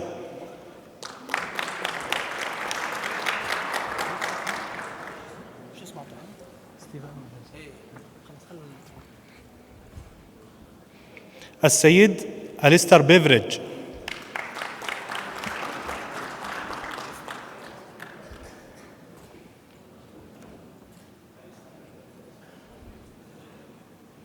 السيد الكوتش.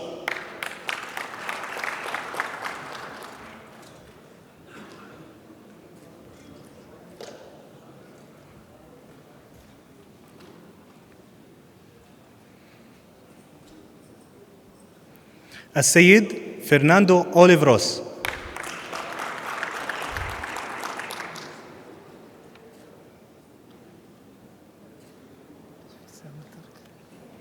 السيد أليساندرو ميساغليا.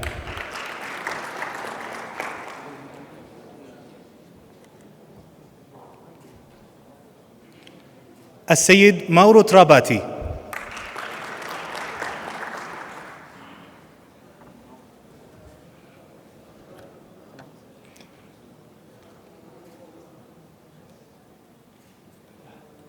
خلاص.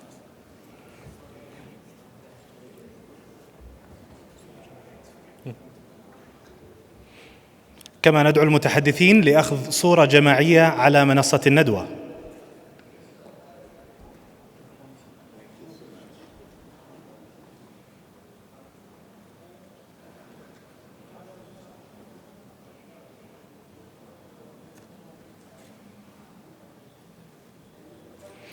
نذكركم بأن جلسة الأسئلة ستكون في الساعة 3:30 حتى الساعة 4:15 بعد الغداء مباشرة.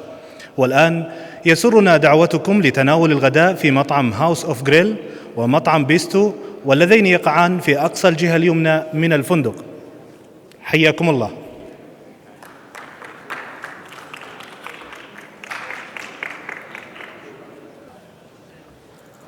ننوه للأحبة الحاضرين بأن هناك شهادات مطبوعة في الجهة عند البوابة اليسرى.